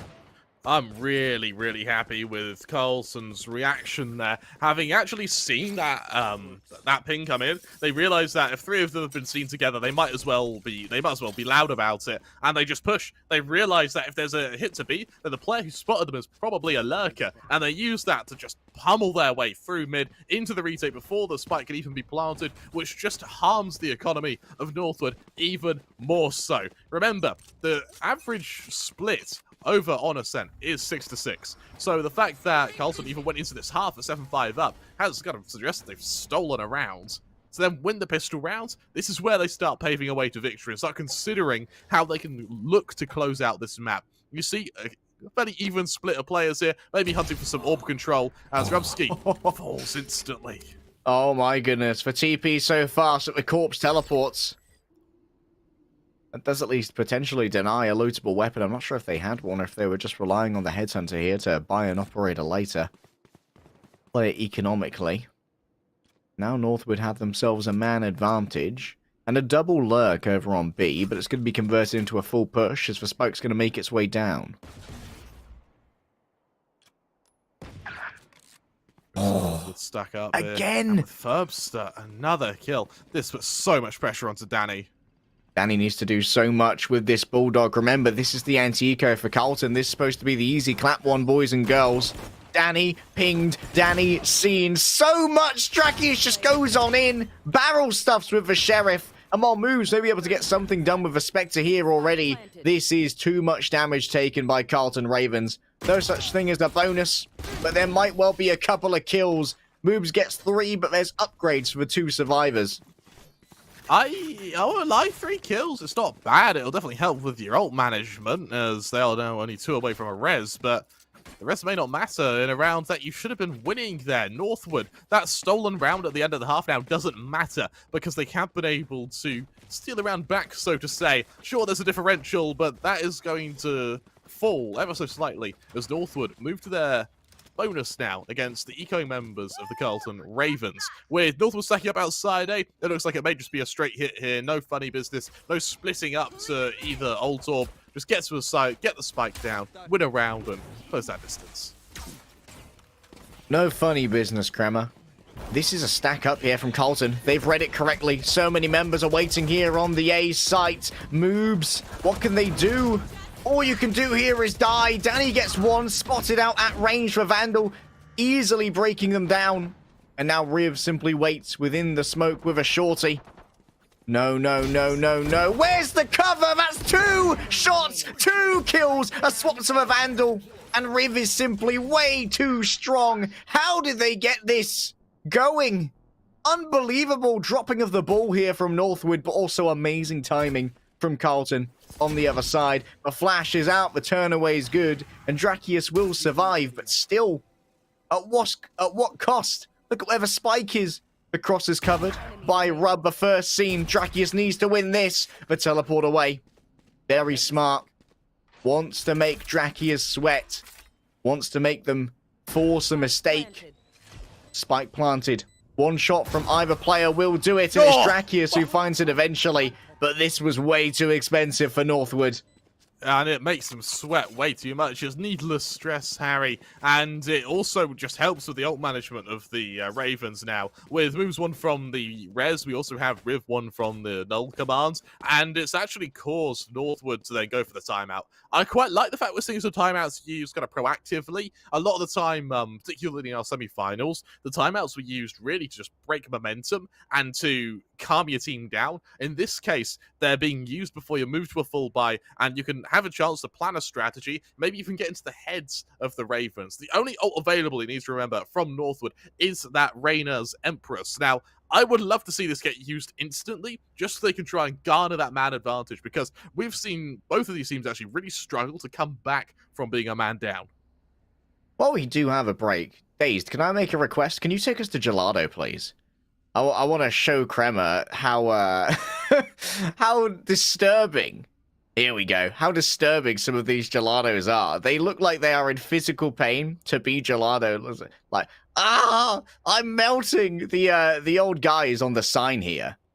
If you look up towards the gelato sign, God, the mascots, they look like they're in so much pain. It's like, life is pain. Existence is suffering. Thanks, Days. I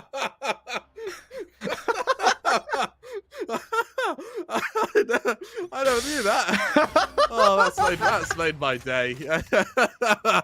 Rumsky goes aggressive with that up, looking to catch up one of the players of Northwood, getting ready to push into B here. There's Danny. Ready for that initial point of contact. Rumsky spins seam, just teleports to that there, doesn't want to risk the point of contact. We'll tell you who will. That's going to be Yasova. An attempt for a bait and a switch. But the Odin doesn't get its purchase, and Danny's made to pay for their audacity. Now it's an easy entrance onto the site for Northwood, but they don't really have a wide diaspora of positions. That attacker Killjoy. Well, the lockdown here, I think they saw the fragment come down and they were like, you know what? This'll do. I'm surprised they're not using the Space Garnet here to get a wider range of positions in the post plant. Everyone is still on the site, Kremer, and that means that they could all lose their lives here if the spike detonates. Really needs to be careful here on the swing. Dracarius, good for the first. Oops, so there to trade. Burbs are clean today. Now Drakius. What can they do against Riv? The alarm bot was reactivated. A bounce on the flash, and that's going to be Benji. on the swing. An easy escape here for Northwood. A real change in tempo. And 3 members still survive. They find themselves equalizing 8-8, Harry. This still could go either way. You look at the buy of the Carlton Ravens as well, and it's not pretty. Moob still has this res. He's held onto it actually for quite a while now. Dracarius, the same with that Hunter's Fury. Ali, one away from another Cosmic Divide, and I've actually liked the usage of both teams' Cosmic Divides, and I'm interested to see if that still plays into consideration now, even against the Nico. Moob's trying to play a cheesy angle here atop the wall, hoping that the high ground will not be expected. Sheriffs are arrayed at the top of A short, the one-way. Used for but a moment here for Ali. And that wall penetration will be worrisome. The first is easy, the second even more so. Ali feels the momentum. And now Moob's an unlikely angle, still atop this wall, smoked off for the moment, but a gap. And that is going to be extinguished. Moob's actually removes themselves from the danger zone and puts himself into a fresh one. Benji was lurking elsewhere, and Moob simply had no idea that there would still be any presence on B. This could be a flawless here for Northwood. Harry, this is the first time all game. Firstly, that's disgusting. Secondly, this is the first time all game Northwood have taken the lead.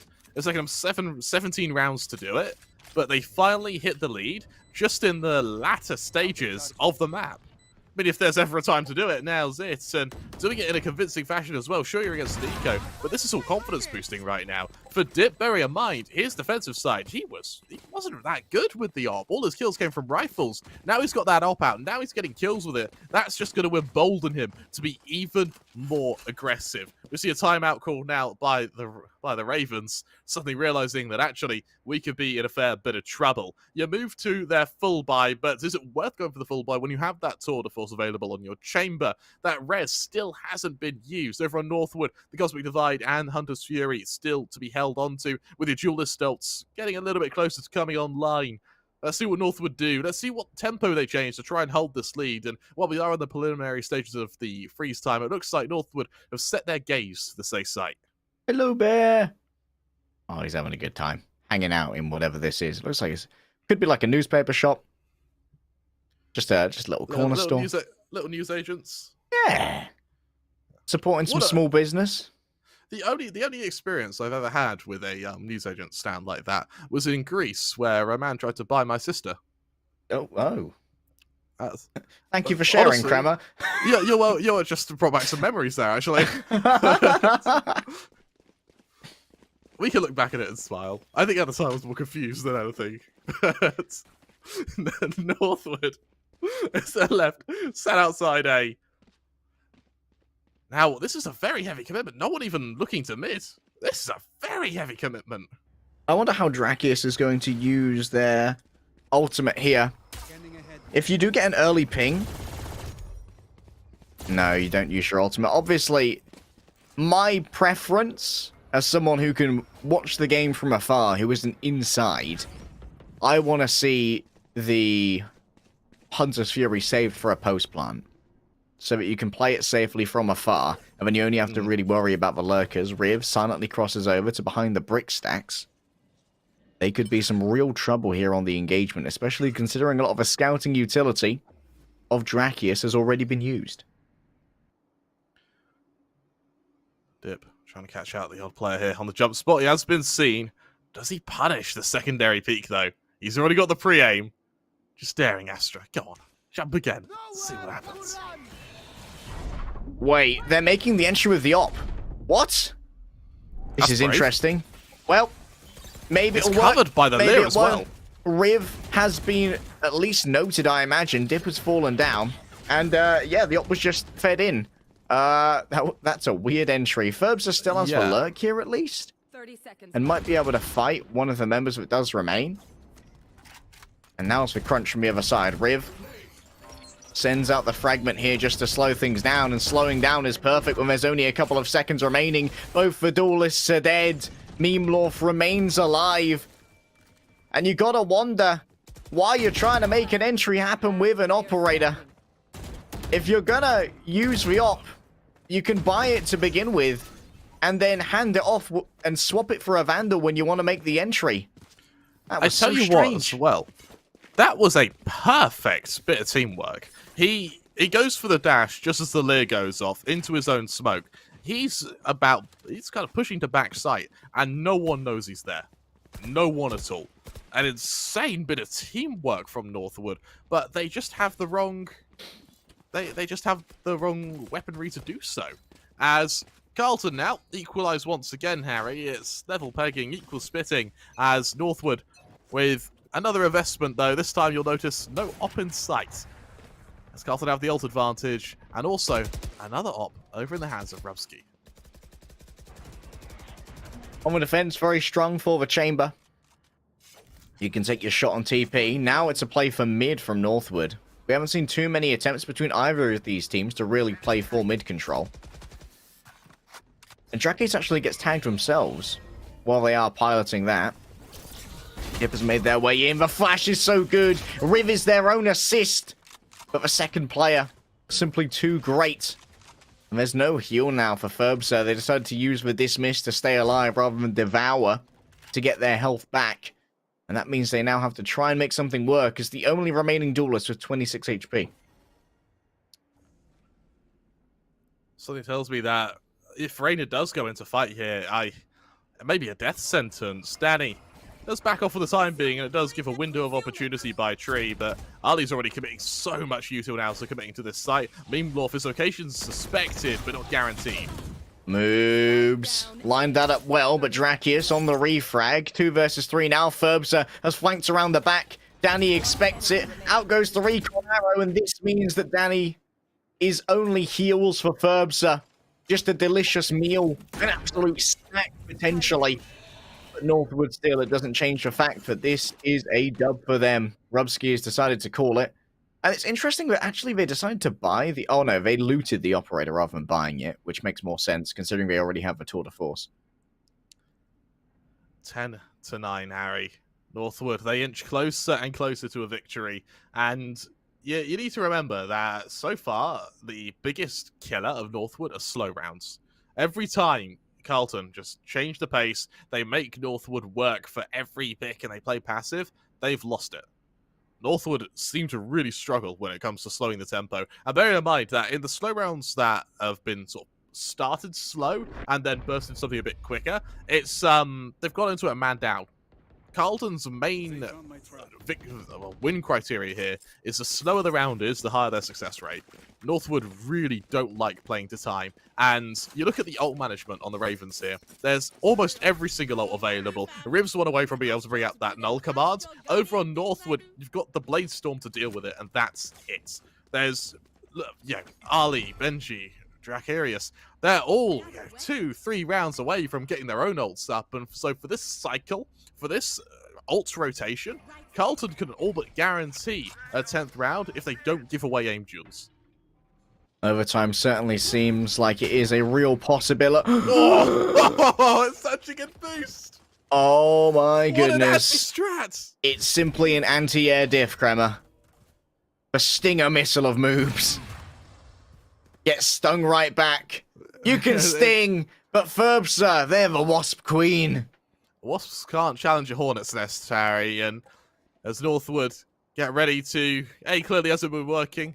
How about B? You guys still awake? You guys still home? Rubsky, I mean, he's certainly home, but is he awake here? Holding the angle with the tour de force, just challenging, daring Northwood to peek into him.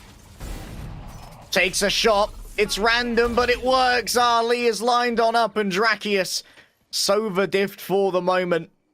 Now the crossfire's generated, and Northwood, they have to count their chickens, see what's going to hatch here. Danny lies in wait, looking to maybe just try and enable Rubsky here more than actually... Oh, they could actually get banged through. Oh! Unbelievable! Ferbster had no idea that Rubsky was waiting to do it through the wall. That is filthy. Absolutely disgusting. Harrowing. Benji, 1v4. Bear in mind, Harry, while Northwood have a few credits to spare, the reality is they didn't burn nearly enough Carlton ults for the loss to be considered silver lining.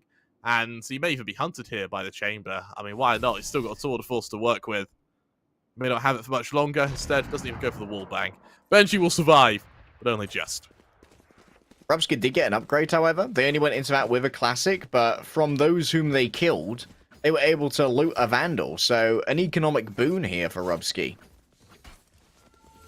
You're absolutely right. And with Northwood now, yes, it is still only the Blade Storm, but Ali's ready to bring up that Divide. Ferbster's ready to bring out that Empress, and Ferbster already having a great game right now. 19 kills on the duelist, is looking to extend that off the back of an Empress, and with only a Resident Cosmic Divide, two very defensive ults available for the Ravens, this could be a very exploitable position for some faster plays.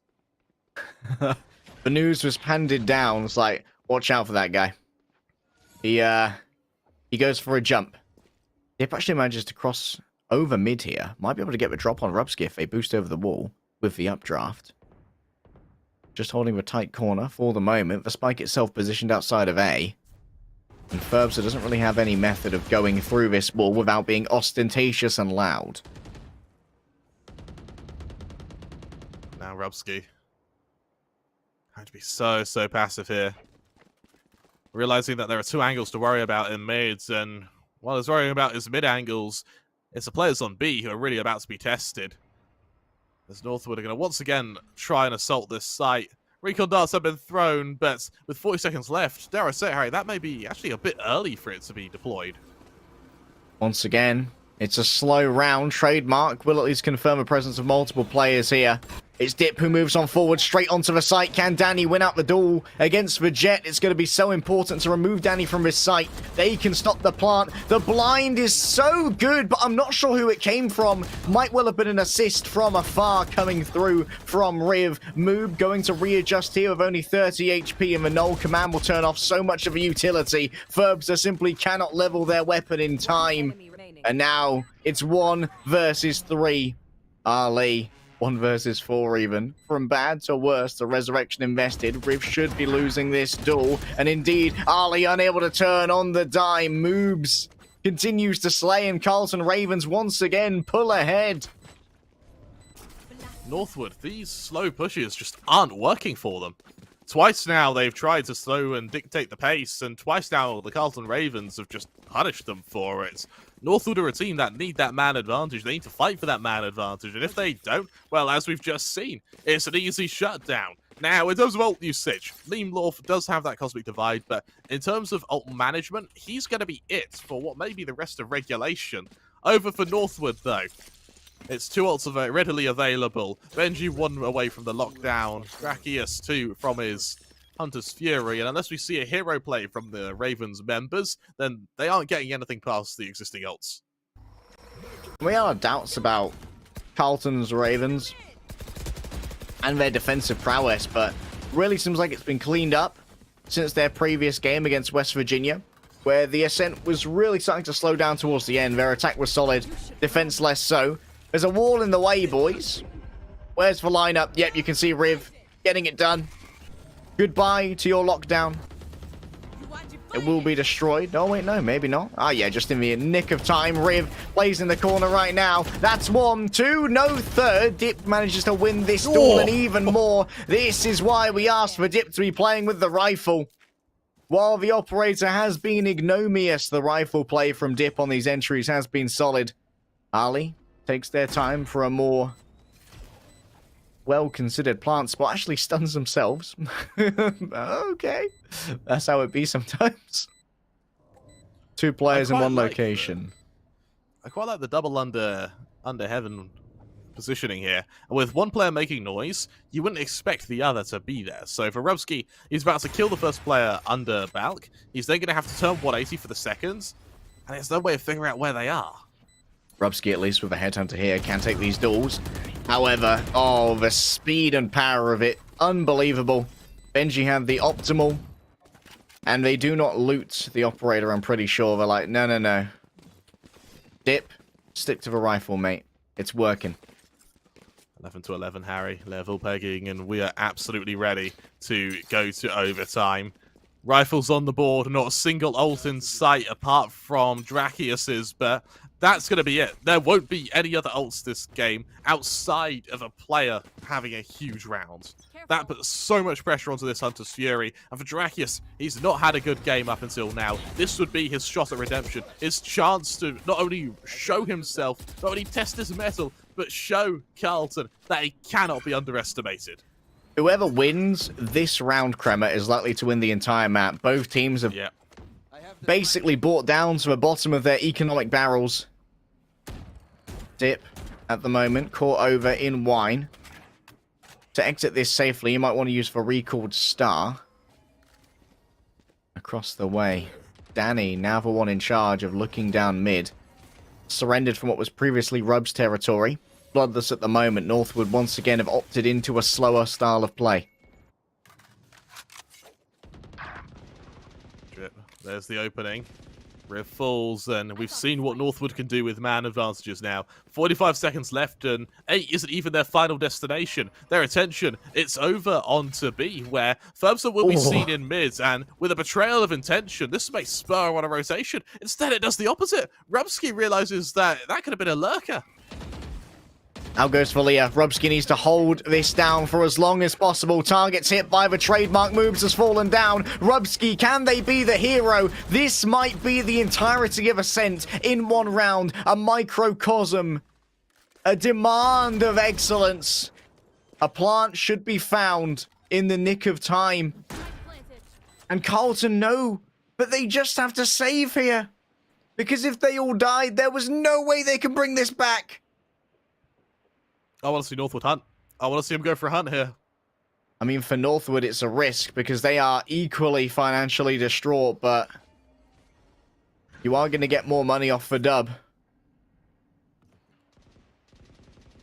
Danny, the first man to be challenged in defender spawn here. Ferbsa, the one to fight him. Ferbsa, there's a clean kill now. And for Meemlof, he slowly backs off from heaven, realizing that this could be danger close. Drakius rolling on through. Hell double populated. And for Drakius, they are making so much noise here. Ostentatious in their approach. Meemlof might be seen. They both die! Oh, Kremer, no! that could be the map! It's a disaster! Northwoods, they've completely shut down the save of Carlton Ravens now. And you look at the money! They're scraping the bottom of the barrel with a wall scraper, and they're still just struggling to buy Bulldogs, Stingers, Sheriffs. It's a ramshackle buy from a Banjax team, and as this game approaches, it's apotheosis. Northwood look like they're staring on the precipice of victory. Scraping the walls for sustenance. I hope you like the taste of paint chips, boys. A wall broken down. Drakius notes the presence of one. Dip closes the door and then moves in towards Rubsky. A headshot is demanded from the headhunter itself. Inside the smoke, there is the alarm bot. Rubsky broken down. The plant should be here soon. And remember, they're not scared of dying to the spike, as this would be the last round. An attempt to stop the plant off the back of a fragment, but the escape is just in time. Now Ferbsa sucked in. A swing taken ahead as well. Ali doubled up in the back as Drakius is just playing so far afield. They are the guarantee. They are the insurance policy with the Hunter's Fury. Flash doesn't grab Benji, but Benji grabs himself one. Drakius is actually starting to move in closer. I wish that he was playing it a little bit more conservatively, but this is fine. Sova versus Sova, 2 versus 1. Ali outflanked for the moment, but guess what? Drakius is so far away. The Hunter's Fury shall try to detain you as you give your best to defuse the spike. Northwood struggle to make it happen, but they do claim the first map. They held on to that Hunter's Fury for what felt like about 5 or 6 rounds there. But when they finally use it, they use it to go 1-0 up in our series, in our grand finals, Harry. What a game that was from both teams. And for me, I want to highlight Dip. Now, when he's on the op, I mean, he's good. He's hitting shots. He's good. But when he's on the Vandal, he's brilliant. Time and time again, he gets the entry with that Vandal. And while the op has its effectiveness on his defensive side, on the attack, it's the Vandal being all the rage. I would love to see him actually just continue using the Vandal consistently on that attacking side. But we'll have to wait and see just if they keep up that trend. as we head over towards our second map. I can't remember exactly what it is. I think it might be Bind? Maybe? It's been a while since we've had a look. I'll actually drag it up. Icebox, sorry. It's Icebox. Icebox! That means that, sure, we might be expecting a little bit more Jet. We're going to see the Jet duel once again. Surely you've got to play a duelist now if you are on the side of Carlton. You can't play the lack of duelists any longer.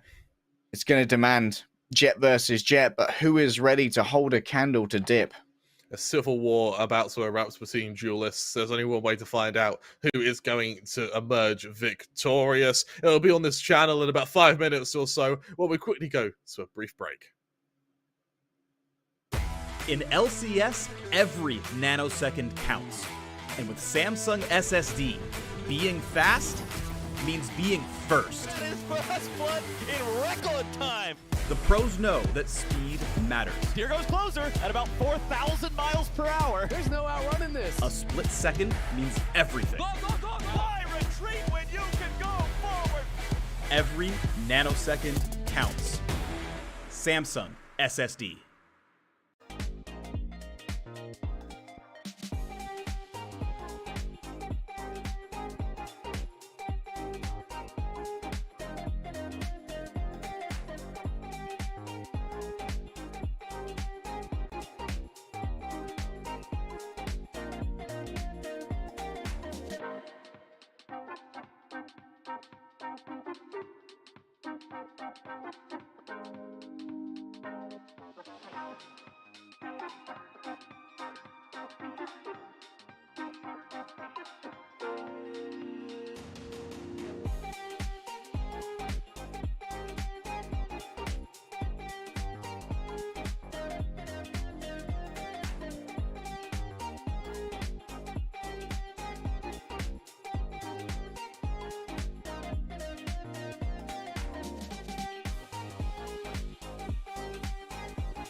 Winter Invitational presented by Samsung SSD returns to your screens, and someone's lost internet, so we've dragged in the analysts early. I've been joined by the wonderful coach Jim and, of course, Caleb as well. Lads, that was an absolute barn burner. Jim, what were you thinking during that matchup?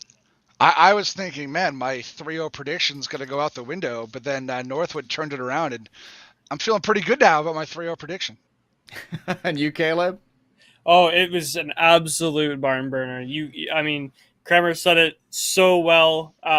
Round 16, was it? The first time Northwood brought a tie-back game, and then from there continuing out the game and just starting to really show that they can control the game and they can really control the pace, and that was really the turnaround.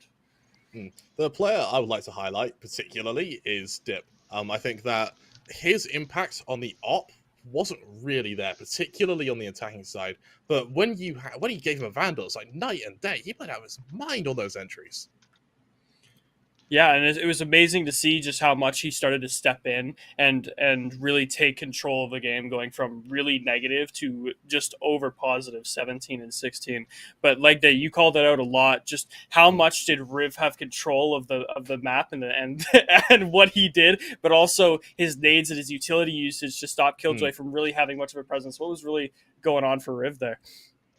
Riv obviously had the lineups that was super well placed, and I think that maybe there wasn't enough research in the previous matchup that may have indicated, you know what, maybe a Cypher would be better than a Killjoy here, just because the setups against the lockdowns are so good. Do we remember what Riv played on the non-Ascent map in their first semi-final? I can grab that in 1 second, but keep going. He's on the KO as well. I think he played KO both, didn't he? May have been KO on both, but I'm wondering if Riv's going to start to... if Riv's going to maintain effectiveness across multiple agents, because of course Riv looks very good on the KO, but KO's agent that not many people are used to scrimming against. Did you find it, Caleb? Yeah, I did find it. Riv on first map was playing Sky. That was it. How do you like the initiator meta at the moment, Jim? I prefer duelists myself. Like, honest to God, I like just watching as many duelists out there as possible. So that was definitely fulfilled by Northwood with a double. Yeah, I feel like we've rarely seen any duelists at all from Carlton. Do they play like one Raze? Occasionally. Yeah. I think it was. Hold up, looking through the first game here. They didn't have one on the first game either. It was. I think we just had Sora playing Raze. No, that Moobs was played West Virginia. Raze. It was Moobs that played Raze on the bind map the first game, and he actually did pretty well on that, staying in that second, third frag almost all game. But with the comp changes and how we've seen kind of Northwood kind of take that Kremer, what's kind of your thoughts on like the next game and what they could kind of re-change and re-challenge to kind of prepare for what they may see on Icebox here? Something I think that it kind of comes from teamwork, I want to say. It's something that we saw that worked particularly well for the members of the Ravens was when they were going into site takes, West Virginia were getting caught out time and time again by flanks. And on Icebox, that can have the same effectiveness, particularly when you see flankers come through mid in after plants over on A. I don't think that Northwood gave him too much space for it over on our first map, but there were still many occasions where they were either catching players in rotations or just outflanking one another. Speaking of the people being caught out, by the way, Drakius definitely had a little bit of a downturn in performance from the semi-final to the grand final. Did you guys on the analyst desk notice anything that may have caused that downturn in performance from sort of like pub stomping to bottom fragging? I think that the major thing that was the change was kind of his step up into the more controller. Like he had to be much more of a controller with the Carlton competition because of how Carlton was playing, right? So taking those steps and being able to be more of that Astra rather than more of the top frag, right? So it's to do what he needed to do. But obviously Jim's probably got another thought as well. No, I kind of agree there. I wanted to talk about Ferbsa, actually. Who nobody has mentioned yet, and very quietly was top frag for Northwood. That's true. Like, very quietly. Like, I looked, I'm like, wait, no, Ferbsa's top frag? Really? Yeah. Really? But 7 First Bloods, and we just not getting talked about. which I think is a crying shame, because anytime you get top frag, like, you're doing something right. Even if you're just cleaning up what other people are doing for you, you still have to do the cleanup. And a lot of work got done by Ferbsa there. Just like you guys were talking about flanks, you guys were talking about good holds, and just good marksmanship. That's all it really was. Like, if you're playing Arena, that's what you're playing for, is good marksmanship, and it was there for Ferbsa, and I hope it continues. No, you're I think that absolutely the way that people do end up quietly top fragging, as we call it, is that they end up getting their frags in the midst of chaotic team fights. And we saw Ferbsa got a lot of first bloods, which don't necessarily translate to chaotic team fights, but I think it's because when Ferbsa was the one doing entries, it was basically the Lear being thrown and then 4 people rushing through a choke, and that's why Ferbsa was able to be a quiet top fragger, because there was just so much din of gunfire and the kill feed just rushing by when Ferbsa was the one making that happen. But I think it's a good testament to the overall communication clarity of Northwood that Ferbsa was able to get those top frags in such chaotic team fights. I won't And- be Harry. I'm gonna be a little And bit going back, controversial. sorry, I'll let Kremer. Jim, make your point. Don't worry, mate. I'll be controversial just a moment. All right, while we're talking about Azraina.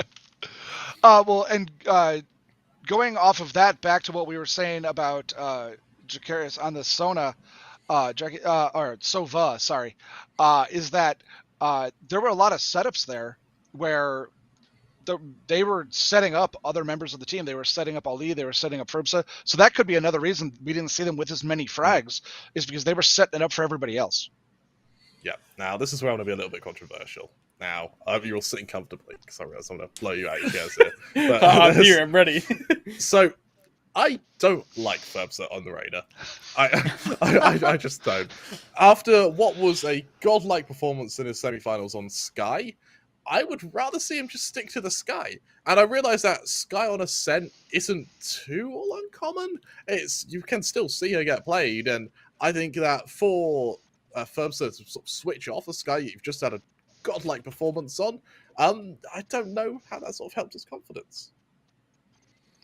Yeah, I kind of agree, and like you said, the controlling power that he had on Sky and the ability to initiate and play off of his other teammates was something that was major for him in the previous game with Northwood. But now you kind of see him kind of take a little bit of that quiet role, right, where we didn't know exactly that he was the top frag until we went back and looked at the leaderboard and saw him. Oh, that's a high average combat score.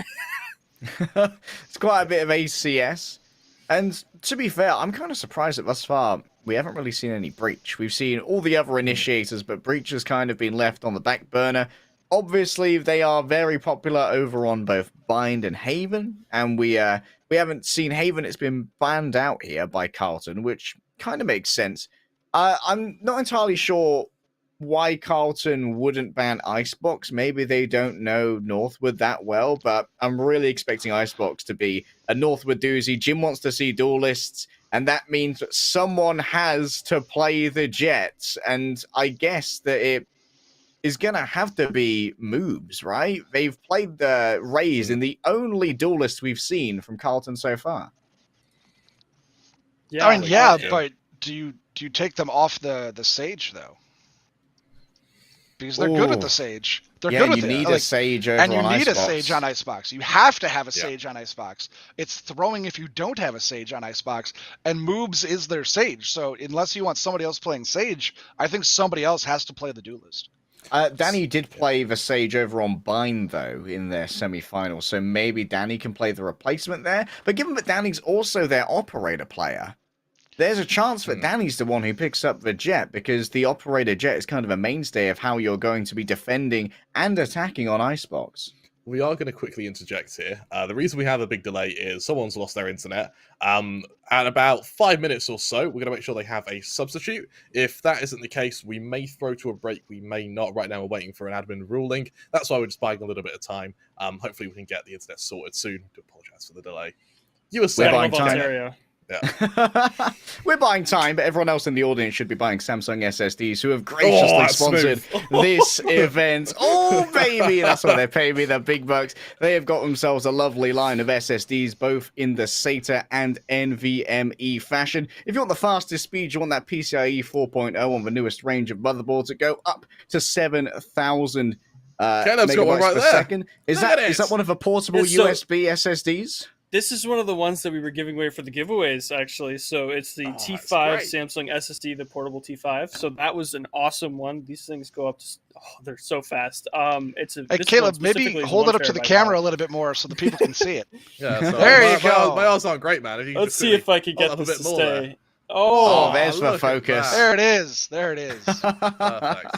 let that focus. It's tiny too. You can take this anywhere. It's actually You put that in smaller your than. pocket, yeah. Well, look at the Samsung phone in comparison to it, right? So it's just absolutely tiny. That's pretty cool. That's very Yeah. cool. I would love to get one of those. Maybe you should enter the giveaway. Where's the giveaway happening, Caleb? The giveaways did happen over the break, like the setup for this tournament. But since we're doing another tournament with Samsung coming up in the summer, there'll be probably there's a 3 or leak. 4 more giveaways coming up with big leaks right now. But yeah, we'll probably do 3 or 4 more giveaways in the lead up to that. So if you want to jump in, follow the NECC Games Twitter. Hey, there we go. More and more plugs. This is the Shill Podcast. Maximum sellout for your money. All right. Just checking in to see what the status of our game is. We'll see if it needs to be a sub or what else needs to happen. Sometimes these things just happen with online tournaments. It's just the way that things be. I'm going to try and find myself someone new to talk about here. We've talked about Riv. We've talked about moves. Danny was quite impressive here on the server. I was especially worried considering that they were going to be going up against Drakius, who was so impressive in their first match. But Drakius did kind of play that pub stompy style, got incredibly aggressive for a Sova, playing more like a Sky would play as an initiator. And I think that definitely they had to hold back this time and play more of a supportive role for Ferbza. And that allowed for Danny to really kind of establish a Sova diff in some cases. Yeah, he took a step forward between Drakius and Danny. Like, obviously, there's an 11 kill difference, but also a 2 assist difference and a major combat score difference, which could play into the kills. But I think there was a ton of damage being done, and it was noted a couple times where Northwood would step into an area and he'd be like, oh, they have no health. When that happened, right, that there's 50, 60, 70 health chunked away at the start of the round, especially towards the B main pushes that Carlton was trying to do. It was like just Danny just had that step, right? And he kept having that step on Northwood that really wasn't shown on the other side with Drakius when the arrows were getting broken by literally everyone on Carlton, right? So there's a couple things that Danny just kind of stepped forward. It was really cool to see. And when you're lacking heals, the poke damage is really mad. Go on, Jim. The one thing that I don't recall seeing, and somebody please correct me if I'm wrong, I don't recall Danny hitting a meaningful Hunter's Fury. No. All of his meaningful stuff was with a gun or with his recon, just not using the ult in any way that was meaningful. And we talked about on the other side, Drakius, like the only one that was meaningful was the one at the end, and it's the one that mattered. Yeah. But it was considering we had 2 Sovas, it was a game full of just not a lot of Hunter's Fury, and the ones that happened didn't mean much. Now, the one thing from the previous game that I would like to touch on is Memelorf. His Discord name is Jacklorf, but Memelorf, in the previous series with Carlton, we saw him continuously be on the top of the leaderboard, challenging WVU in many different ways, right? The Molly, as Brimstone. the push as Brimstone, right? But on the Astra here, we didn't quite see him the same way we saw him against WVU. Like, what do you think Jacklorf's kind of thinking, or Memelorf's thinking right now, and how do you think his next steps kind of play into this next game here? I think maybe Drakius and Memelorf kind of had the same anime character arc here. They both stepped back from being the protagonist into being part of a supporting cast. We're like, okay, we really need to enable our top fraggers here. We saw Rivs getting a lot more support on their side when they were having to basically play entry with the KO as the primary flasher moving on in. And I think that's why Memelorf had to back off a little bit. We saw them playing very conservative positions, especially defending the A site. They were usually playing behind the boxes, looking for jump spots and being as conservative as possible to not lose their life, because they know that if it's a fake that they're spotting over on A, then their global presence to put down smokes on B if it's needed to cover the other anchor is going to be super important. Tell you what, now you've mentioned that, and now that we've had quite an extended break, both teams have had a chance to kind of rest, recuperate. Jim, who do you see taking Icebox there? I mean, it has to be Northwood. Like we've been talking about why wasn't this map banned? Northwood is so good on Icebox. Why didn't they ban it? Why didn't they ban it? After all that conversation, if I don't say Northwood and defend my 3-0 prediction, I don't know what else you want me to say. I'm also the fair prediction. I respect that. I think Northwood is going to be all about seeing what can match the Jets, because we haven't seen it thus far from Carlton. Oh, hello. I've been told not to send it to the next man. I've been baited and I have been switched. But who's going to be switching over to the Jet? We thought that maybe it might be Moobs who's played the Rays thus far. That's the prevailing theory, because they played the Rays over on Bind, but also there's the possibility that Danny could be playing it, because Moobs recently played the Sage over on Ascent, as Jim brought up, and Sage is mandatory on Icebox, especially if you want those B plants. If you don't play a Sage on Icebox, when you're attacking, you're basically limited to only attacking A, otherwise you are losing out on that spike plant so often. On that note, though, Icebox, who is most of our favorites with Northwood, we're going to be going over to the casters for this game. LEGDAY and Kremer are currently here with us, but they will be taking over in the preparation for Icebox. So, Jim, I know it's been awesome talking in the four-way. This has been awesome, actually a really cool experience for me personally, but we'll send it over to LEGDAY and Kremer, and they will take you guys into the start of Game 2 here between Northwood and Carlton. Thank you very much, lads. Let's get on into this. Whatever was going on has finished. We're going to be getting into Icebox real quick. This is, of course, Northwood's pick, and touted across the collegiate scene as Northwood's best map. We were a little bit surprised when it was not banned by the side of Carlton, and now the answer to the question needs to be, who plays for Jet on the side of Carlton, and will they be able to match up to Big Boy Dip? This is going to be a really, really interesting game. I think that over on our first map, of course, of Ascent, it's left quite a few questions as to what agent compositions will be played out, how each team is going to adapt in terms of play style, and, well, those questions are about to be answered, Harry. I think the Sage it's mandatory. Yeah, we've seen teams attempt the Viper, but the Sova will just ruin you every time you try and plant on that B site. And so, for me, I'm interested to see if Moob stays on the Sage, or if they move to a more duelist role and delegate, say, Meemdorf to the Sage, who had a bit of a shaky game. Now, I don't know if we're going to be seeing Chamber. I think it's an optional extra, which both teams are going for. And over on the Ravens, is this going to be a KO? This is surprising. A jetless Icebox. Wow. Yeah, I don't know how I feel about that. Over on Northwood, it looks like a fairly standard composition here, assuming that Furbster drops down to the Sage. Assuming Furbster drops down to the Sage. The usual choice you make when you are going over onto Icebox is whether you play double Sentinel or whether you play double Duelist. Because like we said, the Sage is almost mandatory. We considered the Jet to be mandatory, but not so much, it seems, for the side of Carlton. They've decided that they are going to instead use the KO. And this means that their entries might be a little bit weaker here. No Leah, no Dash, no Wenches. No Sage. Oh, this is weird all over, man. This is really weird. Northwood, starting on your attack as well? This is bold. This is very bold. And the Viper kind of works. I mean, it allows A to become a very real possibility, but if your opponents are playing retake on B, but particularly if Danny's playing retake on B, you're not going to be able to plant. One of the biggest critiques in the Valorant community of maps is that Icebox has had a very crystallized meta for a long time, where the only real choice you get to make is whether you want another Sentinel or whether you want a Reyna. Both of our teams have decided we don't care about the meta anymore. We do things our own way. Who needs Sage? This does mean, without a Sage, that I would expect Carlton Ravens to at least have 2 players anchoring A, rather than the one they have at the moment, because this is going to be the preferred site to plant if you do not have. Oh, what? You might actually split through mid to B, and then try and plant on the high ground, and then hold it from mid, if you aren't going to have the wall to plant.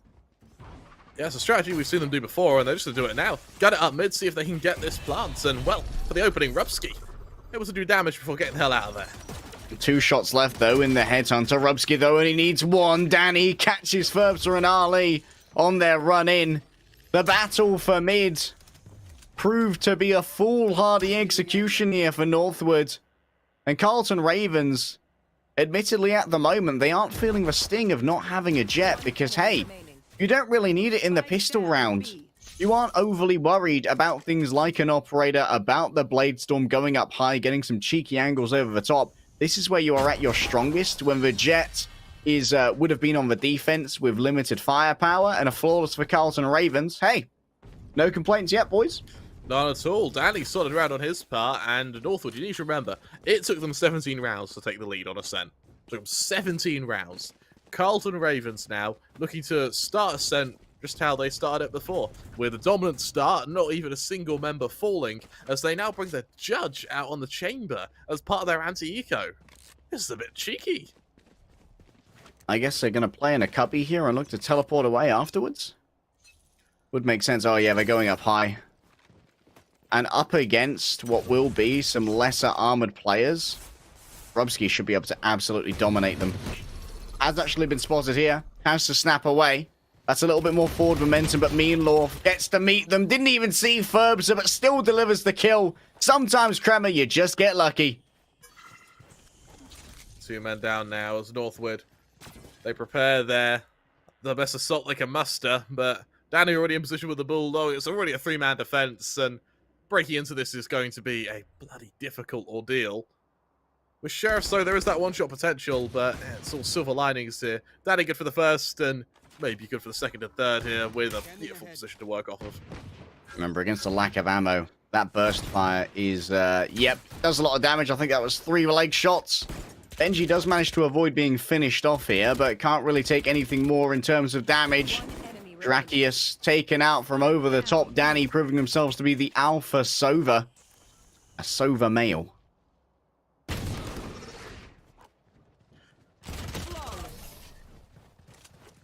As expected, 2 flawlesses in a row. I'm getting a weird sense of deja vu, Kremer. Yeah, and for Northwood, they need to put their foot down on the full buy here. They can't allow Carlton to run all over them. And another round here where I just think the Sage would have been so good. They've hit that B-site twice now, and twice they've stagnated before they've actually touched the actual on-site part of the site. And, I mean, B's such a weird choice when you don't have the Sage. Like, you are perfectly set up to take A with double duelist. Yeah, you're kind of encouraged to do that. And as we enter the 3rd round here, the full buy and the bonus now from Rubsky, let's see how much damage they can get off the back of this. The chamber is going to be spotted, and so that may make his life a little bit difficult. Surprisingly, though, the shock dart from the outer and miss. Pinch through mid again. Meemlorf spots at least 1. A second will be noted. Across the way, Danny does plenty of damage. Snakebite placed on down. Removes some active areas here for Northwood, but 4-4 is not what they want for their full buy. So much danger here as Rubsky lies in wait. No bounce on that shock dart means Rubsky will play around for now and survive. Moves elsewhere's removed dip. And it's Ali with their specialist weapon of the Guardian that we noticed later. Meemlorf had no idea that Benji was approaching. But Kremer, I continually have to ask, why B? The wallbangs there could have been deadly, but Ali does cover his teammate. If he moves in a 1v3, and you're right, Ali just prefers using the Guardian. I don't know why, but it works for him, so I'm not going to question it. As moves now, looks to try and take some 1v1s, and maybe, even if not win the round, do some damage.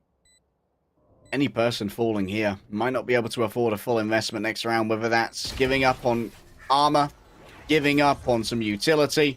3 players will survive for Northwood here, as finally on their buy, they do manage to get themselves around. Now, please, boys. Oh, they're going B again. Okay.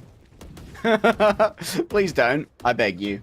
You look at the ult management, Danny won away from his Hunter's Fury, and an early Hunter's Fury from the Sova can be really deadly, particularly when you're not expecting it to be used kind of proactively. And what it means is, if we do see him use it instantly, we could very well be seeing a cancellation on the spike plant and just more time being bought for the rotations here. Short dart's being deployed, but no one's physically spotted an enemy yet. Flash and mid's perfect, though. Odin be praised, gamers. They're going A, even if it was a loss over in mid. I think that was a powerful yeet on the flash, because looking at where the KO was, they were well out of the way. Must have been a long throw. Benji now taps the corner, moves in with the Lear, grants him a little bit of space. In comes the fragment. It's enough of a distraction for Moves to take the swing themselves. The movement here has been too slow, Kremer. Everyone has been able to rotate over. Maybe P was the better choice after all. What do I know? Recon arrow already destroyed. Drakius left alone. Vulnerable and executed. Carlton Ravens. Okay, so this is why they didn't ban Icebox. Makes a bit of sense, doesn't it? As they are looking pretty damn strong now. And with Northwood dropping down to a kind of ramshackle buy, down to 2k, bar Ferbster, who brings out a Guardian of his own. He's going to try and show Ali really how it's done. And it appears that just Icebox and Guardians seem to be the way for Northwood. They're not going to sell it eventually, though, realizing that it just hurts their money too much. And with Sheriffs and Marshals, the longer range duels on B do make sense here, but getting to the site is going to be the biggest ordeal, particularly when the Ravens have a 3-man stack. Ba-da-bum. What a beat. What a jam. What a groove. Rubsky here on the shoulder peak. Not too worried about the armaments that they're going to be facing here. Dip. Gets a headshot onto Moves. It's all going wrong. The gunplay for Northwood's sublime right now in Memelaw. The second to come on in and try to fight this, but maybe considering A to be clear. It's high ground at the moment for Ali, and everyone else actually approaching rather loudly. A TP up to high ground, maybe? Playing it cautiously. Riv up close, still will lose their life, and that's an upgrade for multiple members of Northwood. They'll be able to grab the Vandal from both the KO and from the Sage. Ferbster misses their freebie, and now they have to take an even duel. Maybe they could bring in some friends here. A body shot, they need to hit a head. I'm surprised that Ferbster just continues to take these. A spike not planted yet. This wasn't eco. I would like to see it happen. Alas, moving up. What a beautiful recon there from Danny. Northwood have overplayed their hand, it would seem. Dip needs to get 2 kills here. Looks to try and get the spike plant. Actually sticks it the whole way. Pros don't fake. 300 extra credits for everybody. That will help to cover the expenses of this force buy. As Dip backs off to higher grounds, knowing that they can... Oh, they might well have been seen there by Danny. Free aim is strong. Danny. Oh, they don't want to play this much longer. Memelaw looks to try and stick the defuse, but Danny wins the duel anyway. Ferbster, I'm really surprised they didn't call in for backup in that 1 versus 2. Harry, it feels like a busted flush. Northwood, they had a man advantage, a site to work with, and plenty of momentum, but they get greedy. They try and hunt down Memelaw, and, well, they get punished for it. And really nice recovery from the Ravens. Granted, it shouldn't have got to the stage where a recovery was required, but over on Northwood, it's a solid round. You see now, 3 ults available, ready for Northwood. Ali, 1 away from being able to bring out the Viper's Pit as well. Over on the Ravens, it's 1 away from their own Viper's Pit with a Hunter's Fury and a Resurrection to accompany it. The Benji now. The Tour de Force is available, but he doesn't need it, as instead Dip is going to be suppressed in mid and maybe even zoned out by the KO. It's okay. You can stay up there. Rubsky, not noted thus far. Danny has taken down Dip, who was playing with the Blade Storm, trying to be the real opener. Drakius has slipped the net for now, but they are going to be caught by Memelaw. And Rubsky, oh, they see the rifle. It's easy clap, a teleport away. It's a freebie for the chamber. And I feel like Northwood may have been playing this a little bit like they are... the word is not appropriate, but hot poo on Icebox. Yeah. And Carlton say, you aren't hot poo. You are just regular poo. Moves. Good for Ferbster. That's going to leave us into the 5-on-2. And while Ali is good for 1, he's going to hear the rotation. He's going to hear the momentum of the other players. Unfortunately, can't quite kill him. It's a lovely angle from Danny there. And with Moves finishing the job, the Ravens go 5-1 up now. And honestly, for Northwood, yes, they have many ults to throw at this, but Danny has really woken up on the Sova now. Going 12-2, Harry. Both the AKD of 6, as both the moves have ults ready. Meanwhile, Rubsky still one away from bringing their own ults into the mix, and not for Northwood. While they do have a ramshackle buy, do we see them just dumble their ults and hope to at least get a spike plant? You got to reverse the momentum somehow, right? Going over towards A once more. Danny's been an absolute monster defending this. Early shock dart. Doesn't do a huge amount of damage, but it does at least put multiple members of the team on notice. Northwood here, they need to be trading effectively. They have been playing a couple of solo games at the moment, Kremer. Hunter's Fury from afar. That should be an easy frag onto one of these members. Ferbser indeed is taken on down, but not the Vandal wielder. Dip here, the most important, actually stops himself from being scanned with the self smoke. Smart there from Dip. May allow them to get an advantage onto someone who does not know that they've made such inroads. But still, the pace has slowed now. Danny gonna peek into the Sheriff. It's a lovely lineup though. Danny ADSs and slays. No one knew Dip was that close. Has to updraft now to grab the spike itself. And do you stick to A is the question. Rip Benji. Rip Danny. The big fragger is gone. As Benji. Very brave here. Dip moving forward. Will they check below them? Indeed they will. Will the swing come through? The peel needs to be there. But not in time. Rubsky could not finish the job. As you penetrate the wall here, Benji has seen the rifle, but missed the shot. Rubsky. Unbelievable refrag right there. The punishment is severe. And now, it's only Ali inside their own Viper's pit who has to try and play this. Sticks to the corner. Might be outflanked. There's the first. The Guardian. We've talked about how it isn't the proper weapon for a Viper. And that right there proves it. I really don't like that round from Northwood. I really don't like that. They had the site there, and that was secured by their jet for about 15 seconds, and they just don't plant. They just don't plant. What was that? And Dip's been there. He smokes himself off. He just clears every single angle which Drakius could have been shot from, and he just doesn't push. That is so, Drakius then fights, dies. Even more time is delayed, as they then have to go back, retrieve the spike, get back to the site, plant the spike, and then play your afterplant. It's just a messy round from Northwood there, and kind of inexcusable to a point, as the Ravens, they punish it, understandably so. Operator in action. Lovely shot from Dip. We had some complaints about their up play. But the first time it's shot, the first time it's seen, it claims itself alive. They line up for Riv, who finds it easy to take out both Dip and Ali. 3 versus 2 now. And the Viper's pit that was on B main has to be abandoned. I think that might have been a body block there. On the snakebite, Drakius takes out Rubsky and now Memelorf in the 1 versus 3. Surely this belongs to Northwood. 6-2 on the scoreline, maybe. Memelorf wants to deny it. Trademark noted. Teleports away. Poison orb put down to try and obfuscate the vision. A tap upon the spike. That forces out the Hunter's Fury. This is already great value for Memelorf in a 1 versus 3. Much more than they wanted to give away. Poison orb goes back on. Memelorf, do they just try and stick this? Someone's got to go in, surely. Someone's been revealed. It's Memelorf. And that's going to be the 2nd round for Northwood. Drakius had 2 shock darts. Why is he using the Hunter's Fury if he's got 2 shock darts?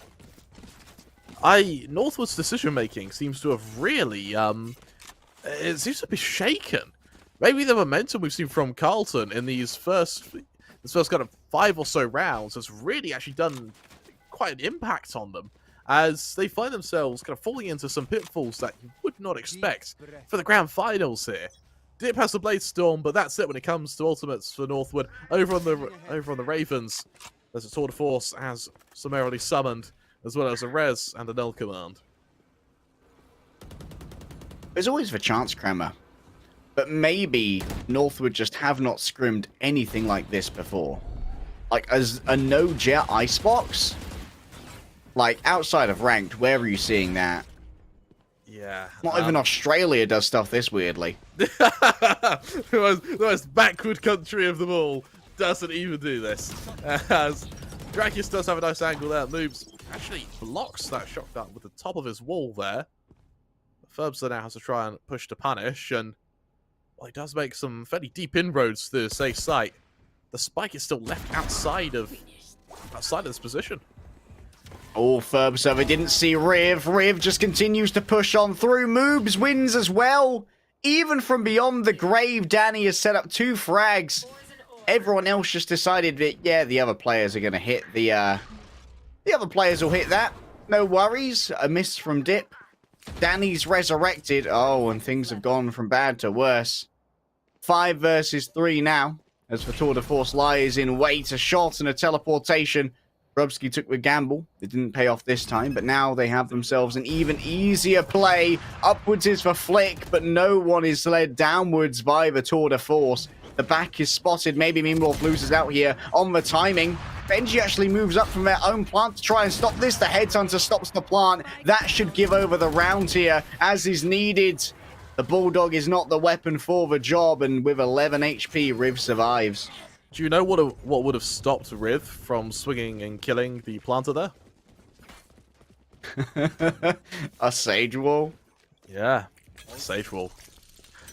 Food for thought, Harry. As the Ravens, they've still got their no command available, and that can be used to just counteract Dip here when he does bring out that Blade Storm. But for Northwood, they are currently being dismantled by the Ravens. This is turning into a very, very one-sided map, and for Northwood, I just don't know what to say. It's just been a collapse on all sides. Dip wins to begin with. Rubsky, a miss there, but the Headhunter works out better. Remember, not the ideal buy here from Northwood. And when the team fight begins, look at the diaspora of kills here. Look at where all the red X's are. Northwood are having a lot of trouble in this map, playing off each other and managing to get effective trades or at least double peaks. Right here. Drakius and Ferbster. It's not great to a Sheriff here. Yeah, Ferbster does have an op readily retrieved, but there's still a man down, and while they are moving into an alone Viper, that Viper is still laying in wait, coiled, and waiting to sink his fangs into Northwood as they go for the fairly deep wrap through kitchen. Mimlov with the pixel angle over towards mid. That drop down from Ferbster was definitely heard, and may well be reacted to here. Oh, Mimlov. The lurk activates. The wall comes up. And the Batman bye-bye. Off you go, mate. I mean, even though it is a bit of a peekaboo, Mimlov is quite a nice reaction, actually, to shut down the player falling onto him. Danny continuing to have an incredible game at the moment. 15-5 he currently sits. And as we finally see a fairly strong buy from both teams, ops on either one, and only one ultimate to throw into the mix means that gunplay is going to be key here, as Northwood, once again, look like they want to make a push through mid. Yeah, Ferbster has gone from quietly top fragging to just quiet. Unfortunate for them. I haven't really seen a huge amount of value out of Alias. Dip actually pops straight up here. Mimlorf, oh, the timing was anticipated by Dip. But now Dip can call in the reinforcements, and look at this. Carlton, they reply so readily. They aren't worried about, like, being over-rotated by a fake because they're confident enough to try and go for a 5 versus 5 retake if they need to. So instead, trying to inflict some attrition upon people as they move forward. Rubsky could catch out Rebenji here. I love this flank from Moobs as well. It means that the entirety of the Ravens bar him can just head over to that B site and stack it. There's a small foray background to A here, led by the Spike Carrier, and the Sova's kind of alone right now. They might anticipate that this angle is clear, but the operator's actually firing onto it.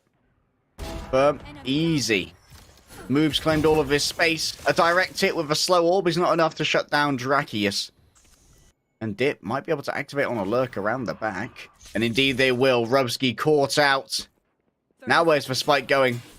Round and round it goes. A peekaboo again. A miss on an AFK meme lord, basically. Oh no. That is embarrassing. And now, guess what's stopping you from planting? You don't have a Sage Wall. Only 15 seconds to spare as well. Meme Lord broken down at close range. How do you get the spike plant here? Well, the easiest way is just to kill all the members of Carlton. Northwood hit their 3rd round here on the attack. Last round before the switch. They finally do so, but it's by playing deathmatch, not by supremacy of strategy or supremacy of minds. And I just, it is harrowed and kind of emphasized time and time again. You need a Sage on Icebox. And with Ferbser, really quite shaky on the Reyna at the moment, I would have happily seen single duelist with the Chamber and then just have the Reyna go play the Sage. It just would have been more effective. We see that Viper Spit deployed on B. That should put a halt in any plans to hit this site. Unless we see a lucky shot through the smoke by Dip here. May want to try their luck. Follows in the drone, waiting to see if anyone's going to get pinged.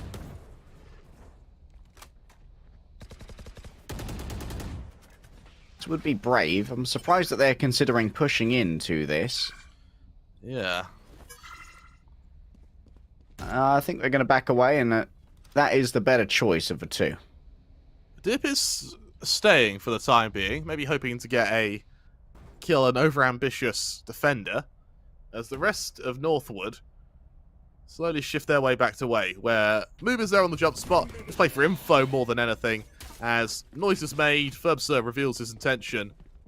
As the recon darts go off, the rotations are called, and once again the state defense is bolstened. Slow up here. May prove to be an issue.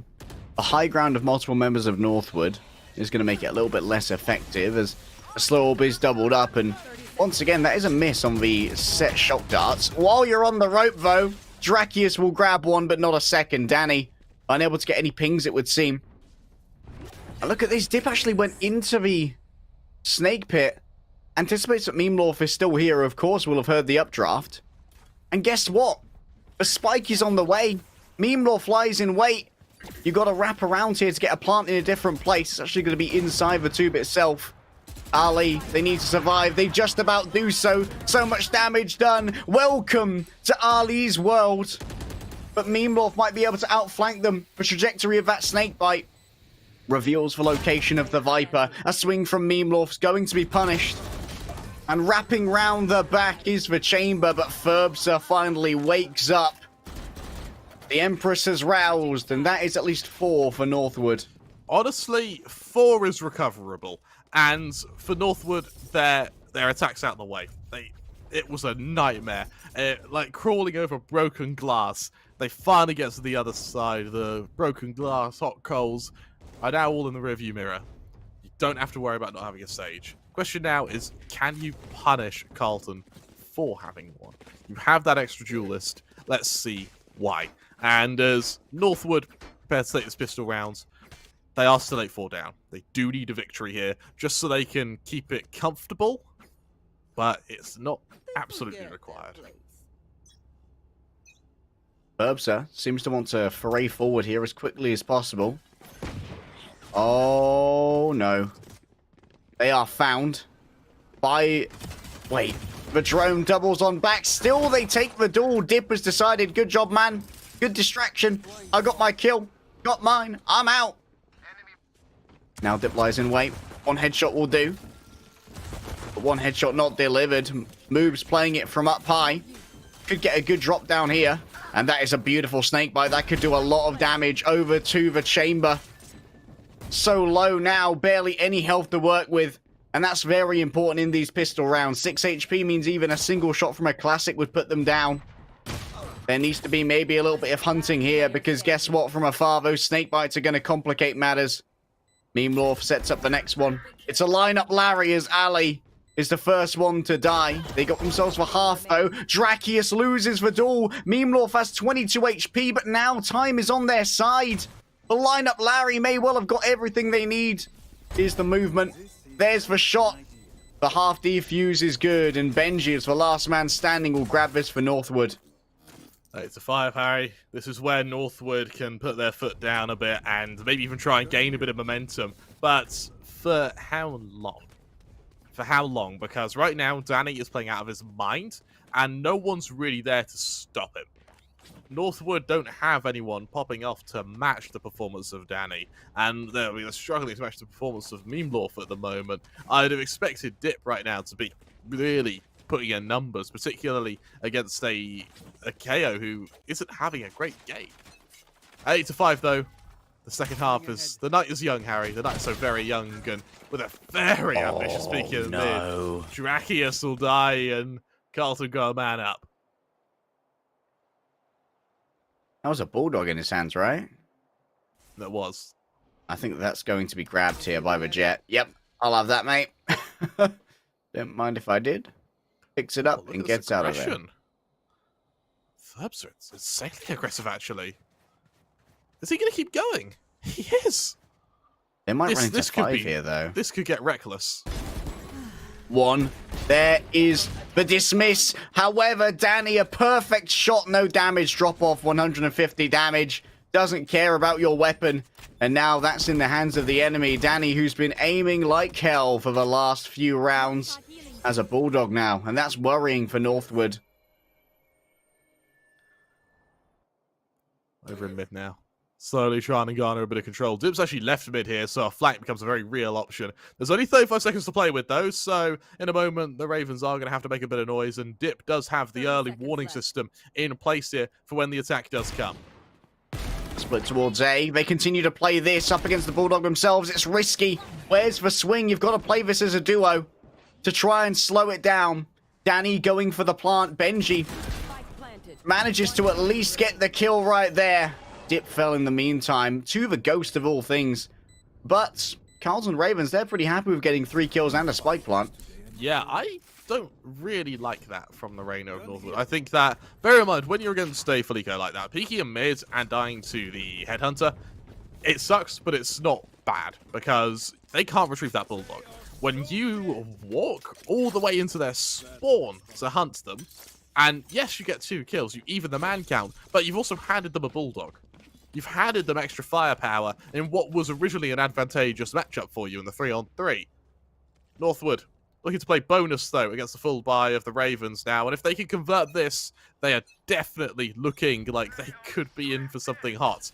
But converting now with a very shaky buy. Benji's tour de force. That's great. A wonderful headshot. Slow used. And now Dip. It's like, okay, I'm going to have that, mate. I want that Vandal. Might be checked upon here by Danny. Dip actually backs out as soon as possible.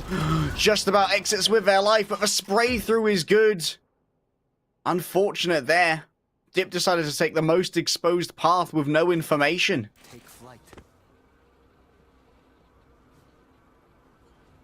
Danny joining the entire site. All the info gather is just perfect from him here. And he sees both members. He sees the Sage and the... in this case, the Sova on the defense. An exchange of shock darts here to try and slow down the push. Drakius doesn't want to die to that. The wall once again proving itself instrumental. This could be a very cheeky peeky here. There it is. There's the stop into the snake bite. That means they're vulnerable, taking double damage. It's an ambitious bit of platforming from the side of Drakius, but Ferbsa says, let me show you how the boss does it in Assassin's Creed. Once Northwood have actually got themselves on that defense, they're attacking half, Harry. It wasn't a matter of winning, it was a matter of surviving. And they do. Now they hit the defense. Now that lack of Sage doesn't matter as much, and they're really looking to mount their comeback. The Ravens, they call for the timeout. I quite like the fact we're seeing an early timeout. It's something that both teams actually have done very well throughout this series, and I'm interested to see if there is a change in tempo from them. These last few rounds have been fairly methodical. I want to see them try and speed it up. I look back to the pistol rounds they took in their opening semi-final match, where they gunned it through the mid-split and got to that site in the space of, I want to say, about 30 seconds, if that. The tempo may be changing up, Kremer, but if you want your tempo to stay fast all the time, you need an NVMe SSD. From our friends over at Samsung SSD, the sponsors of the Winter Invitational, get up to 7,000 megabytes per second via PCIe 4.0 and the NVMe SSDs. They're so easy to install, that M.2 form factor, even I could do it. Even Harry could do it. a man whose camera overheats if it's turned on for too long. So, that should, yeah, really, that should tell you. That should tell you how easy they are. As Danny currently sits 23-10, having slowed down a little bit in this second half, but he is going to be still spearheading the kill count for the server for Darasek quite a while.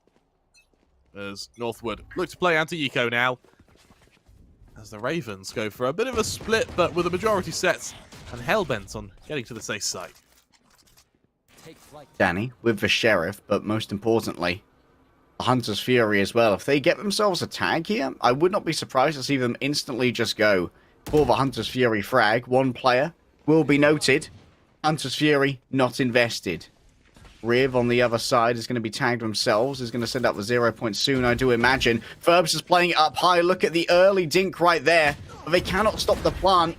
And Ferbs can't really check on who they want to fight at the moment. It doesn't matter because Drakius rolling around the other side. Danny doesn't get to be a hero today. Dip's going to lose their operator.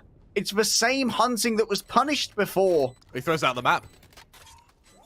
That's so smart. He just threw out the map at the end there.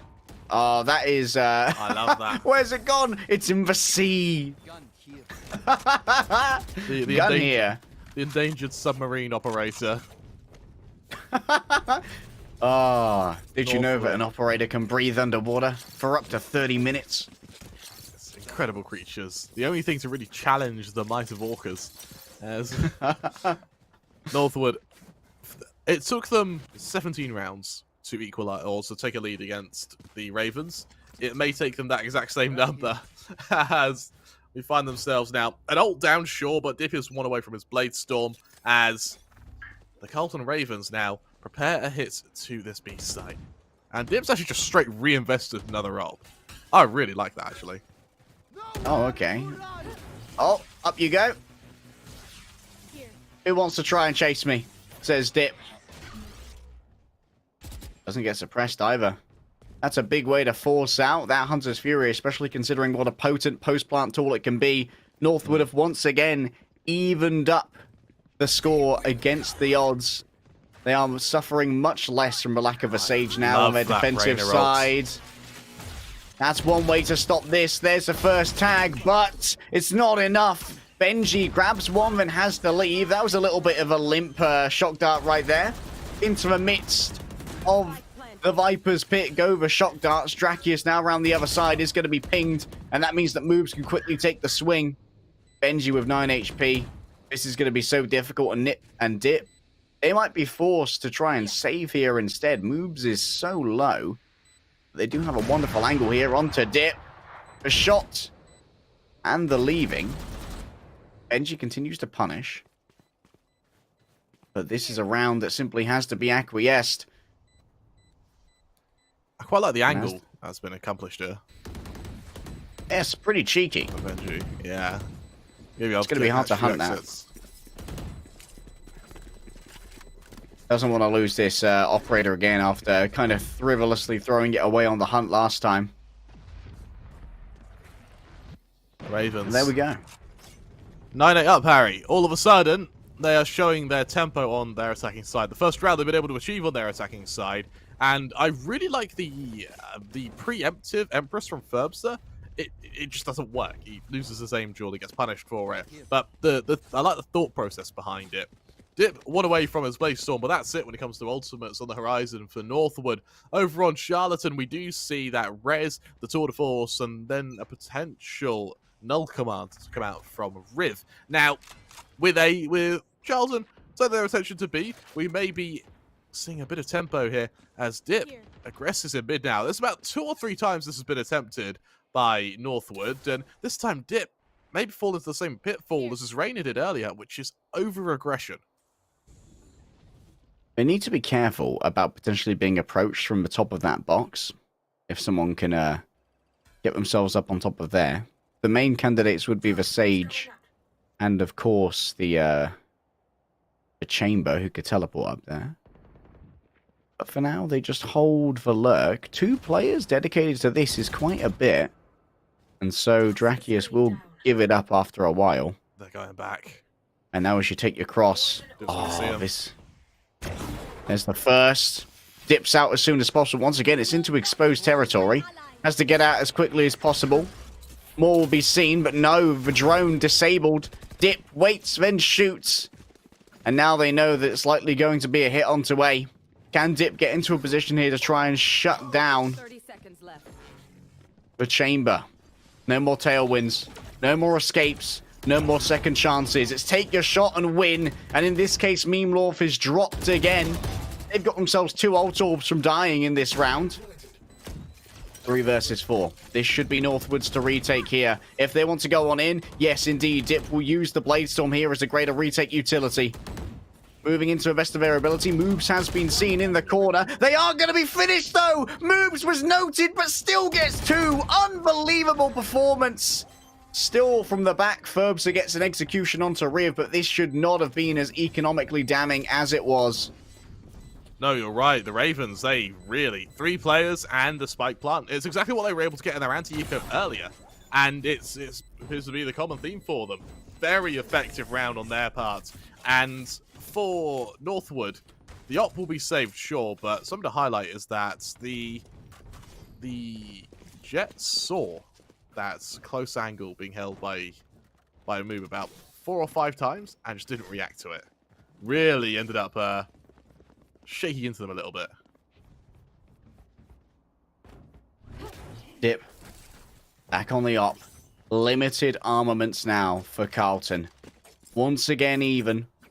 What can these 2 pistols achieve? Obviously, it's not too much of a worry for Rubsky. We can play off the back of a tour de force, which has already been summoned. There's no room for ambiguity here. Moving into mid. Guess who's waiting? But Benji.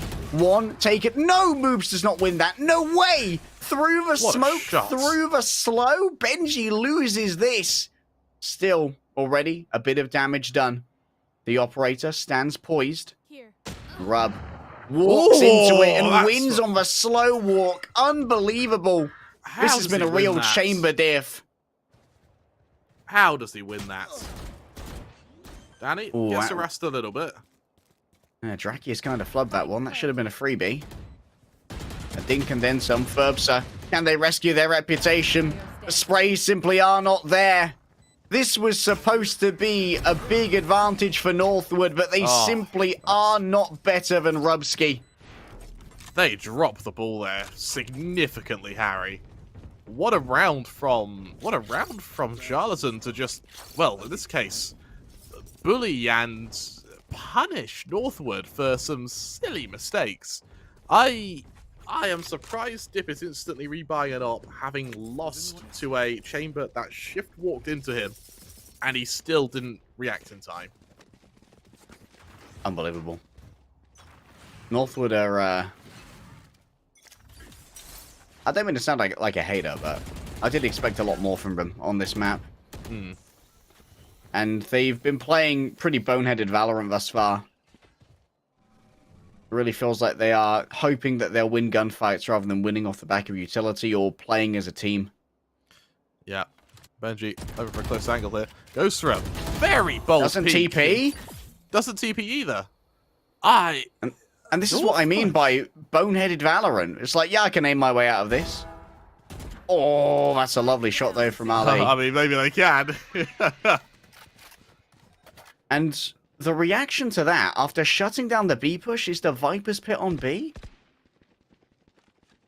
I guess they are worried about follow-up, and it does mean that your teammates are free to rotate away. But what I am surprised is the fact that no one has rotated away off the back of that. The Reyna's already there, but the Ferbsa, that's it. Like, what's the point of Viper's pitting B if you're not going to stack A now? Ferbsa, rather, will be able to get out of that. Drakius lines up the shock darts. That should do some damage, but Rubsky does survive for the moment. Drakius falls down in the middle of all of this, and Dip has finally opened up the area. As you look towards Dip, Ferbsa comes from the back, and Northwood, they aim their way out of this one. I'm really surprised, Kremer, that they didn't overstack A when they put the Viper's Pit down on B. The decision making is really weird on Northwood, but by some weird kind of unpredictable hybrid way, it is working. You look at the Ravens economy, it's on its last legs. Spectres have to come out, Bulldogs have to come out, if that, maybe the odd Guardian. But you see them umming and ahhing about even buying at all here, because their money just can't withstand it. And for Northwood, winning a round like this could be what gives them that little nudge to get them to victory. Closer and closer towards the culmination of this map, one way or the other. 10-10, Carlton have consistently been able to put themselves in the lead. That's a well-placed shock dart, does so much! Ali gets 4! It was so fast that the 4th kill appeared before the 3rd one in the feed! Unbelievable! Dip's not going to choke this one, and that's a flawless from Northwood. They intercepted and dismantled that push. That's exactly what Northwood needed. Exactly what they needed. A round that goes their way in a one-sided fashion, and it means their economy is on cloud 9 right now. 7k for Ferbsa and Dip. And you look over to the Ravens now. They're in a position where if Northwood hit match point, they simultaneously reset the Ravens. And it gives them a huge advantage moving into what could potentially be the final round. Now for the Ravens, they have an ult advantage. Meanlof and Riv, one away from their Viper's Bit and their Null Command, accompanied by a Sage Res that's already there. But for Drakius, That's a very weird way for Drakius to play it. Yeah, on the close angle though, he is going to hear the rotation back to B from that. And for Dip, he may use that to his advantage here. Dip needs to take a more shallow angle here. Remember, they can't dash out after they take their shot. That's 1 from Ali. Puts Riv down in the ground. You need to use the resurrection to line up your op shots, and Ali from the top is doing plenty, but Dip did not play as if they didn't have the dash. The shock dart here does a touch of damage, and the resurrection's good to go as well. I would like to see it invested here, and indeed, Danny, the top fragger, returns to the fray. Ferbsa wants to wrap around. Drakius joins the foray. It's a song, it's a dance, it's a chorus. And the chorus sings of the glory of Northwood. Meemlorf taken down. The Viper's Pit descends. And as the smoke begins to dissipate, Drakius finds their prey.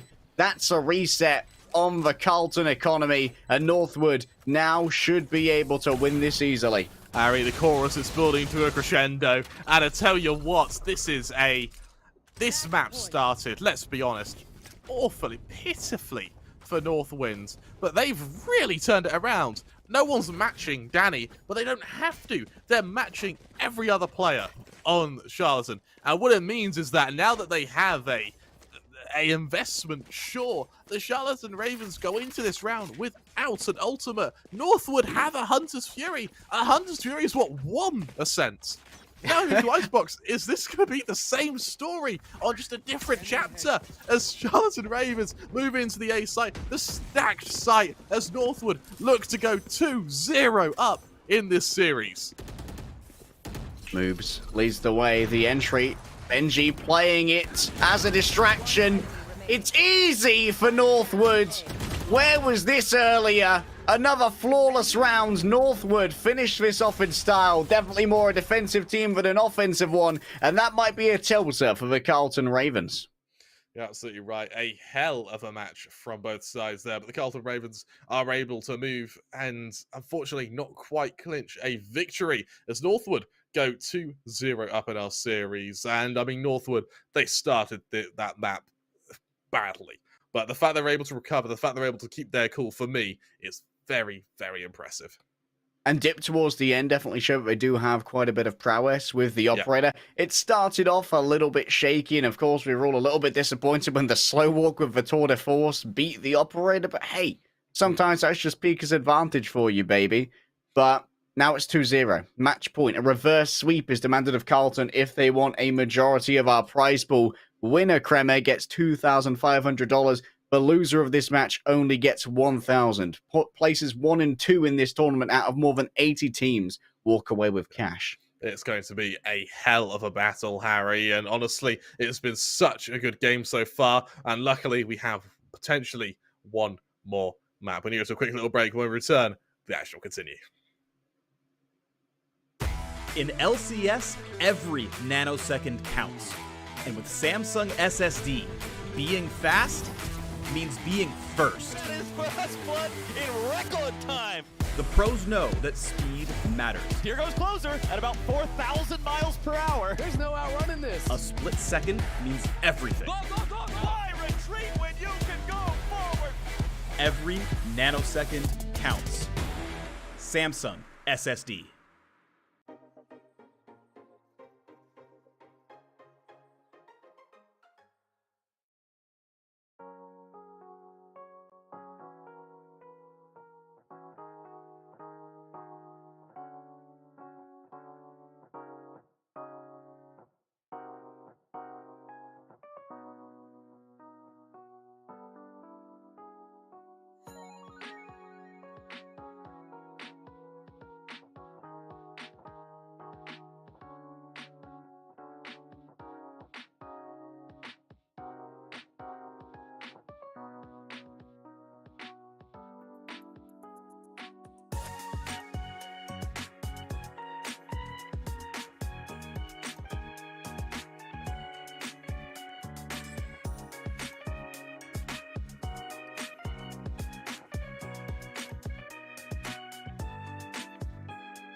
The Winter Invitational, presented by Samsung SSD, returns for map number 3 of the Grand Finals.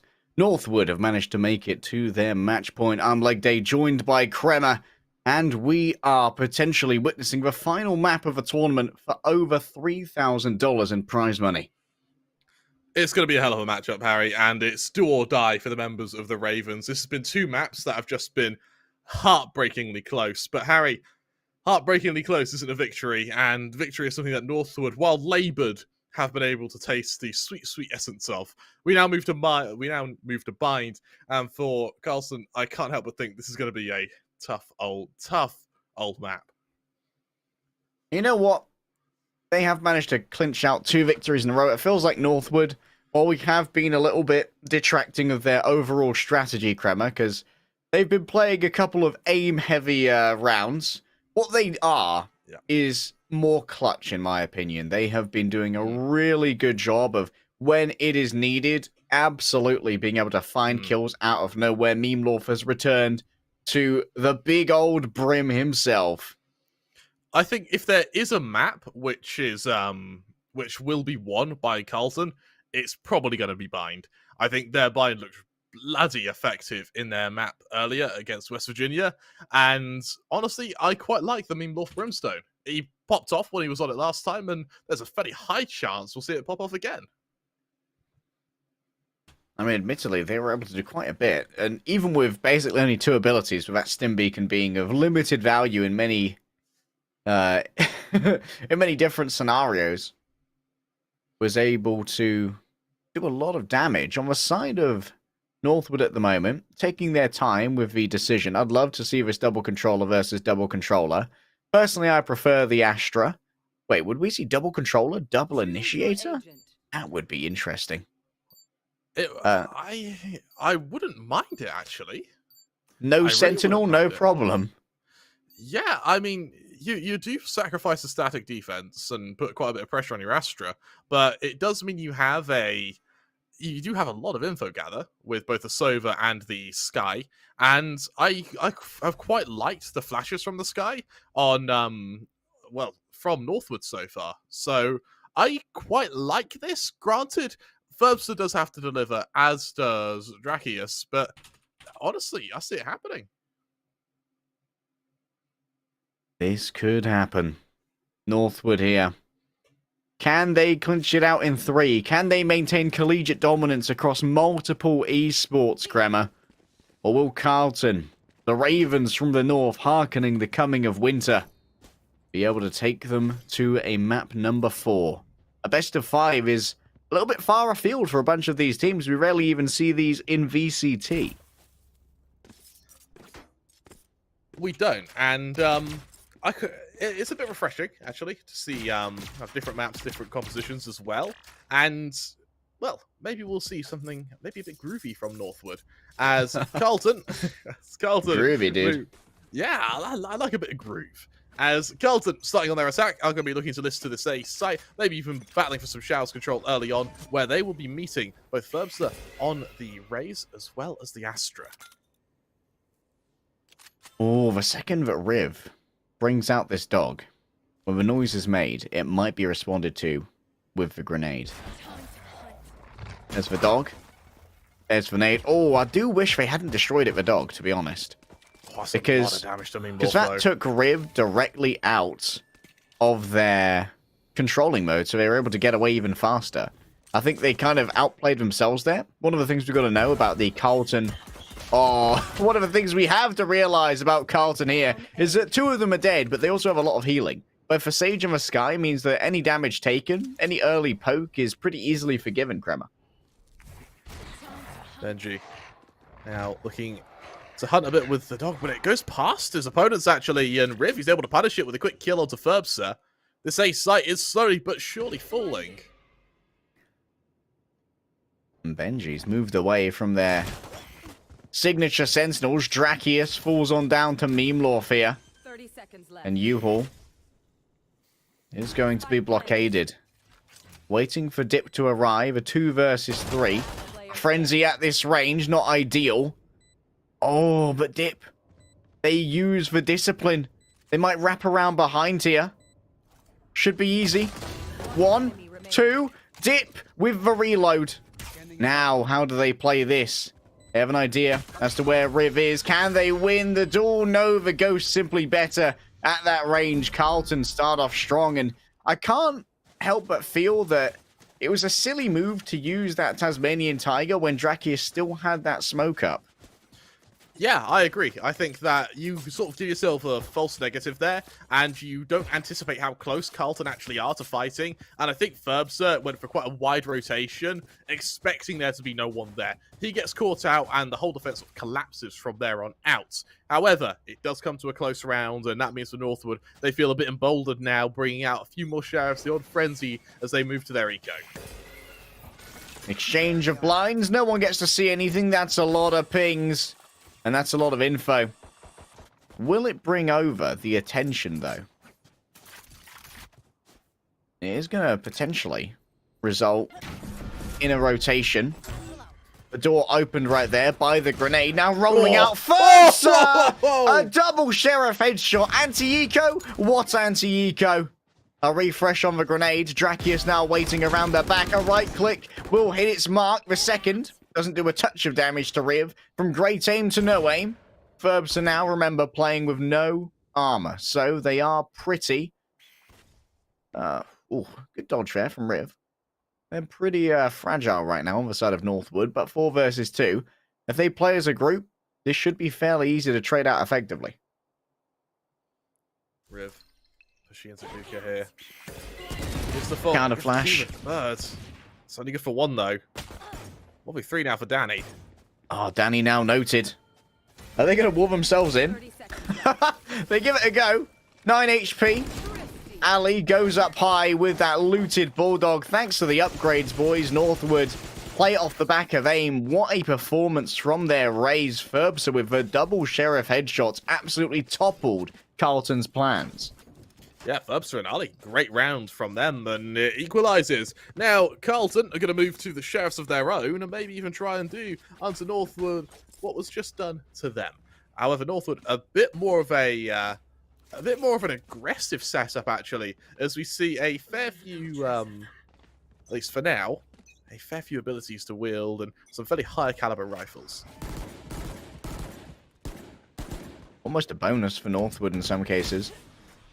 Oh, well, as the story was before, so too shall it be here. Moves, getting some real value out of a Sheriff, sprayed down by Drakius, and now at range, this is an embarrassing spray until Ali gets it back under control and finds a super vulnerable Danny. Riv actually walks the opaque smokes here.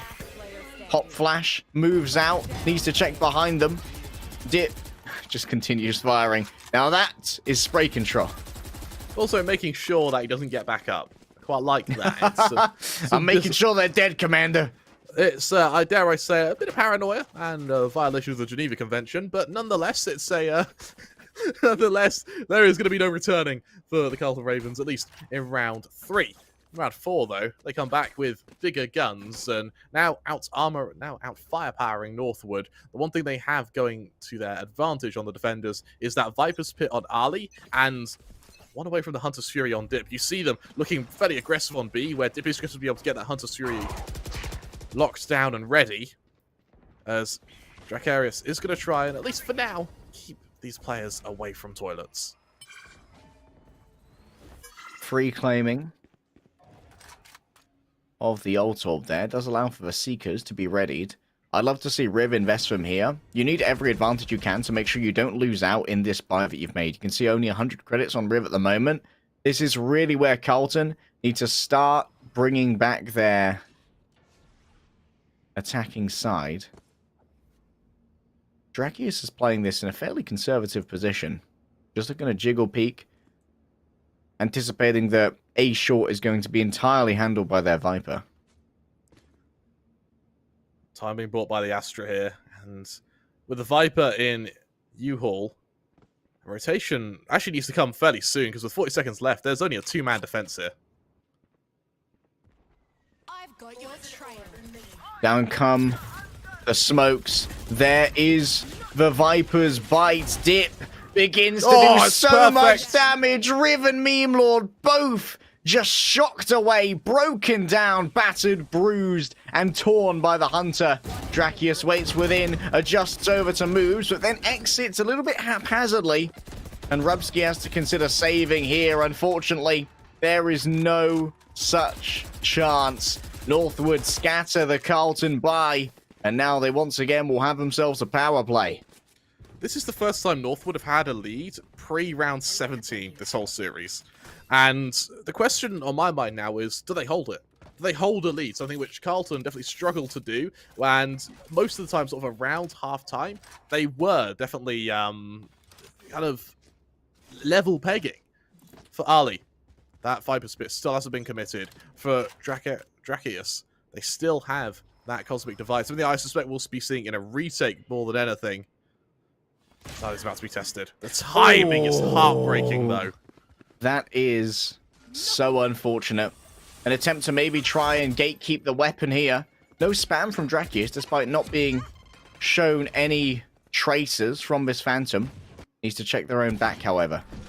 This would be an uncanny way for Northwood to be losing their power play up against Sheriff's Dip. Has no such design, sees one. Doesn't know about the advance of a second. That is valuted. Play there from Moobs. That's a spike. Spikes on the floor. Drakius can now gatekeep this. Up against the Viper. The adjustment is solid. And now Moobs with their looted Vandal is the only one remaining. 2 kills on Northwood. It's been a good run for Carlton. And Drakius simply doesn't have the timing here. Ferbsa gives it a swing. Seen again. Drakius grabs themselves a 4K. And interesting as well now that Drakius is the one who's playing the Astra. I didn't notice this at the beginning, but they actually changed Dip over from the usual duelist onto the server themselves. That they do. And now as we see it's a difficult position to be in if you are one of the members of the Carlton Ravens, because you have none of your sites have really worked. Your pistol round went well, sure, but there hasn't been much follow-up since then, and, well, for now, the Ravens, it's a early use of the orbital strike, and moves out committing the rocket as well. That rocket may not get any mileage at all. Needs to be randomly thrown out here. It's actually going to go towards Ali. A guess was taken and a guess was rewarded. Inside the Viper's pit, the plant is solid. Space was opened up by the orbital strike, and now the Cosmic Divide as well. Interesting stuff in that it will bring everyone else out onto these areas. Ferbs are playing up high. An uncanny angle here for a raise. Drops down, looking for that Viper. Remember, the tracers within this Viper's pit may prove deadly. The Judge up close, moves, has closed the gap. Doesn't give themselves an upgrade, why bother? I'll just play up close within the smoke itself. Moves takes out their counterpart and gets themselves a 4th. What a display from Moves. Now, that's a solid round from Carlton. My issue is, though, is that was a heavy commitment of ults there. You set out your Viper's Pit, your Showstopper, and your Orbital Strike. I can't help but think that while it was a very successful round, can it be repeated? Because for Northwood, all they had to do there was sort of sit back, let them drain their ults, make it a little bit costly, and just recuperate and look to strike back. Now, if Carlton can keep the pressure up, they keep this momentum, suddenly we have a very, very close half. But they need to win this round. Good turn away there from Dip. Still, no one's going to be charging too fast into this due to the slow. Out goes the dog. It's actually peaked alongside with the Brimstone. But no damage is done to the personnel who take the risk. Now remember, this wall, if there was anything more in terms of the guiding lights, would allow for an easy pop flash, but Riv's still going to be waiting 17 more seconds. Ali! What is that crosshair, bruv? That's a Chungus! An obese crosshair. Morbidly so. Carlton, they've changed their mind, heading back to A now with U-Haul control. This could suddenly become a big problem for the members of Northwood. Ferbsa needs to get huge on this off angle. Ferbsa might be able to interrupt the plant here. We'll get the bounce on the grenade. This should take out Danny. It might actually kill Benji instead. Friendly fire, baby. Who cares? It's fine. It's all good. Love and war. Collateral damage. Normalcy here. Escape from the boom bot and escape to B instead, where the real bees are. Danny gonna dash over, get themselves the plant. Carlton Ravens are playing this very smart and rub on their lurk with only 30 HP. Taking out Drakius is a big frag. And now Northwood have to approach this as a duo. We've seen some great executions thus far. Danny falls down, moves, gets information, but nothing more than that on their peak. Brubsky playing from far away, and look at how far back the molly is. Might well have been sent in from all the way back, yet there it is. A bounce and a layup. The lineup Larry does their job, and then the Vandal will finish it off. 4-3 now. All of a sudden, Northwood, that lead being challenged quite a bit from Carlton. And as Northwood do have ults, that Showstopper, that Viper's Pit still haven't been expended. You look at their economy, and now with not much left in the tank, they may be shoehorned and forced into committing to these ultimates. As Drakius, the player to hold on to the Bulldog, actually buying Furbza the Phantom just so you're able to spread out that balance and give your duelist a better weapon. For Ali, this aggressive stance makes me think we are going to be seeing a Viper Spit fairly shortly. It is a new tempo from the Viper, who's mostly been playing pretty conservatively back in U-Hall. However, on the other side, Carlton Ravens, they've also changed up their approach. It's a much more shallow default. Brubsky looks for the jump spot, but I don't know if they've got any real information here. Northwood Oh. challenge on their jump spots, and Carlton, they're just hunting for picks right now. There's not a stand out around the map, not even too much of a presence in showers. This is mainly a straight hit onto this A site, and I'm very surprised Dali hasn't committed his Viper's ult. I want to see Northwood use their Viper's Pit here if the Brimstone smokes are used. Because even if you're trading Brim smokes for the Viper... Alright, Viper's Pit not committed just yet. Still unused. Okay, this is an economy Viper's Pit. At range. Damage done. Furbza takes out Memlorf. And remember, that spike still has not been planted. 5 versus 4. There's the shock dart. Is going to be mostly blocked by the wall. That's one of the reasons why the wall is used. Question is, now do you use the Viper's Pit? One player has been pinged, but not to a great advantage. And moves as they take their swing. Able to trade. Ali falls on down. U-Haul in favor of Carlton. But Furbs are simply built different. Comes down to a 1 versus 1. But the greater Sky is the one on the defense. Northwood get their pack together and grab themselves a 5th. We still don't see the Viper's Pits. I'm very surprised actually by that. Got a true interest on that. Yeah, there was a really that was the round to use the Viper's Pit. You know they're coming, you know they've committed their smokes, and more importantly, you know that they are going for showers control because your teammate's there to clear it. So with that though, they still have an ult to use, and Drakius is now just one away from being able to pull out that Cosmic Divide. As over on Carlton, they do have a full buy, but their economy once again strained, only this time there aren't any ults to bail them out. Riv one away from the Seekers, moves one away from the Showstopper, and Ali going aggressive yet again here, but not using the Viper's Pit. Knows they have to get out after that jump spot, otherwise they could be double peaked. Ali style is Drakius. I heard you like the Guardian. Me too, mate. Furbza falls on down. A triple peak there with the boom bot. Ali still kills one. Now it's 3 versus 3. Drakius moves ahead of a grenade. Furbza. What? No. The Guardian is a bad weapon. A bad gun, and you should feel bad. Moobs, this is a sad time. Do not open that door. Do not open that door, Benji. That's a wasted ultimate right there. Cerebral play. Dip so low after just stepping inside of that snake bite. It was put directly at their feet, and I can't help but feel once again, Northwood, they aren't willing to really commit to these rounds. Why is the Viper's Pit not being used? I don't know. I'm lost for words. Benji, though, left in the 1 versus 2. Remember, if he's able to get yet another kill, he'll be able to bring out his Seekers, which may very well assist this attack here. It's an uncanny position for a spike. Yeah, can he kill Moobs, though? And he may just back up and save. Nah. Yeah, he saves. If the Viper's Pit's used there, that's a round 1. That's twice now. A round would have been won by a Viper's Pit. What are they holding on for? Well, what's it being held on for? A combo of ults? I mean, they had that round before last. A guarantee of an attack? They had that in both rounds. A positioning? But we've seen Alia position aggressively every round. What? Why? I mean, the thing is, the longer you Why? hold on to this as well, the more likely Mimlorth will have access to that orbital strike to be able to force you out of it. Rubsky has been able to use an ult, get enough points back to get another Viper's Pit in the time Ali still hasn't used his. If we see it used this round with the shoddy buy, I'm going to be very upset. Well, you might be able to get some real value from a shorty out of the Viper's Pit, though. And there it is. Why? But why? You wouldn't be on a bad buy if you'd used it last round, or the round before that. And now this makes it easy, right? The decision has been made for Carlton. Benji's the only one with a Vandal. They need to get value out of it, but no, it's a whiff on the spray.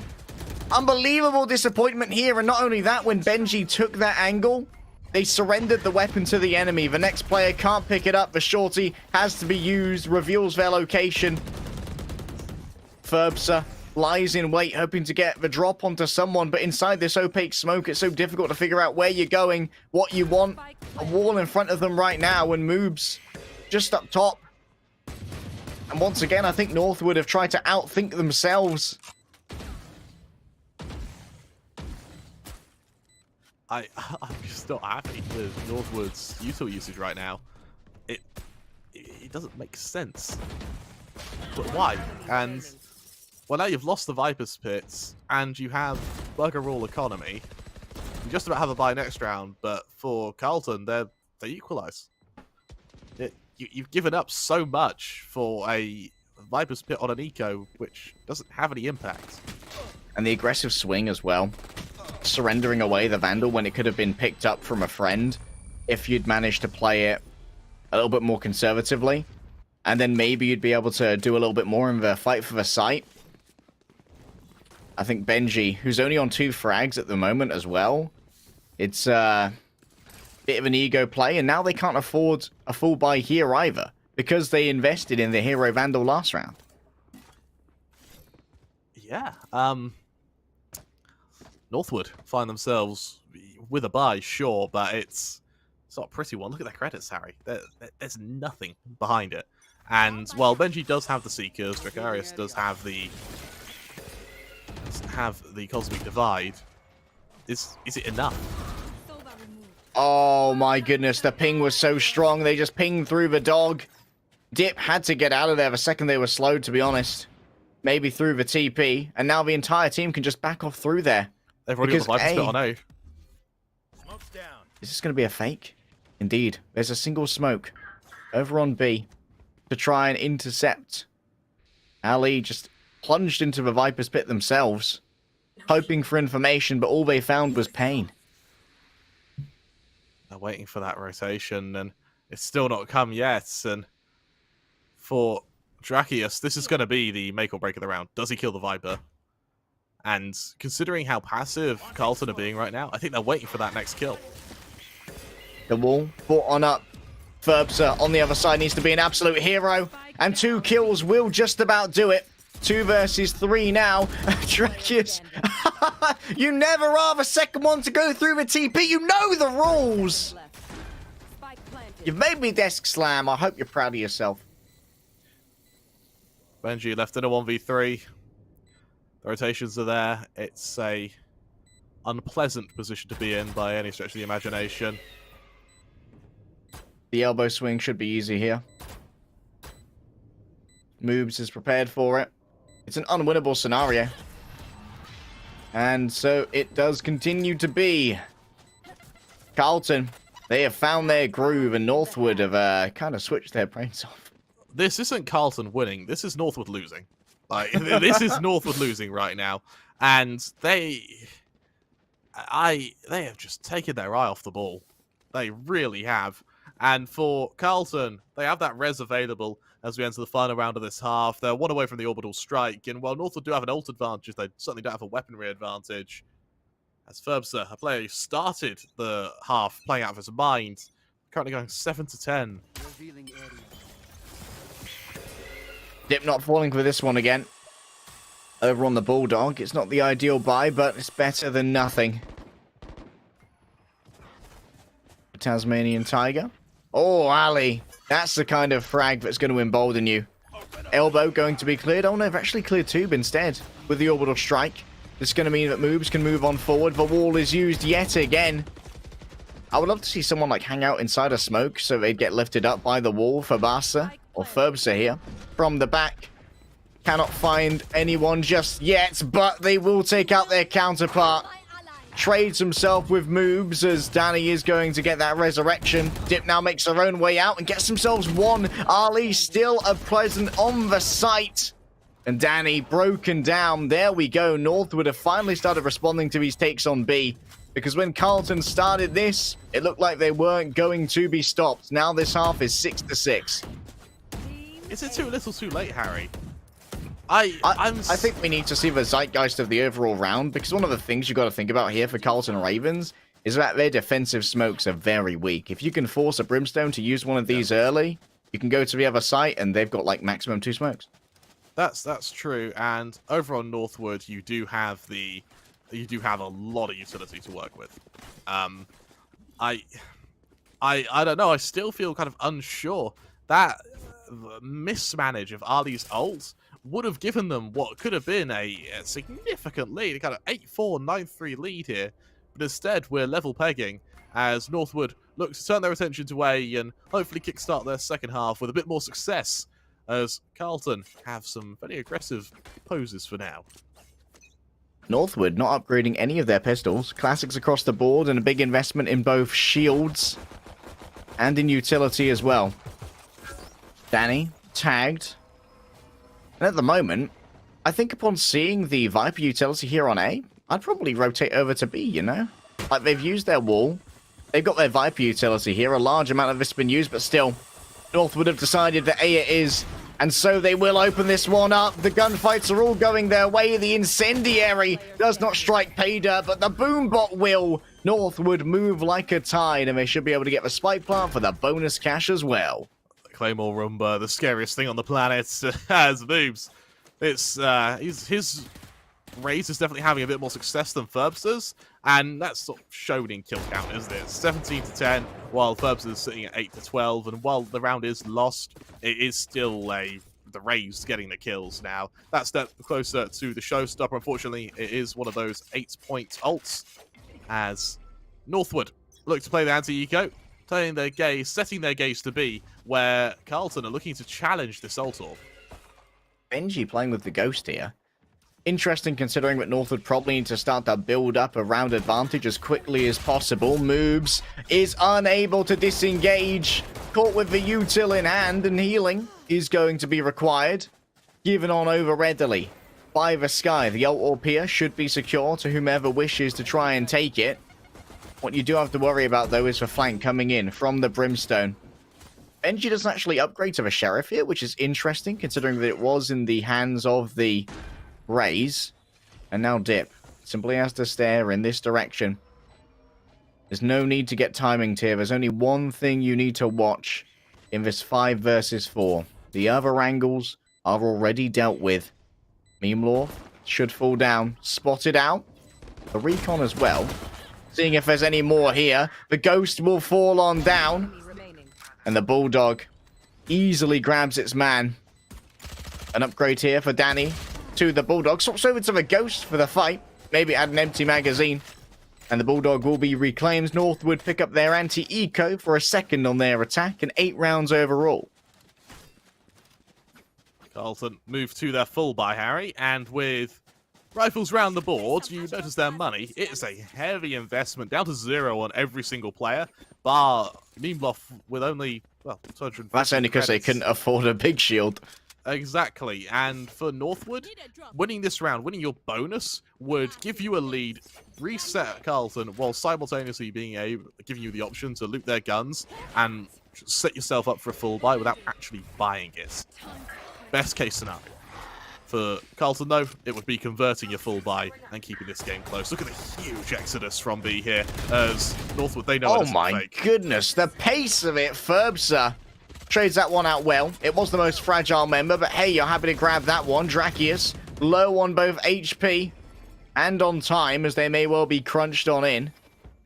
The plant needs to be considered once more, but Moobs has got some good crosshair placement to try and deny this. Almost dying to the dog there. One shot in the chamber. Where's the peel? We need to see players moving together. Northwood aren't covering each other at the moment. Dip might have been on the other side of the wall. Rubsky takes the swing and beats out Dip. 4 players survive, which is uncanny considering that the first pick there was Northwood's.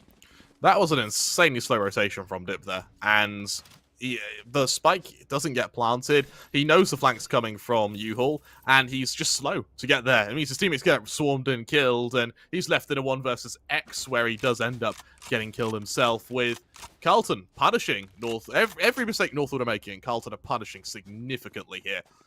If Northwood play around without making mistakes, they win on premise. Their aim is looking better at the moment, but it's the mistakes they're making which Carlton are walking all over. One Vandal noted on B. And the presence of a Sage will be noted as well. I think that they've got a full inventory from the utility scene of the Sage, the Sky, and the Rays. Backing away from that. A body block on the dog. Moving on forward. 2 players concussed, but only 1 will die. And it's not even one of the players who got concussed there. Danny lies in wait, aims up high. Ferbsa had no idea that Danny was so cerebral when it came to this. The dog starts the platform, but this ain't Super Mario. Dip tucks himself in low. 3 versus 3. This has been a buy down to the bottom of the barrel. With the side of Northwood, they desperately want to be winning this. What a swing from Drakius. Taking down Danny. Now Memelorf has to take over the duties. Dip just playing this as calmly as possible. As that will note where the Viper is. The swing is good. Rubsky just wins those every single time. Now Benji has to do this all by themselves. That's a beautiful start. Can you play the time? Is the question. Rubsky's going to just try and stick it for the defuse. What a wraparound. Benji with a 3K to secure it for Northwood. 9-7, Northwood still keeping their momentum, still keeping their lead, more importantly. And as we look over to the ult management, this is where we see the power spike from both sides, particularly.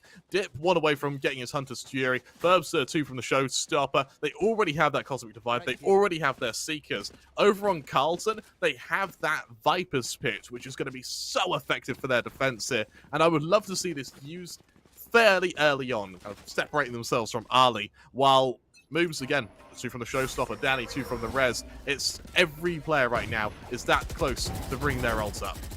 Oh, Dip with the wild spray grabs himself a pair, and Northwood, they can't afford to lose any more. They've been losing so many people in some of these rounds, especially against ecos as well, that their economy is in shambles.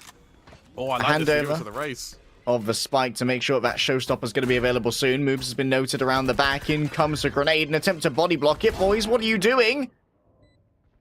Is punished by Ali. And now the frenzy of Danny is the only thing that remains. The important thing here is that Northwood, they have 4 ultimates. And they're going to want to use those to shut down the next Carlton Ravens buy to keep them on this paycheck-to-paycheck economical cycle. Absolutely right. And for Carlton, I wouldn't be surprised if Northwood don't even hunt here. They've got 4 ults available, they don't need the ult points, and they just risk giving up a better weapon in exchange for a frenzy. It would all be stat padding, if anything, and, well, that's no place in the grand finals of the tournament, Harry. Danny reveals himself, he accepts his fate, and he will die to the spike. 10-7, Harry. Northwood 3 away from claiming a victory in the grand finals of the Samsung Invitational, with Carlton 3 away from equalising. $2,500 to the winner of the Winter Invitational presented by Samsung SSD, Kremer. That's a lot of scratch. That's a lot of money. And Northwood, they are 2 away at the moment from Ali's Viper's Pit. I would not mind a contentious effort here to really grab this ult orb. Rubsky might decide to just lock down the showers, though. Yeah, here we go. Grubsky has decided to be a little bit more authoritative when it comes to the use of the Viper's Pit. I think a Seeker actually went their way. Danny's fallen down already. And Drakius, they'll just back off. No dramas. Now they can go over to B, knowing that they won't be met by... okay, that was kind of... That was... Just had a jump scare. I mean, Dip heard that coming. That was... I hate to be so negative, but that was ridiculously stupid. Yeah, you had a bad day, Harry. Is that? I've had a long day, Kremer. I'm not in the mood for this silliness. Meme Lorf broken down. Ali's already on 2. They've earned themselves their own Viper's Pit if they want to try and secure this round completely. Grubsky wondering, do I dare move on forward through my own pit? Waiting on the other side is Drakius. And here's the rotation over to B. After bringing so many players over to the defense of A, Drakius, they're still going to risk plunging through this Viper's Pit. Not entirely sure how I feel about this one, to be honest, Kremer, but at least there is the safety of the perma smoke from this Viper's Pit. There it is. Drakius gets rewarded. Waits until they hear the rotation to actually reveal themselves, which I think is good timing. Staying out of the Viper's Pit at the moment is Ali, then dips back into it. They're playing it from hookah, which means that they're fairly safe unless they get flanked. A good turn away here from Moobs. Riv is trying their best to make up for past mistakes. Sending in the showstopper. Ali is confirmed in this location. Moobs wants to hunt. Moobs indeed does so. And now at range, it's Benji. Did they just block the grenade with the pistol? At range, it's an easy headshot. Masterful. If that nade was blocked by the pistol, that is play of the tournament. Was that an interception? Dude, he's got chaff. That was incredible if that worked. He's got the chaff launcher. I wish we had replays. That would have been so sick. Oh. Our analyst has chimed in to be a killjoy and said no. It's Caleb again. The nerds are just telling us no, it wasn't a block. Thank you, Caleb. Actually. Yeah, well, actually, guys. Carlton, they do have an ult advantage. I'll be wrong and happy. Yes, they do have an ult advantage, but they certainly don't have a firepower advantage. A Judge in the mix here as the dog is effective, and Ali has been so strong on these entries here. Meme Lorf doesn't need eyes, nor does he need life. Grabs himself a pair before being put down by Fabasa. Dip missed out on their opportunity, and the spray once again. Yep, that's that's the Dip spray if ever I've seen one. Danny now to try and avoid the match point of Northwood. The Judge is not the ideal weapon, nor so is the Spectre, but Meme Lorf returning changes the dynamic slightly. At range, Meme Lorf's already taken a bunch of damage, but maybe Dip should have been saving this to try and stop the diffuses. Meme Lorf gets another. A line up on the shock dart. Dare you move forward, sir? Almost nades himself for Bass. Or Ferbsa. I keep putting an A in there for some reason. On the 4. Correcting their name to a different name. Ferbasa. I'm thinking about Mufasa because, man, Ferbsa's the king. Mikasa Ferbasa. Northwood. They find themselves now, Harry, match, series, and tournament points, ready to walk away $2,500 richer. And you look over to the Carlton Ravens, the only men that could stop them. And it's with 2 judges, a Guardian, a Spectre, and a mere Phantom. Are you no men? ults in sight. Or are you birds? The Guardian spams away. I believe a pair of judges, like you said. And already 2 Brim Smokes have been used. If I'm Northwood, I play this slowly now.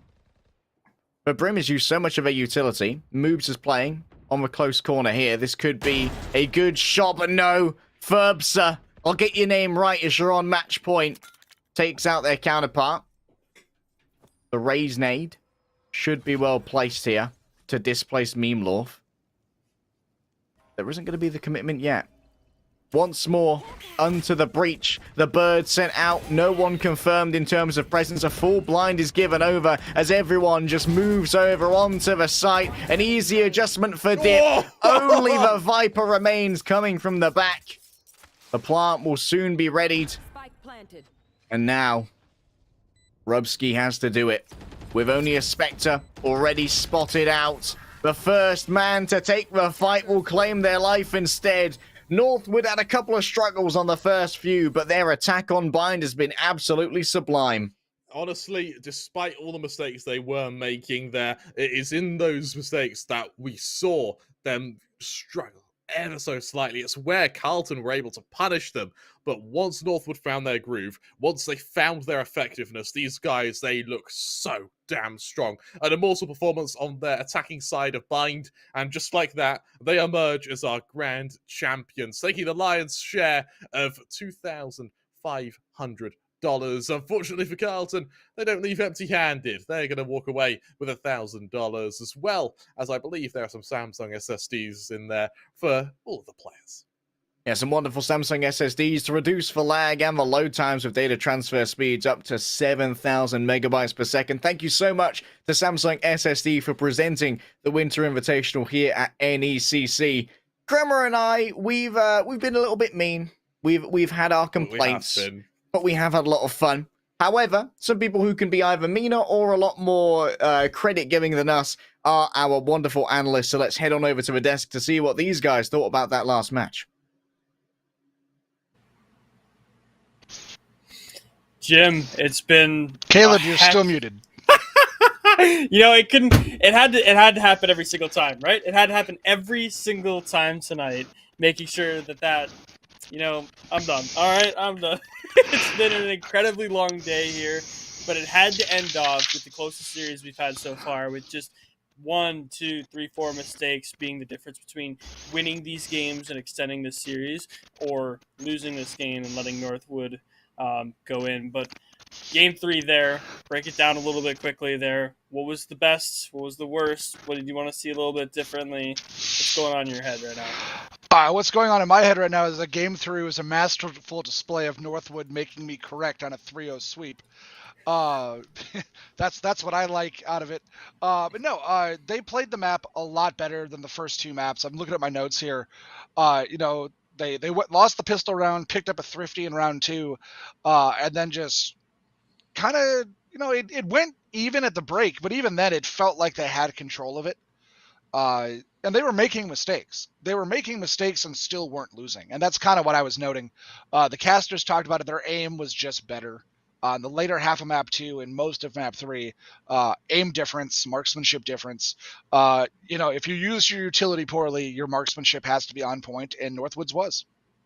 Yeah, and it was really well thought out, but the one thing I want to point out is, you said it already, Carlton didn't have a lead after round 1.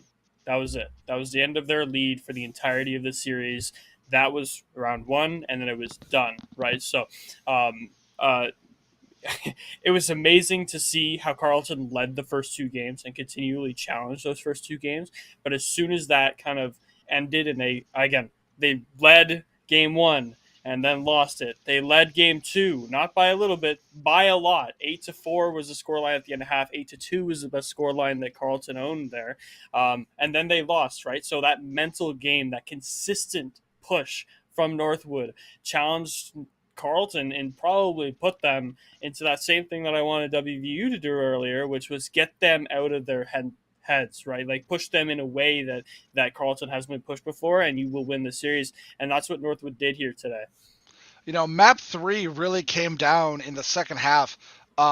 In round 15, I'm checking my notes here, Carlton had a big win there. It was 8-7. It was 8-7, and then they looked really good in round 16. And Benji with the 3K and the huge clutch at the end, and it took all of the wind out of Carlton's sails. They were right there. It was 8-7, and they had the lead in that one. And Benji's just like, no, I feel like reinstalling Valorant and playing, and gets the 3K, gets the clutch, because in the next round it was flawless. And after that, you have no economy for Carlton, and it was just kind of like an inevitable conclusion. And the casters were really hoping that was a pistol block, but you did confirm it was not. But they were really hoping it was. Unfortunately, pistols as they're being thrown don't have a hitbox.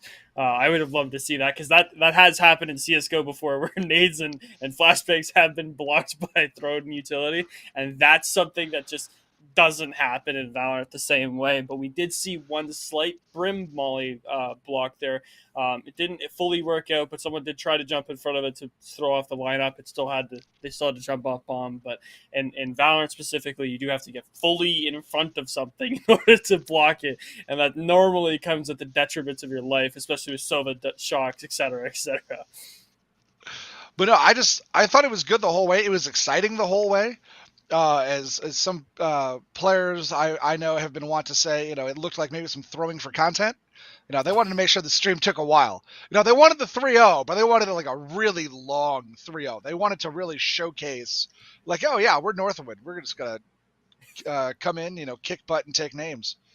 So No, yeah, and on that note, we do have here today, Northwood did come out on top. That means that Northwood is going to be winning our $2,500 prize pool for first place, as well as a swag bag of Samsung utilities, which means they're going to get a backpack, I think some clothing as well, a Samsung SSD. I'm pretty sure it's a 980 Evo of some fashion, either the Pro or something like that. Don't quote me on that. They will be getting it in the mail, and they'll be posting pictures on that once they get it. But congratulations to Northwood and how they did here today, because at the end of the day, they went through the tournament. They had to beat UH Premier to get here. They had to beat SNHU to get here. They had to beat UC Davis to get here. And then they got here, and they beat Carleton at the end of the day. And that's what really matters. that it is. Caleb, are we sending it back to the casters? Do have one note just to make LEGDAY and Kremer's life a little bit easier. Thank you to ESTV for being the live TV partner for this today here. They are going to, this is also going to be live on ESTV next weekend. So if you did miss anything today, or you want to catch up on it one more time, it'll be live on ESTV once more again next weekend. Thank you for Samsung for being the title partner of this whole show. Everything is possible from Samsung here. It was absolutely amazing to work with them, and it's going to be continually amazing to work with them in the future. And thank you to everyone behind the scenes that doesn't get much credit. Dazed was our observer on stream today. Tofu was our producer on stream today. Michael Martinez basically set up the run of show for everything on the back end. Patrick set up a lot of the coordination between the game managers, our game manager specifically, Michael Hernandez and Gabe. Oh God, I'm so bad with last names. Gabe Anderson, both of them helped set up and TO and organize the tournament through the back end. And thank you to the 83 teams that signed up and competed over the last 3 days to see who was the Samsung Winter Invitational champion. On that note, though, and that long-winded spiel, thank you, Jim, for joining me on the analyst panel today. Thank you, Banks, for earlier today as well. And LEGDAY and Kremer, off to you guys for the last notes of today.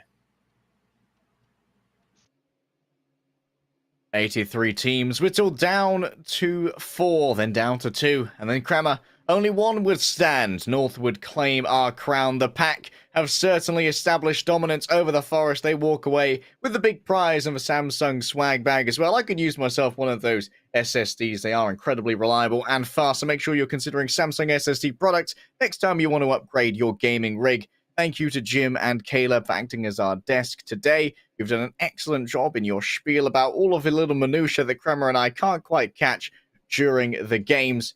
However, for all of you at home, for those of you watching us on Twitch, make sure that you follow the channel here, because NECC brings you collegiate esports all the way through the week as well. We have our regular season going on with Kremer and I casting some Valorant tomorrow. In fact, we also feature games such as Rocket League and Overwatch, so no matter your tastes, there is something to whet your appetite.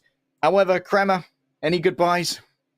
Yeah, we have one or two. Once again, thank you so much for NECC for making this possible, and once again, thank you to Samsung for also being able to just make the tournament exist. For Jim and, of course, the wonderful Blink as well, who were able to stand in for us momentarily, as well as Caleb. All three appeared on the analyst desk. All three of them were absolute stars. And of course, thank you to the viewers for watching it, because if you don't watch it, it doesn't happen, frankly. So thank you very much for all of that. You made it an absolute dream to work with, and it's Binks, not Blink. I do apologize. I knew I would just enough time to ruin one more name before we end the broadcast. Kremer and names. Name a less iconic duo. Yeah, that'll be Binks, of course, the wonderful man who's able to stand in for our first analyst desk there, and of course our wonderful producer Tofu, who was also there to correct me on my mispronunciations of names, something that I do like to keep him on his toes for. I've been your caster Kremer 3. I'm joined by the wonderful LEGDAY. Hope you guys all have a wonderful, wonderful week. We'll see you in the next one. Bye-bye. In LCS, every nanosecond counts. And with Samsung SSD, being fast means being first. That is fast blood in record time. The pros know that speed matters. Here goes closer at about 4,000 miles per hour. There's no outrunning this. A split second means everything. Go, go, go, go. Why retreat when you can go forward? Every nanosecond counts. Samsung SSD.